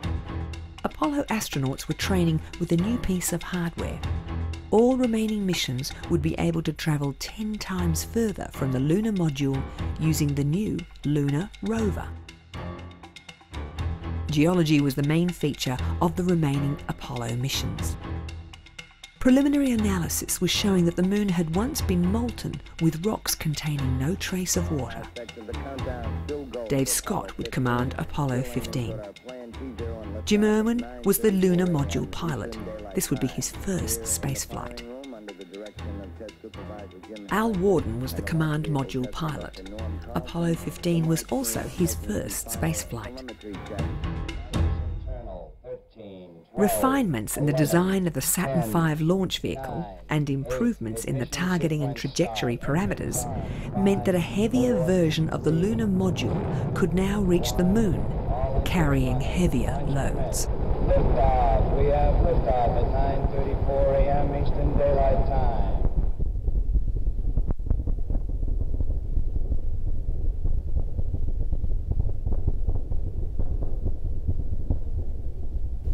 The new expanded missions were called J missions. Not only could they take more to the moon, they could bring a greater mass of lunar rock back to the Earth. Their target on the lunar surface was Hadley Rill, a peculiar winding groove, probably formed by ancient volcanic activity. The landing site was in the lunar northern hemisphere near the Apennine Mountains. Separation of the lunar module Falcon from the command module was delayed by a hatch problem, but this was soon solved.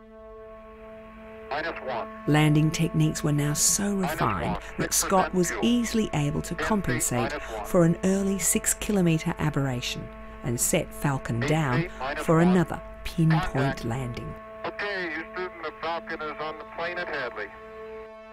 The quality of television pictures from the moon had continued to improve as audiences across the United States dwindled. The big difference was the rover. Not only would it allow the astronauts to travel further and to carry more samples, but without exerting themselves, Scott and Irwin used less oxygen and could stay longer on the surface. Dave Scott had taken his geology training very seriously, and on the crew's second traverse in the lunar rover, this training paid off. Okay, that's as good a way as any. They discovered a white rock at the bottom of the Hadley Rill, which was thought to be part of the lunar bedrock. It became known as the Genesis Rock, and it was more than 4 billion years old. After almost 3 days on the moon, Scott and Irwin prepared the Falcon for return to lunar orbit.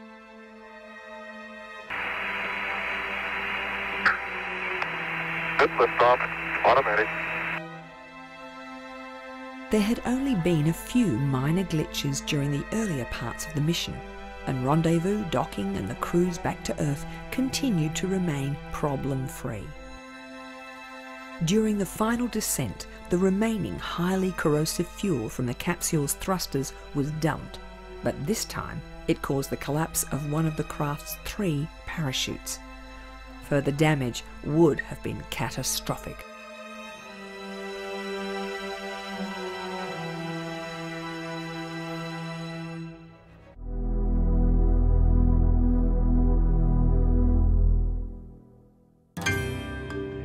As 1972 commenced, there were only 2 remaining Apollo missions.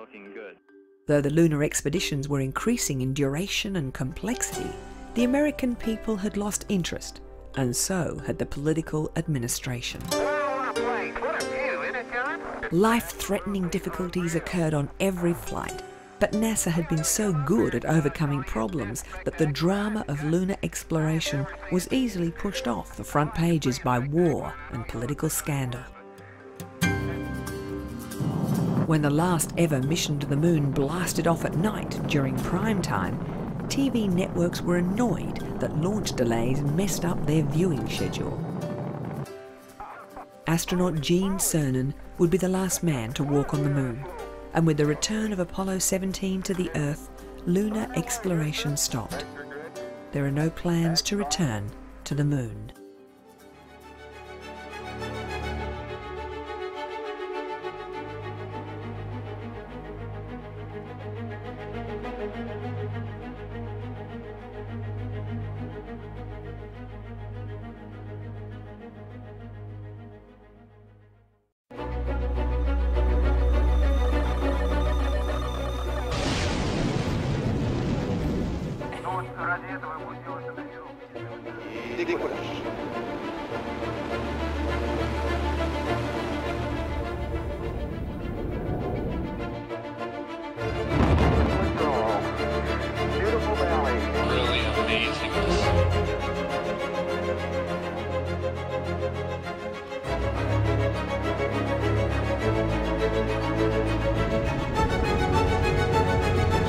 The Space Shuttle was designed as a cost-effective way of making travel to low Earth orbit routine, but the promise of cheap and easy access to space had unexpected consequences.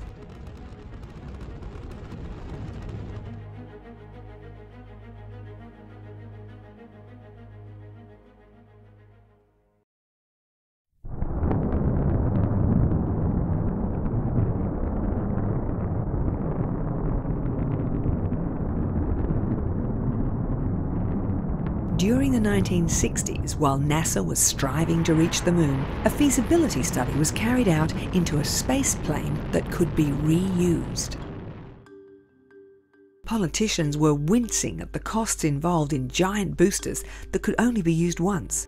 A craft that could take off like a rocket and return to the ground landing like a plane was touted as an economical alternative to disposable rockets.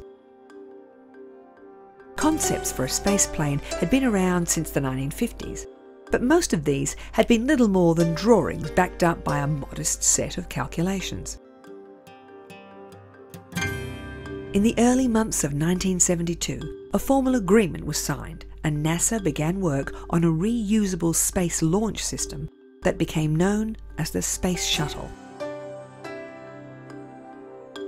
A fleet of 4 shuttles was planned, and they would all be named after famous ships. However, an extra shuttle to be used as a test craft was completed first. It was to be named the Constitution, after the famous US naval frigate, But fans of the TV show Star Trek petitioned the government to call it the Enterprise after the fictitious spaceship. As it rolled out from the plant in Palmdale, California, Star Trek fans were there in force.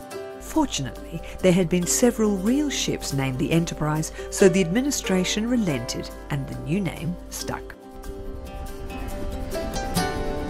Compared to the space capsules in which astronauts had previously returned to Earth, the new machine was huge and testing presented huge problems.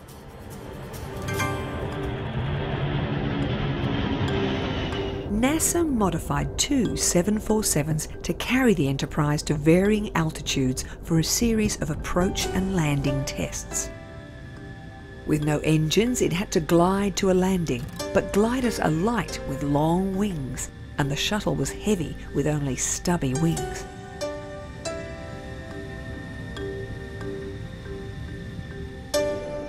It would hit the runway at incredibly high speed. The Enterprise made 5 non-captive flights, spending a total of just 19 minutes in the air. When Columbia, the first space-worthy shuttle, left the factory, big claims were being made for the new system.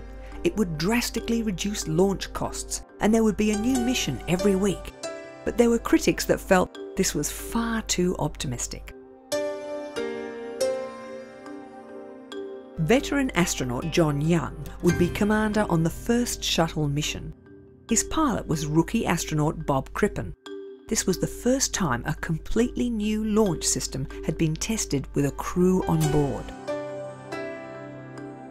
Young was instrumental in convincing NASA that Columbia's first flight should not be a test of the very risky abort maneuver that required the shuttle to flip and to return to the Kennedy landing strip.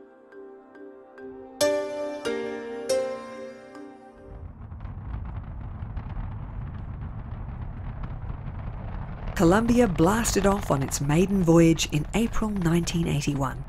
It had been almost 6 years since an American had flown in space.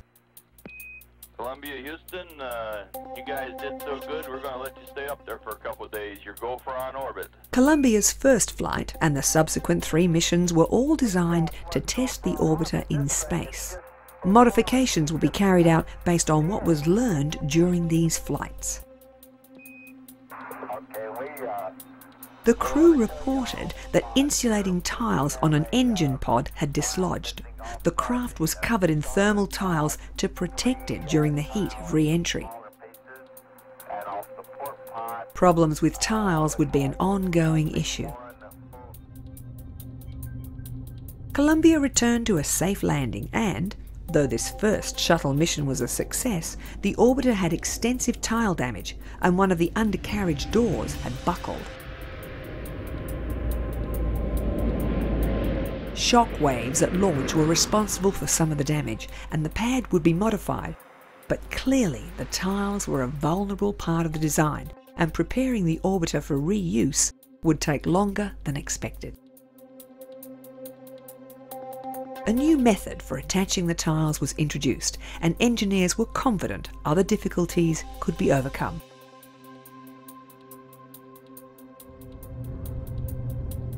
It took 103 days for NASA to prepare the spacecraft for its second flight. This would be the last flight with the large external fuel tank painted white, saving 272 kilograms. This time the commander was Joe Engel, with Dick Trugley as his pilot. The 4 shuttle test flights all had 2-man crews.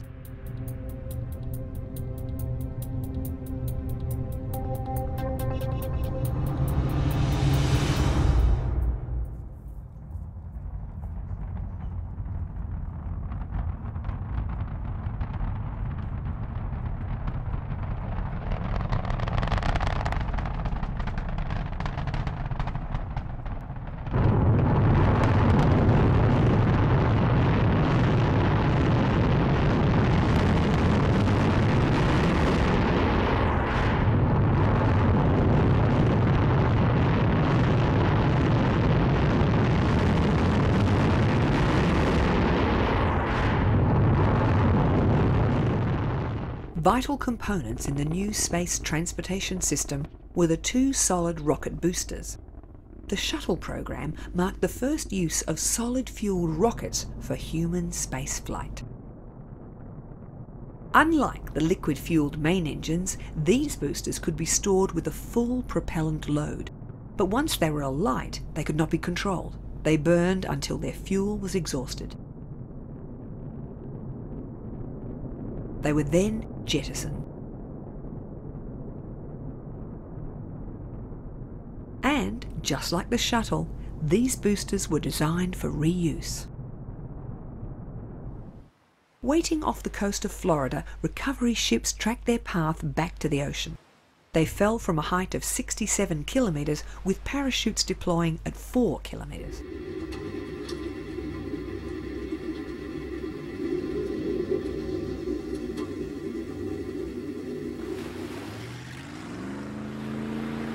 The recovery team collected the parachutes, pumped out the water and towed them back to NASA for refurbishment.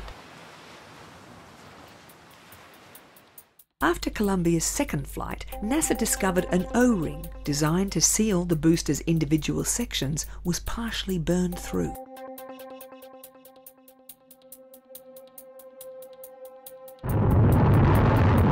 Extensive testing of the solid fuel booster with intentionally damaged O-rings did not lead to failure, and NASA concluded that the safety factor for this component was large enough. The remaining 2 launches in the shuttle test program saw the space transportation system take on a familiar look, with a large external tank remaining unpainted. Although the system was continually improved, this was the last change to its appearance.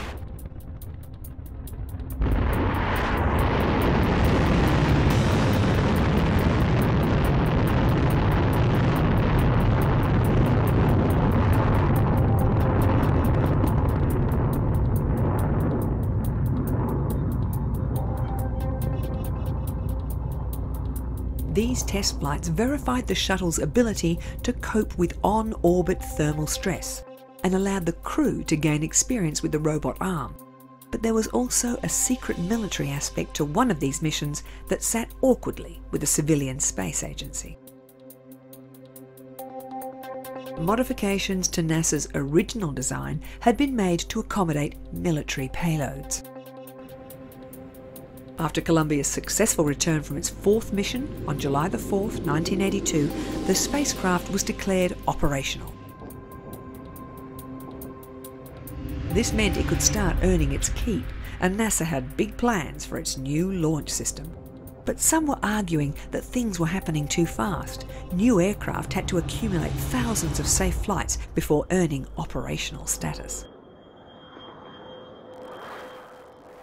Over the next 3 years, Challenger, Discovery and Atlantis entered service, with the new shuttle fleet's primary objective being the deployment of commercial satellites. However, launches were nowhere near approaching the 1 per week figure claimed during the shuttle's design phase.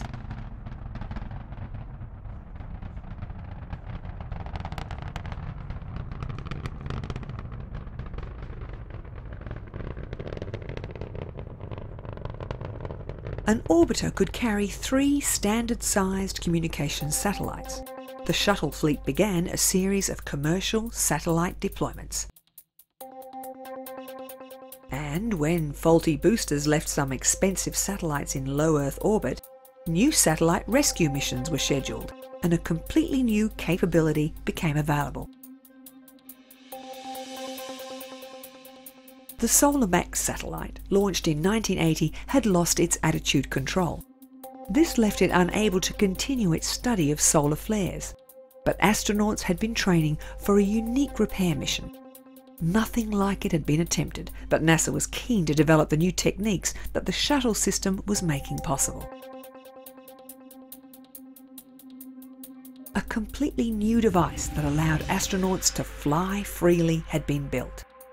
NASA had plans for a space station that would require complex construction techniques, and the Manned Manoeuvring Unit was seen as an important new tool for astronauts to master. The repair of SolarMax was its first proper task.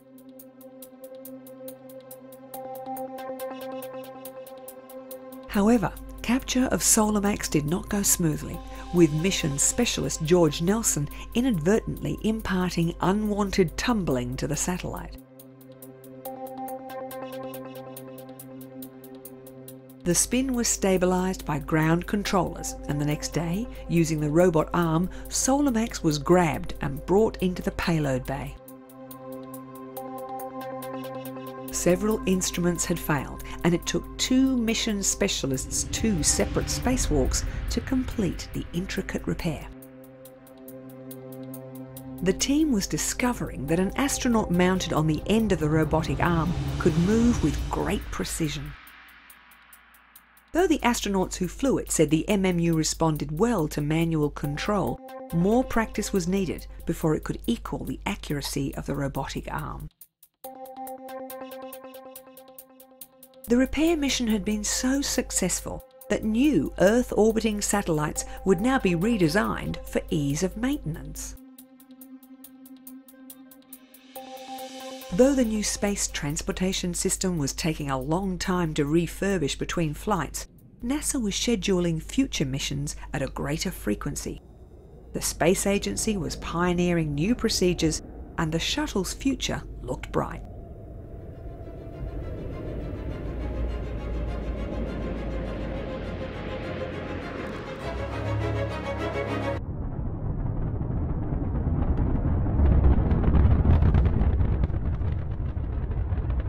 In 1984, there were 5 shuttle missions. In 1985, with Atlantis completing the shuttle fleet, this increased to 9 flights. The overwhelming majority of shuttle flights at this time involved the deployment of satellites, but there were some missions, like the Space Lab, that were dedicated to science, specifically the study of weightlessness on the human body. This saw NASA entering into a partnership with the European Space Agency. Space Lab was carried within the shuttle's payload bay, but NASA was aware that the Soviet space program was planning the launch of an orbiting space station. The construction of a space station had been a prime design consideration with the shuttle, and NASA had begun planning its own space station, but money for this project was not materializing. In January 1986, a crew of 7 was preparing for the launch of Challenger. Although Cape Canaveral in Florida has a generally warm climate, conditions leading up to the launch had been frigid. Launch facilities had frozen during the night, but NASA was keen to proceed, and though some voices were urging caution, they were overruled. The crew was to deploy a data and relay tracking satellite. But one of the mission's specialists was schoolteacher Krista McAuliffe. We have main engine start, 4, 3, 2, 1, and liftoff.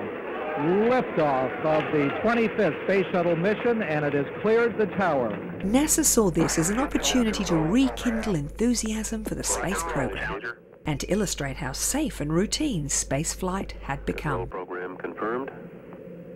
Challenger now heading downrange. Krista McAuliffe's parents were at the Kennedy Space Center to watch the launch. As Challenger climbed toward orbit, a rubber O-ring designed to provide a seal between the lower segments of the solid fuel booster began leaking flame. Engines throttling up, 3 engines now at 104%. Challenger, go at throttle up. Challenger, go at throttle up.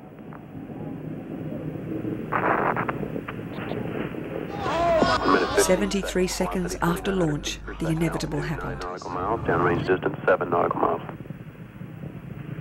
The solid fuel boosters flew on aimlessly, and the disaster continued to unfold live on television.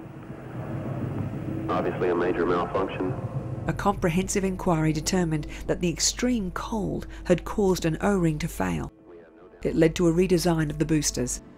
The inquiry also determined that NASA management had a tendency to exaggerate reliability to the point of fantasy. Before the next shuttle could fly, every aspect of the space transportation system was scrutinized. New safety procedures were instituted as well.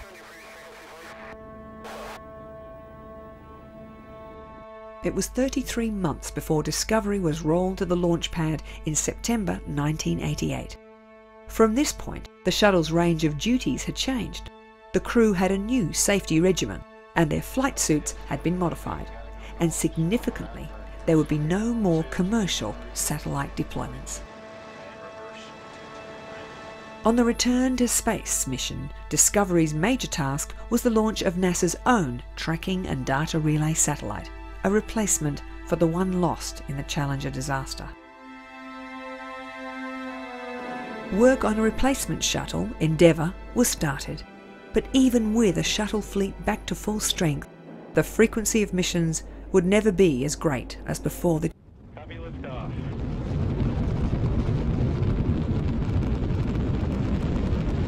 When shuttle flights resumed in 1988, its newly restricted duties blew a hole in NASA's business plan. The space agency still had ambitious scientific objectives, but fees from commercial satellite deployments would no longer flow. Major projects like the orbiting space telescope and what was now known as Space Station Freedom would have to be funded by the government. 1 minute, 30 seconds into the flight, all three auxiliary power units that provide hydraulic power to the orbiter. While the shuttle was grounded, the Soviet Union had started assembling Mir, a space station that would serve as an orbiting laboratory. To NASA, this was good news. Cold War antipathy that had driven the race to the moon still existed, and Congress, not wanting communists to be ahead in anything, began allocating funds for design concepts for Space Station Freedom. Computer-generated vision of Space Station Freedom was produced, but not much else. The unthinkable happened. The Soviet Union collapsed, and, with the Cold War at an end, US politicians stopped funding Space Station Freedom.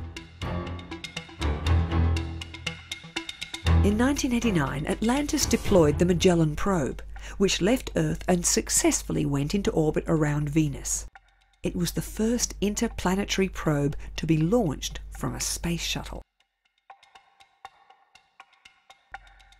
Because Venus is shrouded in heavy cloud, its surface remained a mystery. Magellan used radar to map the planet, revealing unique surface features. Magellan had marked NASA's return to big science, and the shuttle had been an important part in the process. But a new project that would be impossible without the space shuttle was in train, and astronomers were very excited. Work on an optical telescope that would orbit above the distorting effect of the Earth's atmosphere had started in 1979, but delays in its construction had led to delays in its launch date. It became known as the Hubble Space Telescope, and just one of its unique design features was the hinged protecting panels that had door handles. It was designed to be maintained in space, and only a space shuttle could do that. April 1990, and the astronomy world held its breath. Liftoff confirmed. Finally, the most ambitious, most expensive telescope ever built was on its way to space, and the scientific breakthroughs from such a clear view of the cosmos were expected to be huge. He's a roll. Discovery had a crew of 5, including pilot Charles Bolden, who went on to become the administrator of NASA. Discovery climbed to its highest orbit to date, 612 kilometres. The higher orbit would ensure Hubble's longevity. Apart from a small problem with its solar panels, the deployment of the telescope went smoothly. NASA and its European partners were hoping it would remain in service for at least 15 years. The first pictures from Hubble were blurred, and ground staff started adjustments to fine-tune the instrument. But in weeks it was apparent that there was a flaw in the primary mirror. Hubble became a laughingstock, the most expensive piece of space junk ever. Soon, plans for an elaborate mission to fix Hubble were underway, and the space shuttle was an essential part of a mission designed to turn a disaster into a triumph. But nobody was really sure if it would work or even if it was possible.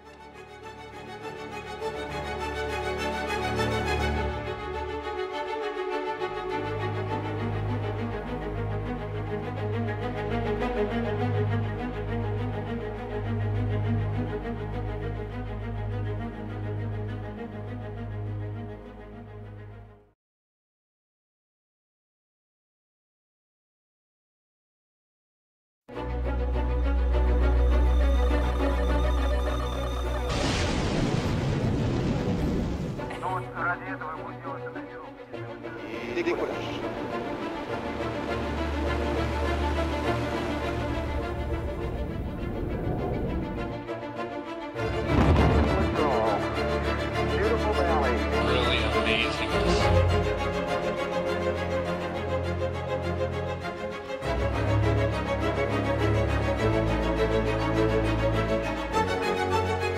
By the early 1990s, the space shuttle was changing the nature of missions to low Earth orbit, but an important part of its new role seemed to be fixing mistakes in sloppy satellite construction.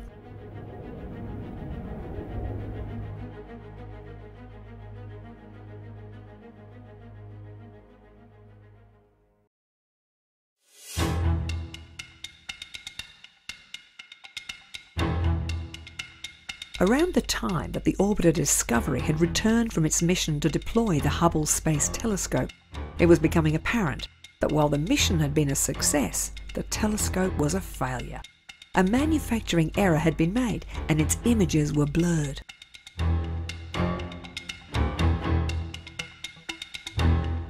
Almost immediately, astronomers and engineers began formulating a repair mission.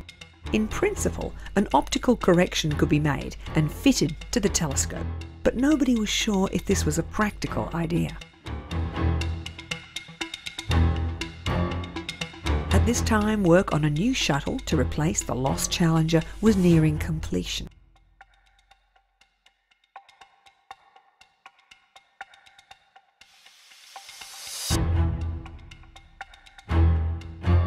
Its first mission would also be a repair operation.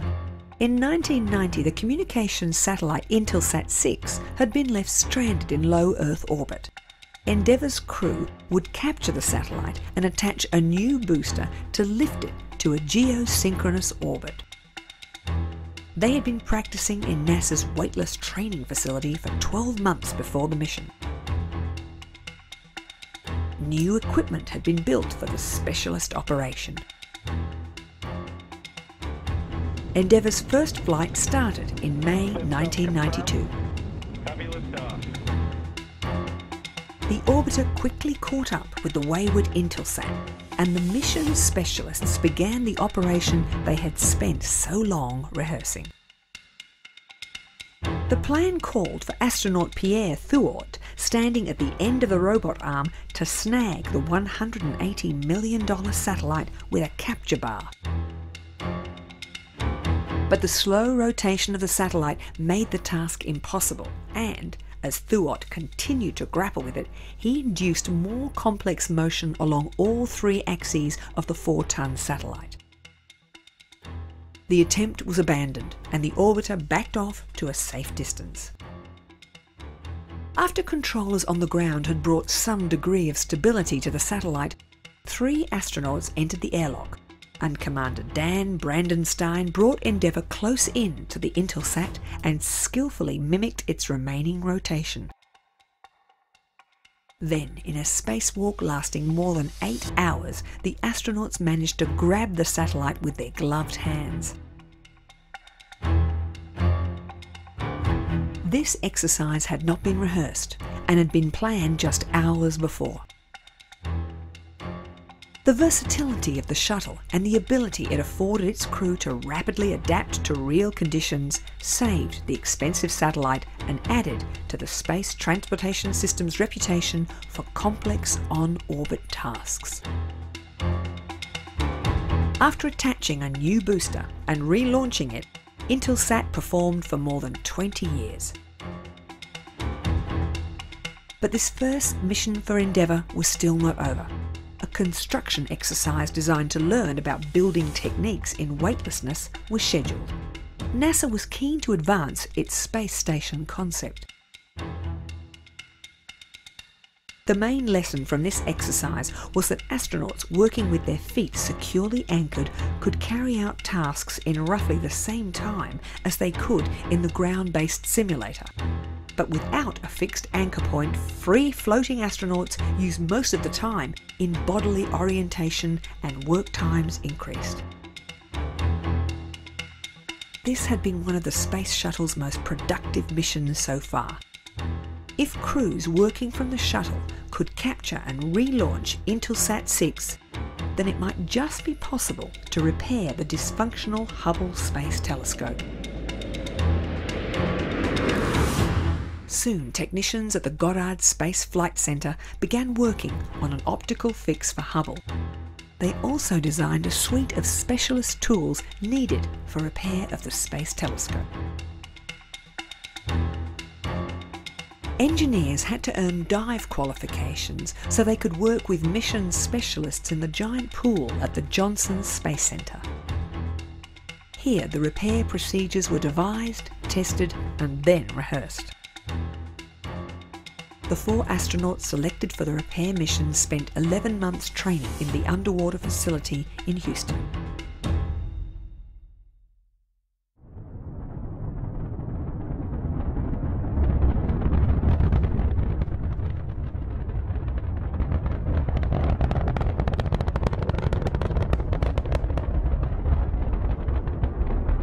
In the pre-dawn hours of December the 2nd, 1993, Endeavour lifted off. It took the orbiter several days to catch up to Hubble, and the first thing the crew noticed was the buckle in one of the solar panels. Both panels were due for replacement, as they had induced unwanted vibration. Over the South Pacific, pilot Dick Covey manoeuvred Endeavour to within 9 metres of the telescope. Swiss astronaut Claude Nicollier from the European Space Agency captured the telescope with the robot arm and eased it into the payload bay.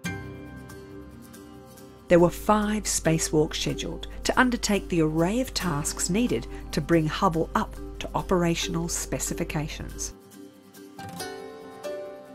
Story Musgrave and Jeff Hoffman began by replacing the 2 gyroscopic remote sensing units that enabled the telescope to point accurately.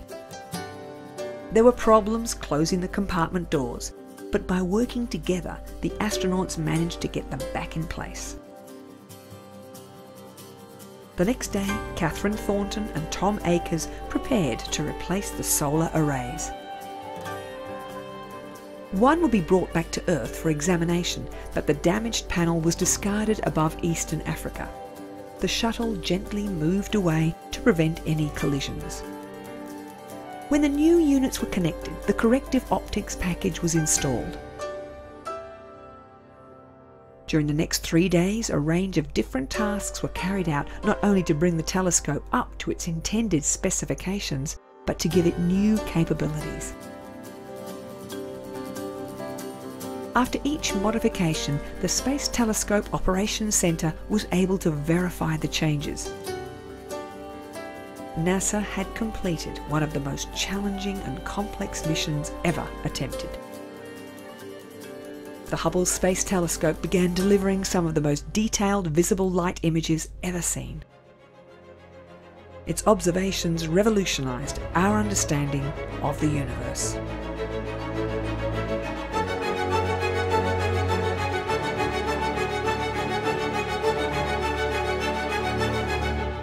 NASA's first female pilot flies to Russia's space station.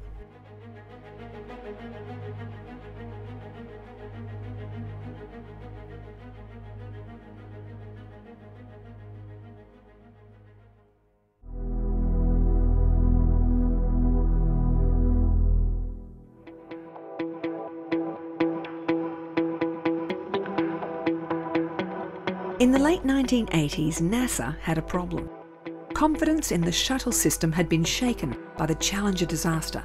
The Space Transportation System had been built as a stepping stone to something bigger, But NASA's plans for a space station had been starved of funds, and the shuttle's reason for existence remained unrealised. But in 1993, post-Soviet Russia and the United States signed an agreement on space cooperation. There had been a link-up between Apollo and Soyuz capsules in 1975, with the two craft coming together for 44 hours. But this had been largely symbolic. Now, post-Cold War Russia and the United States realised that they each had something that the other needed. Russia had Mir, a space station commenced in the Soviet era, but the country was strapped for funds. The US knew the Russians had expertise in orbiting outposts, and they wanted to learn from their experience. America had money, but not enough for their own space station. The Shuttle Mir program would serve as a bridge to something larger.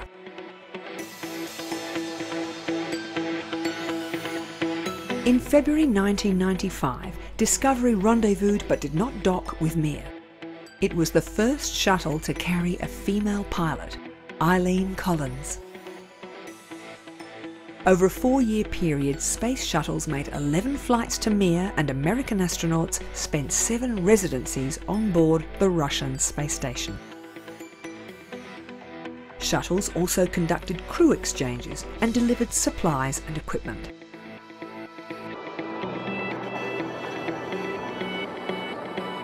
American astronauts began riding to orbit on Soyuz spacecraft, something that continues to this day.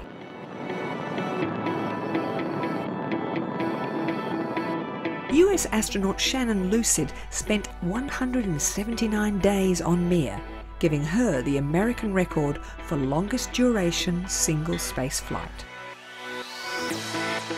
In the Shuttle Mir program, Russia and America learned about long-term space flight and the building of orbital structures. They also learned about cooperation. But mistakes were made. In 1997, during Expedition 27, fire broke out when an oxygen generator overheated, and later, during the same expedition, a supply ship crashed into the space station while attempting to dock. Damage was considerable. Parts of Mir were now 11 years old, and with the knowledge gained during its operation, designers were certain they could build something better, particularly if they could take advantage of the shuttle's unique abilities. Plans for Space Station Freedom had morphed into a multinational collaboration on a replacement for Mir that would be known as the International Space Station. A memorandum of understanding between NASA and Rosavia-Cosmos saw the International Space Station as a laboratory, observatory and factory in low Earth orbit. In November 1998, a Proton rocket carrying the first piece of the International Space Station blasted off from the Baikonur Cosmodrome. Known as Zarya, it was soon visited by the shuttle Endeavour that attached a second piece called the Unity node. It was the first assembly mission. During the subsequent construction phase, most of the Russian components would dock automatically, while the American and European pieces were put in place by the shuttle's robotic arm. Shuttle crew specialists became on-orbit construction engineers, and these crews were now drawn from an international pool, with Russian cosmonauts riding to space alongside their European and American colleagues. Over a 2-year period, the International Space Station began taking shape. In November 2000, a crew of 2 Russians and 1 American rode to orbit aboard a Russian Soyuz. Though the space station was only partially complete, the crew of 3 became the first people to take up residence on the ISS. Shuttles and Soyuz capsules visited regularly to add more pieces to the orbiting laboratory and to ferry in new supplies. A different type of astronaut was evolving, people were learning to live in space and not just make quick visits. At this time, not all shuttle flights were to the International Space Station. In January 2003, the Space Shuttle Columbia was being prepared for a science mission. The crew of 7 would carry out a range of experiments for both NASA and the European Space Agency. It was the style of research that would ultimately be done on the ISS.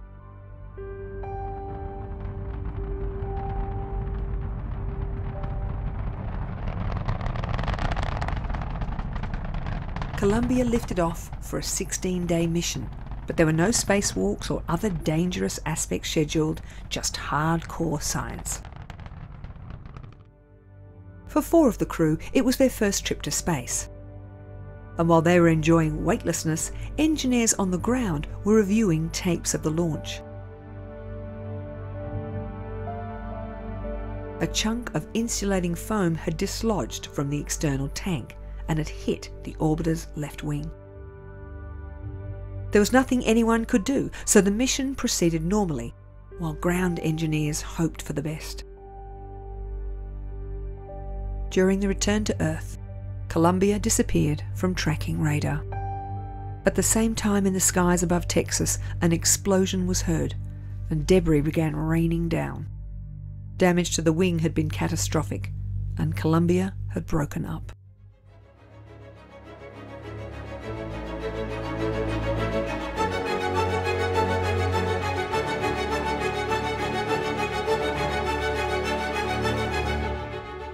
Coming up, the wall of EVA.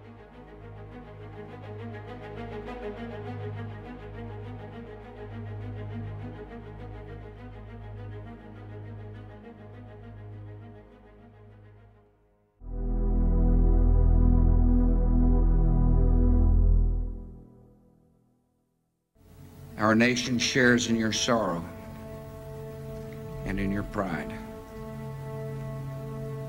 And today we remember not only one moment of tragedy, but 7 lives of great purpose and achievement. Before the morning had finished, the search for debris from Columbia had started. Though engineers had a reasonable idea of the cause of the disaster, they had to piece together every fragment of wreckage to fully understand the loss of Columbia. The shuttle would resume flying, but NASA experts made a recommendation about its future. It was announced by the President at NASA headquarters. Our first goal is to complete the International Space Station by 2010. We will finish what we have started. We will meet our obligations to our 15 international partners on this project. In 2010, the Space Shuttle, after nearly 30 years of duty, will be retired from service. In July 2005, after a hiatus of 2.5 years, Discovery was being prepared for its return to space. During the break, redesign work had focused on the foam insulation covering the external tank. New safety procedures had been established. Flights would only go to the International Space Station where astronauts could wait if it was suspected that a shuttle had sustained damage. And every stage of a shuttle's flight would be closely monitored.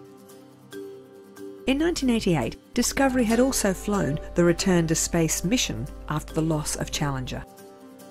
Astronaut Eileen Collins would command the crew of 8.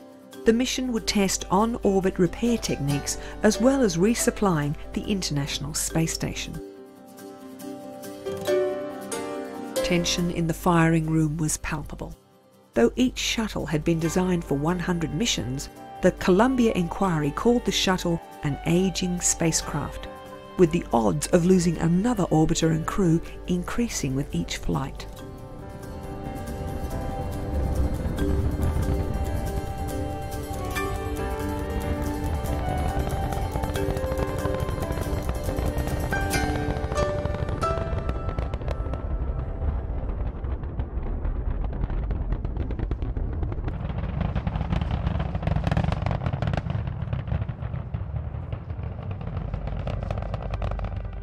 Upon arrival at the International Space Station, Discovery did a slow flip to allow the crew on the space station to inspect the craft for any damage to the thermal tiles.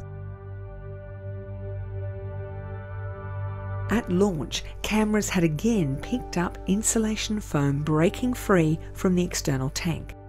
This was not supposed to happen anymore, and although there had been no perceived impact, the new protocol called for all shuttles to perform this inspection manoeuvre. The craft also carried an extension to its robotic arm that allowed a camera to inspect all areas of the thermal protection system.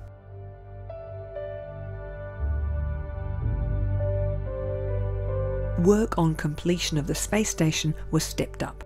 Previously planned scientific missions and a final servicing mission to the Hubble Space Telescope were all cancelled as being too high risk.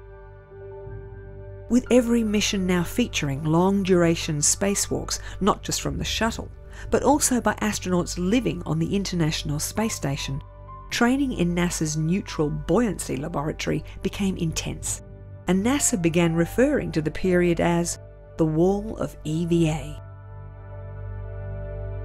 Mission specialists would spend years training for the specific tasks that they would have only one opportunity to execute.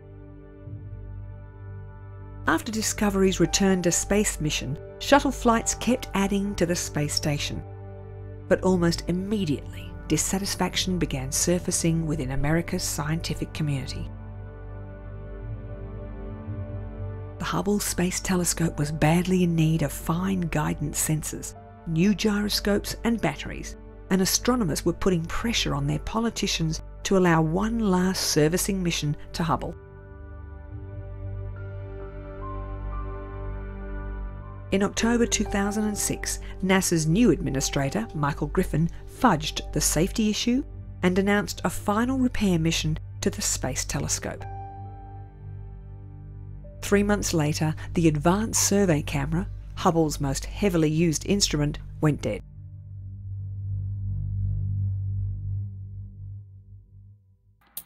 Work on the International Space Station began expanding the role of the shuttle. As well as performing most of the on-orbit construction, the shuttle was now ferrying Russian cosmonauts and European astronauts to and from the ISS, while Americans were riding to orbit on Russian Soyuz craft.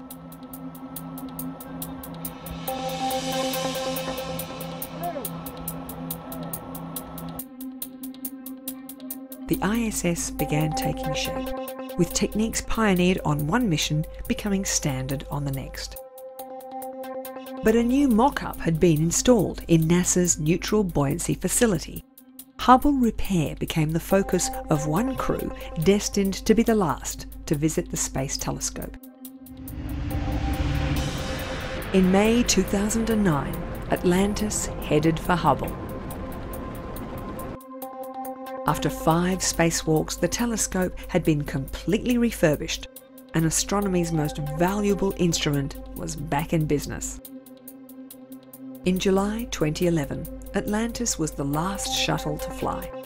It delivered supplies and spares to the ISS. After 12 days, Atlantis returned. It and the rest of the shuttle fleet are now museum pieces.